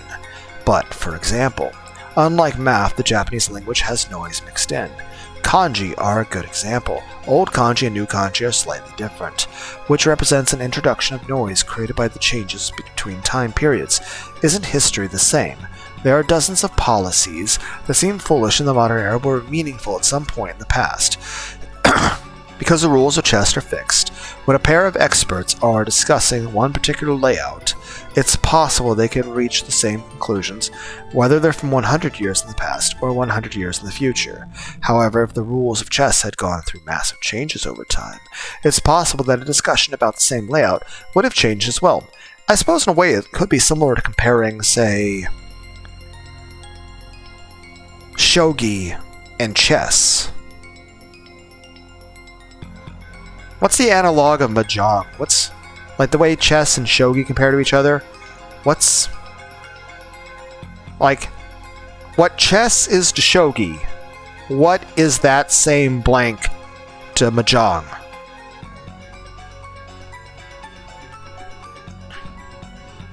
That's right.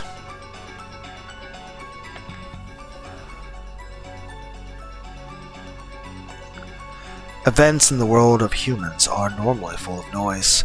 Aren't human emotions that way? Even if the exact same thing occurs more than once, there's no guarantee that humans will always act in a predictable fashion. The moment we try to use a math-based theory to predict someone's actions, humans are unpredictable.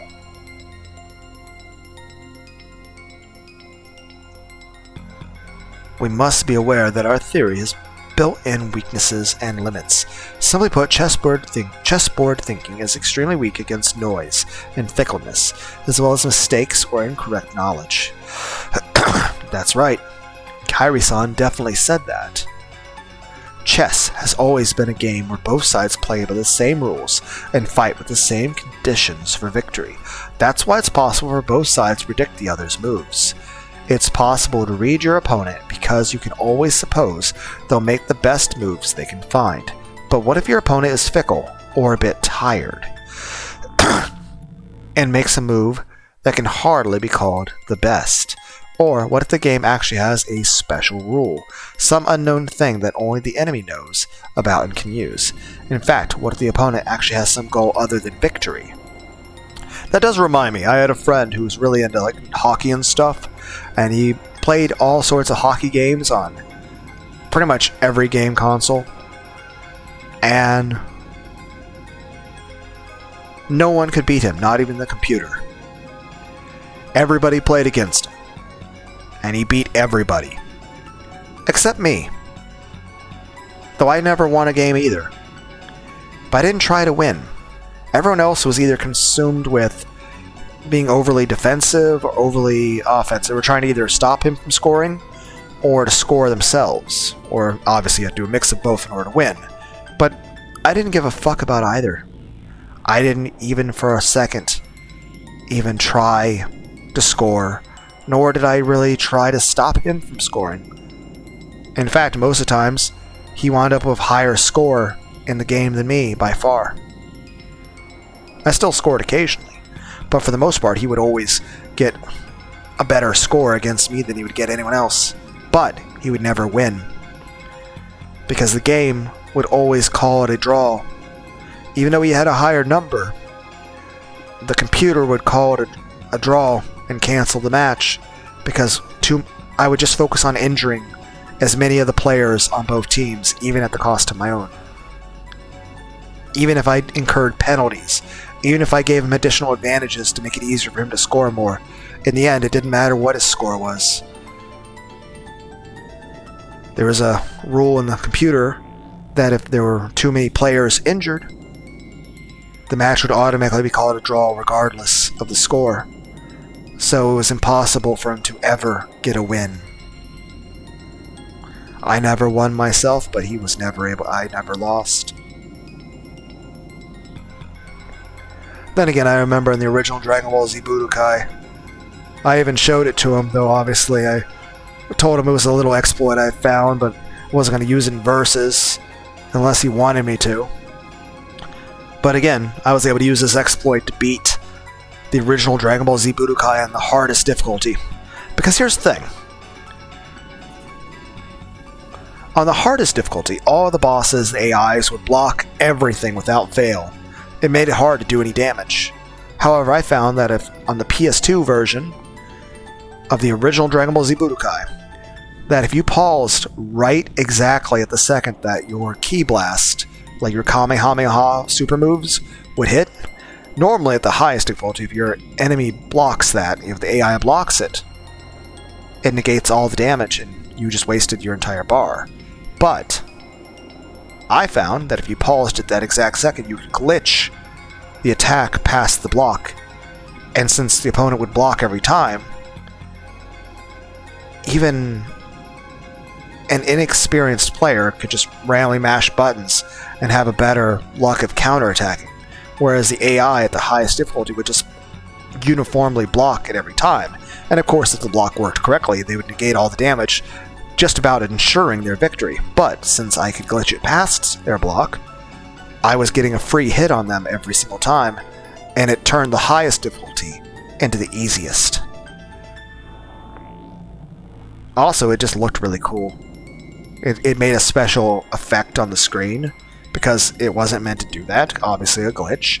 Then again, I always did a bit weird things in certain video games that other people saw as odd, and they're like, why the fuck would you do that? And then I would show them what I was doing, and they're like, what the fuck did you just do?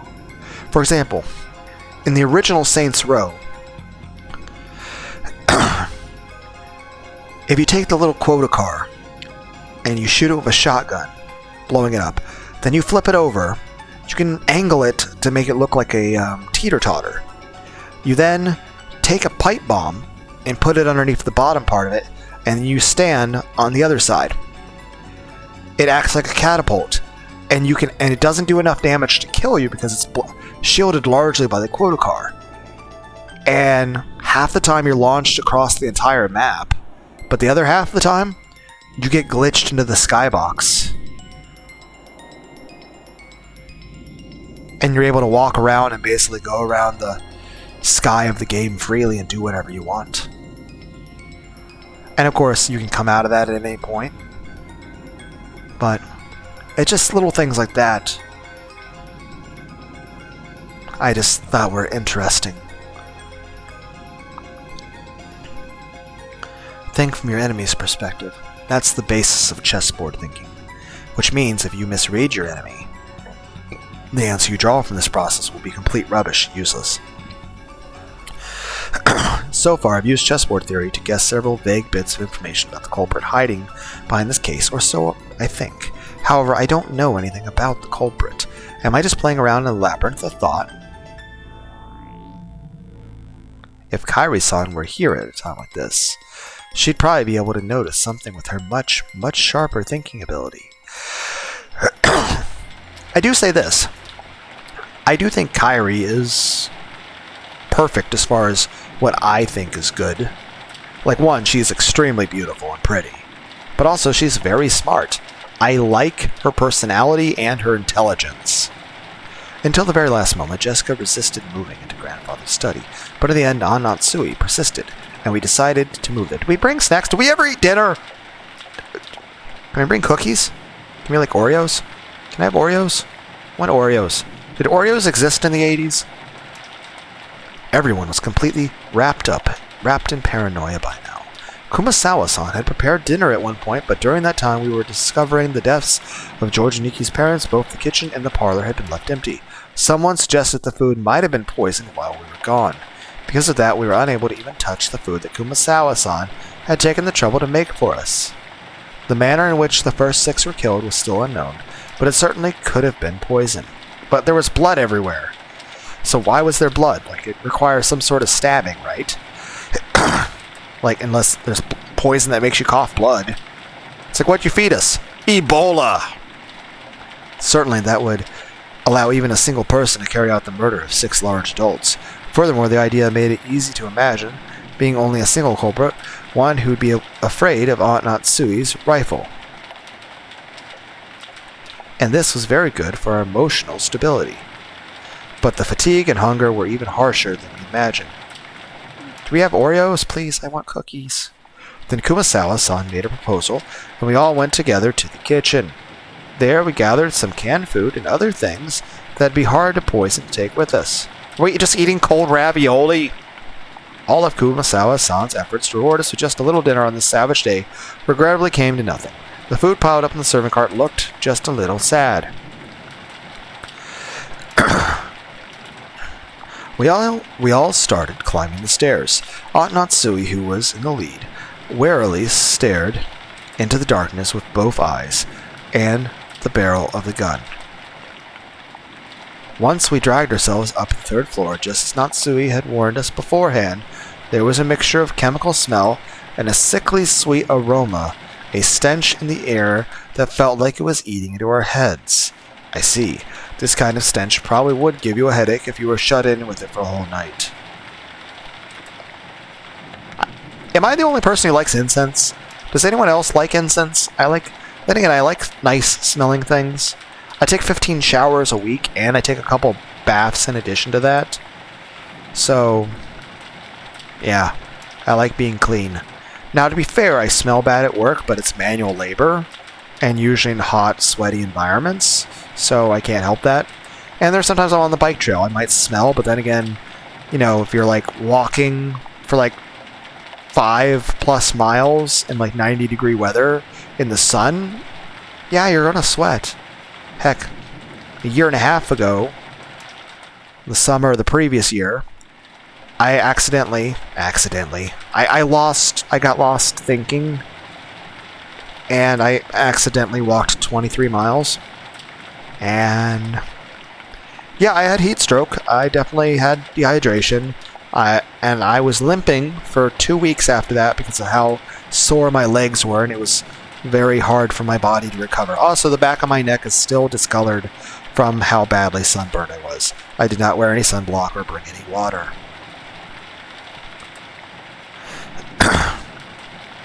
I know it's a little late, but I'm with Jessica. I vote against going to grandfather's study. It felt like the stench was floating out from this magnificent door. It was the door to the forbidden study, which should be defend against any who would enter. While Genji-san unlocked the door, Maria stared at the door and the doorknob with great interest. Ooh, incredible door. It looks old and strict, and like it stop any jokes cold. A perfect door for grandfather's study. Here's the question, guys. 1. Is the door magical? 2. What if we hang the scorpion charm from this door? We have 2 of them. Natsui should still have hers. You never did give the mirror to Jessica, did you? I mean, we're all going to be in here, so. Also, the other thing to keep in mind is we have both charms. Right? A perfect tool for grandfather's study. The power to ward off spiritual menaces is strong here. Beatrice probably couldn't open this door. Oh? What does that mean? Maria pointed to the door. Is it made out of... It actually is made out of jade scorpions. The dude... Like, hey, you hang this around your doorknob. No, dude's like, I made a fucking doorknob out of it. It's like, hey, you gonna put this magic... It's like... Are you gonna hang a crucifix on your door? No, I made a door out of crucifixes. It's like, are you gonna put some lamb's blood in your manor house? No, I made a fucking door out of lamb's blood. No, a design like a magic circle arranged around a scorpion was inscribed there. That design, that's right. Isn't it just like those keychain charms Maria gave Jessica and me yesterday? The 5th magic circle of Mars is a strong ward against magic.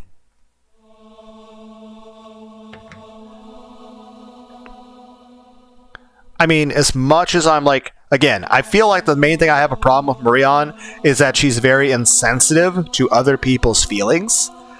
That's kind of the main issue I have with her on this. But I am totally on board with this sort of level of autistic interest in niche things. I read fucking Warhammer books and shit. I like reading everything.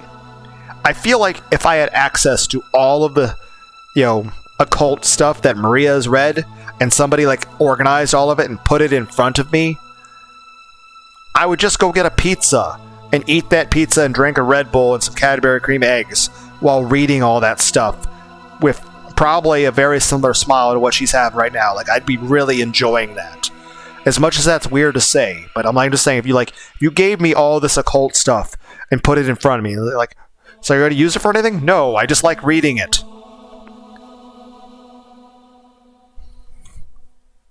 Like I said before, my personality, if you had to describe it in umineko characters, is I'm a combination of Battler. I'm a Dragon Ball Z fusion of Battler and Maria, because I can totally get on board with the level of fucking autistic interest in a subject like this. Plus, if you put the occultic stuff, I'd be interested in it.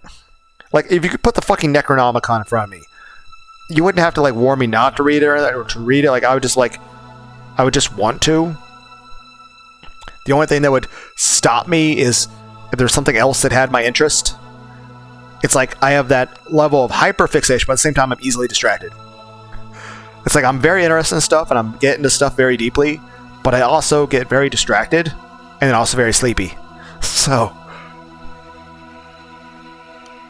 it's like the multiple levels of autism fighting each other. But yeah, my personality is a Dragon Ball Z fusion of Battler and Maria.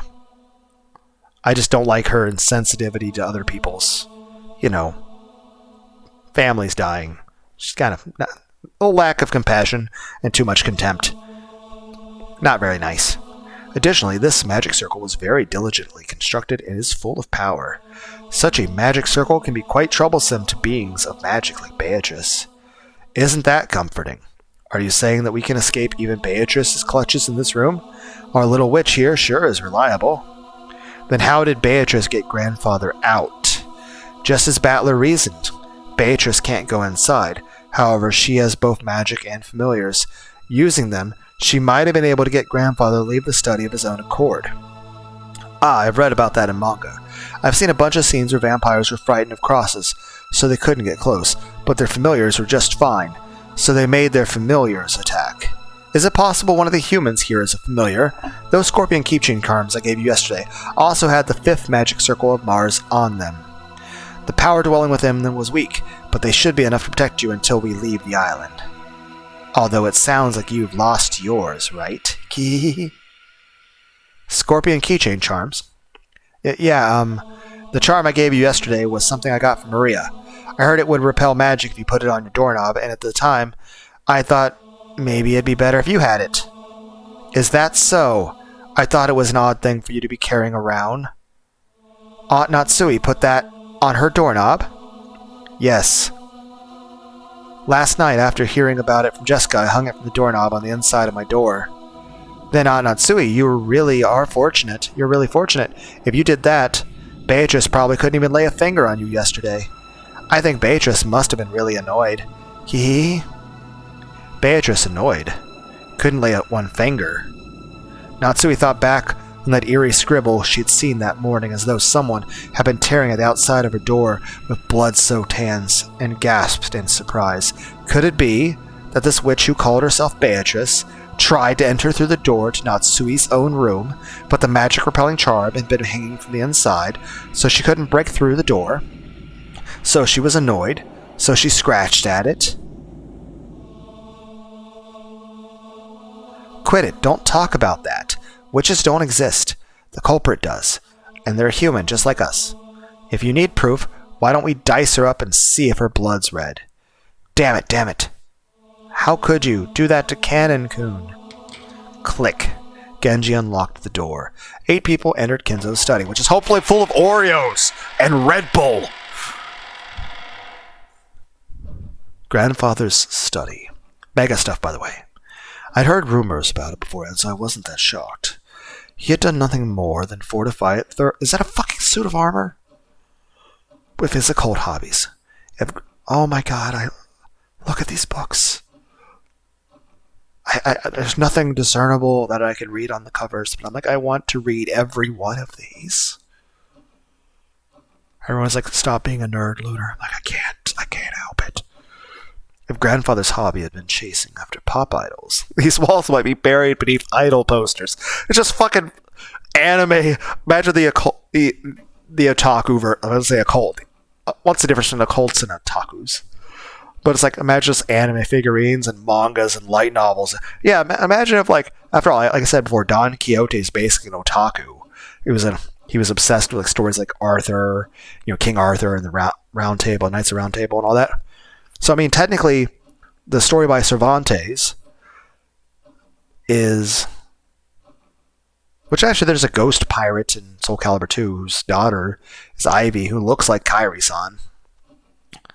But, yeah, Cervantes was the writer who wrote the story Don Quixote, and Don Quixote's technically the main character is an otaku. But I'm just saying, imagine this is like covered in anime and just anime-related stuff in video games. Why am I imagining Kenzo being a YouTube streamer playing like the newest Halo game when it comes out on the PS5? Why am I imagining him co-oping with Asmongold? Why are they both playing Legendary? If grandfather's hobby has been chasing after... Alright, I would rather. Even if I didn't understand it, I did realize that this room was a bundle of all his pastimes. Even so, I couldn't help but remain dumbfounded by the smell of his creepy medicine and the sweet stench that seemed to melt my head.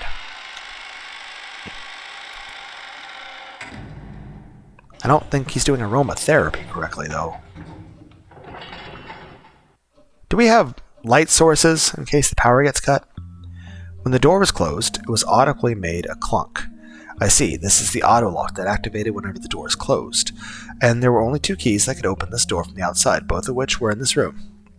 In other words, it had become a closed room.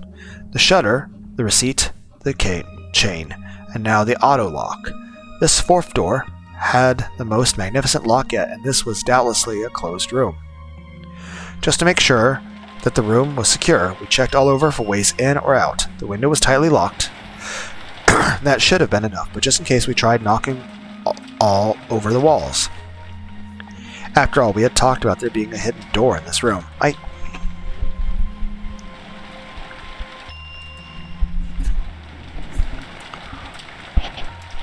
But we couldn't find anything suspicious. Grandfather's study was very large. Even though we called it a study, it wasn't really a single room. It could be divided up into 4 basic sections: a study section, a bedroom section, a toilet/bathroom section, and a section for cooking that had a sink. I see, this study really does have enough in it to live in. Now I see how Grandfather could live his whole life in this room without ever leaving. It seemed Grandfather wasn't in the habit of watching TV because there was no television or even a radio in this room. We can't do anything except pass the time listening to the sound of the rain. Does he have board games? Until tomorrow morning. Alright, chess. Dr. Nanja looked close at the chessboard that sat on the table in front of the sofa and muttered. It was apparently the partly finished chess match he had been playing with Grandfather until yesterday. The black had the white pretty well cornered, and it looked like checkmate would be reached within a few moves, the last part of the endgame. Even though checkmate had almost been reached, the endgame had been rushed, and in the end was never completed. Kenzo-san, it seems we weren't able to see this match through after all. Dr. Nanjo. I was Kenzo-san's friend for a long time, but I never knew about more than half of him. I believe 2 Kenzos existed, a wise one and one trapped by some madness. I never understood anything about him, especially when it came to Beatrice-san. It would seem like his personality changed. In the direction of Kumasawa-san's upward gaze, a portrait of Beatrice could be seen. It wasn't massive. Is she hiding inside the portrait? You know, like 2D space? It wasn't massive like the one hanging in the entrance hall, but small, made for his room. Grandfather probably spent every day in this room and so much of his time. Talking to the witch. Why am I just imagining a poster of Hatsune Mikune? Talking to the witch in that portrait. Who was Beatrice to Grandfather in the first place? Right now, you couldn't just explain away by saying it was a story made by the parents to frighten the children away from the wandering into the forest. While eating the canned food we brought from the kitchen, we talked together about who Beatrice was, whether the culprit was Beatrice herself or someone pretending to be her, whether they were a witch or human. That was beside the point. The woman in the portrait was strongly related to the roots and the background of this case. You couldn't talk about this case without talking about her. That's right. Mom, you picked up the culprit's letter. We still haven't read that. I'm yawning. In Ava's room, right? Yes. I still haven't opened it. Let's give it a try. Aunt Natsui took out the Western omelet, which was full of anthrax and everyone died. Genji-san pulled a paper knife out of the drawer in the study desk and handed it to her. Badger, badger, badger, badger, badger, badger, badger, mushroom, mushroom, badger, badger, badger, badger, badger, mushroom, mushroom, badger, badger, badger. Ah, it's a snake! It's a snake! Badger, badger, badger, badger, badger. Ooh-ee-ah, ooh-ah. I can't do the ooh-ee-ah cat noise. How do you do the neon cat noise? I can't remember that one either. While watching her open it, George Nikki grimaced slightly. After all, it was a letter left at the site where his parents had been murdered. There was a good chance its contents would say something unbearable to Aniki. Aunt Natsui also seemed to realize that, so she glanced over the contents first without reading it aloud. We were a little frightened that she might grimace after reading something shocking, but she just frowned unhappily. What does it say? There is one unpleasant sentence. It must be trying to provoke us. Natsui, after deciding that the contents could be shown to the children, set it openly on the table. Everyone stared at it at the same time. Praise my name. What the hell? That's annoying. It's probably Beatrice declaring herself the victor. Damn it. I'll bet you were hoping another weird magic circle would show up. It wasn't a magic circle, but my expectations haven't been betrayed. Laughter noises. What could it mean? I wonder if she wants to tout her own existence. That seems reasonable. With this letter, we now know that the author of last night's letter is the culprit. I think the identical envelope is more significant than what is written here. Without a doubt, this is the type of envelope the sealing wax the master used. Ooh. I don't know what's going on anymore. This is the first time I've seen anything like this since I started working for the Ushiromiya family.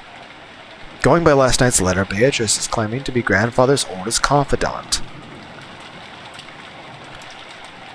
Grandfather often said the same thing in the past, right?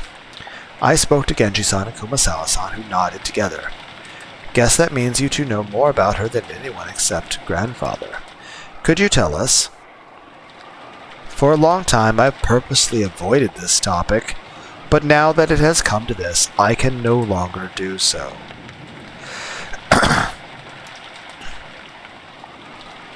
Genji, tell us everything you know.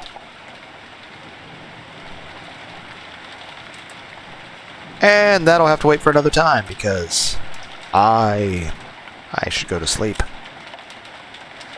But I'm enjoying this story, and I don't want to stop reading it. So. But, yeah. Sorry for the video being long. Blame the author for making a story I enjoy too much. Anyway, until next time, guys. Bye.